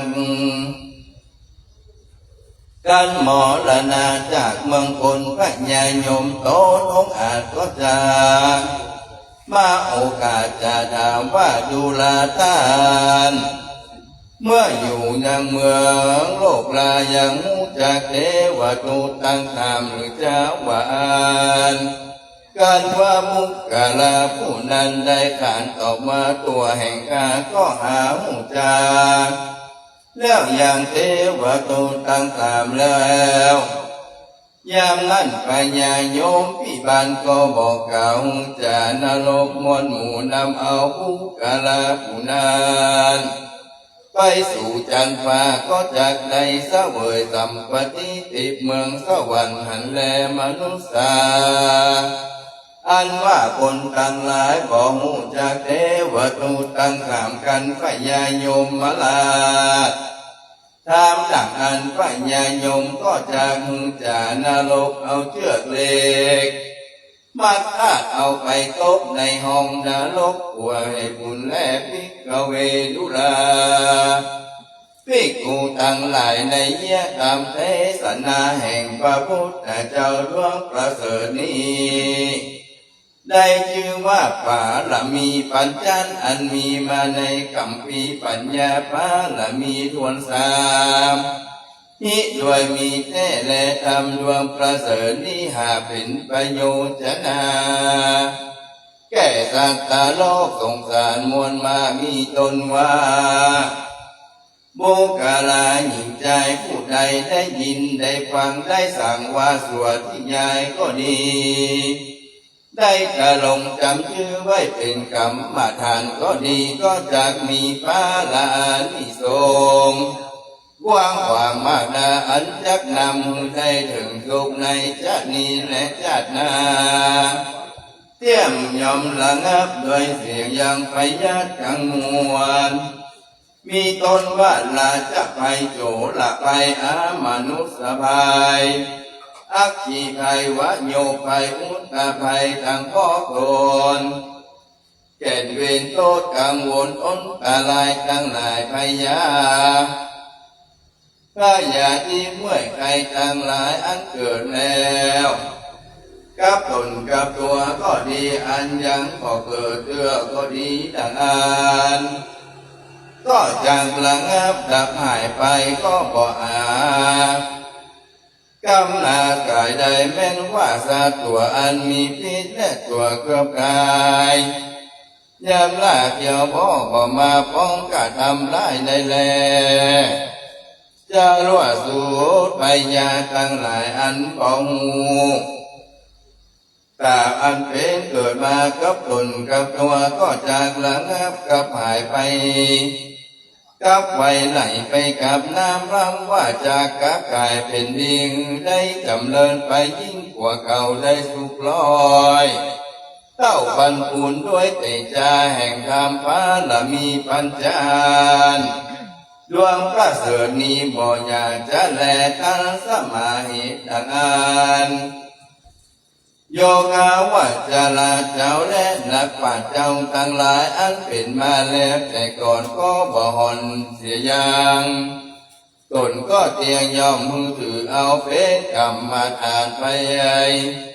ไหวจูตนจูพระองค์บ่อยากจะและนาปปาทิเตนาอันว่านักหมู่เจ้าทั้งหลายตนใดก็ดีปัจจเวกิตวากันว่าใดก็ทำลำเพิงแล้วก็ควรกล่าวเป็นการหาว่าอาโหวัตพังขีวรังปริคุลางอาโหวัตโพปินาปะโตปฏิกุโลอาโหวัตพังเสนาสนังปริกุลังอาโหวัตโพกิรานาปัญจยังเพทัจังปริขาโลปริกุโลดังนี้โดยเหตุว่าอรหันตเจ้าทั้งหลายเล่งหันคุณละบุตรเจ้าทั้งหลายได้ปฏิบัติกรรมฐานแล้วก็หึงภาวนาเอาคุณพระพุทธเจ้าตนประเสริฐโดยบทว่าอิติปิโสภาสวากาโตสุปฏิปันโนตั้งแต่ต้นถึงปลายนั่นเถิดแล้วก็ล่ำเพิงในใจถึงป่าละมีปัญญาด้วยบทว่าทานาป่าละมีโยโสภังกวาลอดสุดปลายเป็นดังอันได้กล่าวมาเบื้องต้นนั้นเกิดกันว่ามุกาละยิ่งใจวงใดในปฏิบัติดังกล่าวแล้วก็จักบังเกิดปาลาอานิสงส์มากหนักจักได้ปะแป้ยังกระเทือนกระตูหมู่ไว้มานอุปัฏฐาวะกังวลทนตะลายทั้งหลายได้เสียแล นี่ด้วยมีแต่และนาอรหันตเจ้าทั้งหลาย ได้แบ่งอย่างพระละมีปัญจันไว้กำจูศาสนาตลาบต่อเท้าถ้าปันพระวาสาการว่ามุงกาลายผู้ใดได้ปฏิบัติตามคำสอนแห่งอริยเจ้าทั้งหลายก็จะได้เดินยังมากาละมาลาไปสู่เวียงแก้วนี้ละปัจจัยแท้นี้ไม่ชนต้องมีปวันตาอันว่าสู่ท่านทั้งหลายได้เกิดมาพบปะใส่พระพุทธเจ้าศาสนาแห่งตถาคตควรพากันใส่ใจปฏิบัติตามคำสอนแห่งพระพุทธเจ้าแล้วหมั่นมือตานักษาศีลภาวนาไปใจอย่าได้ขาดอย่าได้ประมาทละสาว่าได้เอาตนอัตตาตนตัวได้พ้นจากต่างทุกข์ยากในวัฏสงสารได้ถึงนิพพานเวียงแก้วเป็นที่แล้วดังกับพาธนาและนาพระพุทธเจ้าตนประเสริฐได้นำเอาธรรมดวงอันลำเลิศมาเทศนาอันมีชื่อว่าปาลมีปัญจานอันติดเนื่องต่อดันมาโดยกรรมฐานอิทธิอุตาปากาเลนะด้วยประการดังกล่าวมานี้แหละนาสหสังปาลมีพุทธคุณังนิติตังขิยา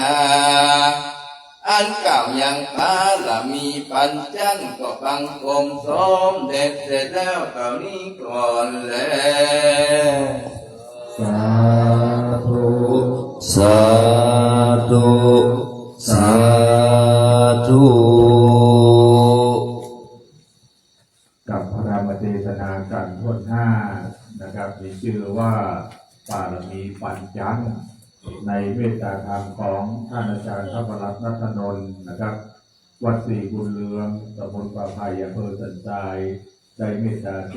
ศนาต่อไปนะครับต่อไปพี่นาวุฒิชาติจะได้เรียนเชิญนะครับแม่ขาวพ่อขาวนะครับได้เป็นตัวแทนของคณะผู้ปฏิบัติธรรมนะครับคืนนี้ได้น้อมถวายบูชากเทศกธรรมกันนี้ครับผมตั้งหลังแม่นายมาลูกมามาแม่นายลูกมาเพื่อนเลยเพื่อนแม่นายกับลูกมาไอ้แม่ตั้งหลังนะเสื้อสีส้มน่ะเสื้อกาโกนมาก่อนก็ใครจะออกมาตรงไหนยังไม่ได้ออกมาตานมาออกมาเลยแม่ใครยังไม่ได้ออกมาเกณฑ์มาตั้งไม่นอนนี่ให้ลูกออกลูกมาใครจะลูกมามาเกณฑ์ไปก่อนแม่มาลีมาตาพระตัวมาเกณฑ์ก่อนตาพระตัวไปก่อนอันนี้ก็หนาวค้างหนาวเกินไปแล้วสักเทื่อมาแม่นายยกนี่มาก่อนยกอันนั้นมาเดี๋ยวมาวางตรงนี้ก่อนแน่เราวางแล้วกลับกอดยานะมาเถอะแม่นายเอามาวางนี่ก่อนมาวางนี่เดี๋ยวก่อนเดี๋ยวเพิ่งเกณฑ์เดี๋ยวแป๊บหนึ่งเราเกณฑ์พร้อมเอาน้ำมาวางเลยเอาน้ำมาวางเดี๋ยวเอามือมาแตะนี่3 คนนะช่วยแตะสาธุสาธุสาธุ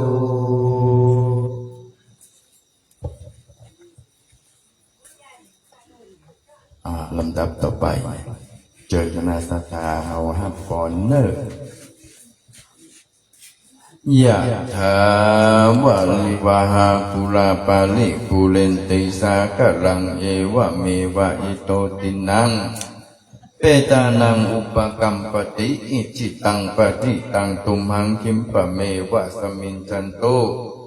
สัพเพปุเรนตุสังกปาจันโทปนะระโสยะธามณีโชติระโสยะธาอายุวัตโกอนวัตโกสิริวัตโกยัสวัตโกภาลวัตโกวันนวัตโกสุขวัตโกโหตุสัพพตา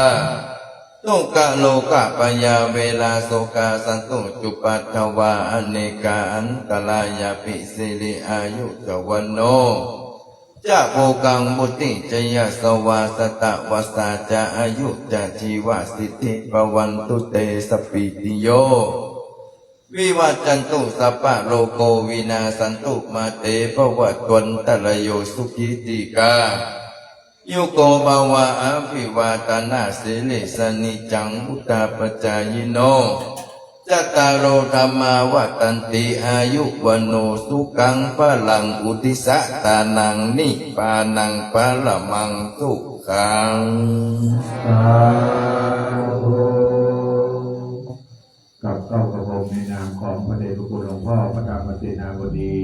ในนามของคณะสงฆ์วัดพระธาตุเจ้าดอยสุเทพและในนามของคณะศรัทธาสาธุชนกราบไหว้ตาขอบพระคุณในเมตตาจิตเมตตาธรรมของท่านอาจารย์พระประหลัดนักนนท์องค์ธรรมกถึกนะครับจากนั้นขอว่ากราบไหว้ตาขอบพระคุณเป็นอย่างสูงนะครับอิตังทานากัมมังนิพพานาปัจจโยตุโนนิจังอิตังศีลากัมมังนิพพานาปัจจโยตุโนนิจังอิตังภาวนากัมมังนิพพานาปัจจโยตุโนนิจังยังวาตานิพพานังสุขังวาตานิพพานังสาลังวาตานิพพานาปัจจโยโหตุโนนิจังจัต วั ตา ตามิพันเตสัพพังอาปาราทังกามะทะเวรันเตมยากตังปุญญังสามินาอนุโมทิตาปังสามินากตังปุญญังไมหังทาตาปังสาธุสาธุอนุโมทามิ จัตตาโลธรรมาวัตันติอายุวันโนสุขังปะลังสาธุอาเฮเลยรอบสุดท้ายเที่ยงคืนจากนั้นคณะแห่ก็จะได้จรลีหนีละหมู่เฮาไปต่อไปจะไม่มีแห่แล้วแต่เดี๋ยวท่านพ่อครูใบดีกาประเสริฐประสันโนจะเป็นองค์เทศอิสต่อจากนี้นะครับใครจะไปเข้าห้องน้ำจะไปล้างหน้าล้างขา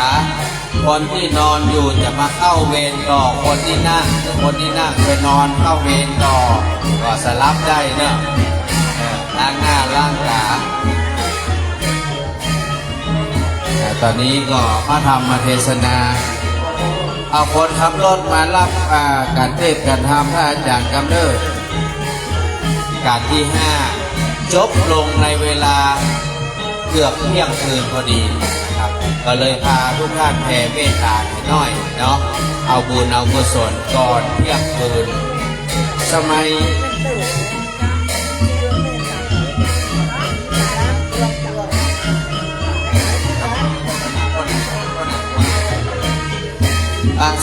เมื่อ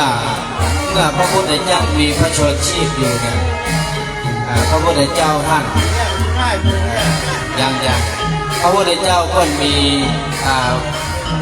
กิจที่จะต้องปฏิบัติเนี่ยช่วงที่เรากำลังอยู่กันตอนนี้คือช่วงเที่ยงคืนเนี่ยมันจะเป็นช่วงที่เทวบุตรเทวดา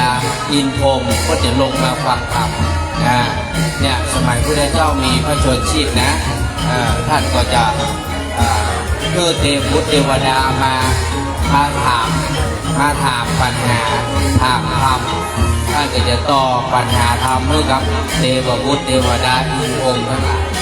เนี่ยใครที่มารับมานอนนะอยู่ฟังธรรมช่วงหลังเที่ยงคืนไปท่านจะมีเทวดามาอยู่เป็นคู่ถ้าใครนอนเดี๋ยวมันจะเข้าไปอยู่ในฝันคุณเทวดาจะเข้าฝันแล้วถ้าได้เลขได้งานก็ไม่ได้ลืมบอกคนเถอะไม่ได้ลืมบอกกันนะเพื่อนฮ้องว่าที่เทวดาเพื่อนจะมาฟังธรรมนะครับ ฉะนั้นอันนี้ถือว่าเป็นโอกาสที่ดีนะพอหลังจากฟังธรรมท่านพระครูเสิร์ชจบลงก็ใกล้ๆตีหนึ่งเดี๋ยวท่านอาจารย์จันทร์ก็จะมานำสวดน่าจะสัก2 ชั่วโมงนะจะถึงประมาณตี 3เดี๋ยวตัวเจ้ามิ้นจะมาต่อตี 3ไปจนถึงตี 4ปลายนะครับแล้วเราจะได้ร่วมกัน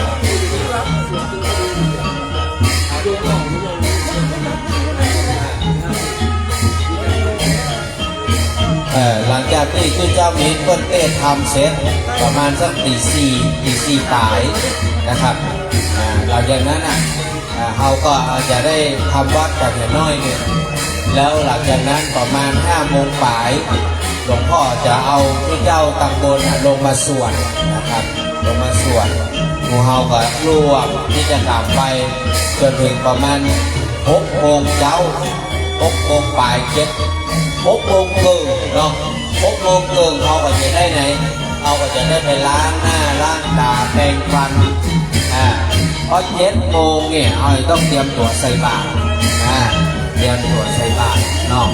ใส่บาตรเสร็จแล้วก็เพื่อนจะเอาข้าวต้มมาเลี้ยงเดี๋ยวศรัทธาดอนสุเทพนี่นะที่เพื่อนหนีไปนอนกันนี่นะเพื่อนจะได้ลุกมาเตรียมข้าวน้ำข้าวต้มมาเลี้ยงมีบ่อไฟแค่กันใครให้กินบ่อ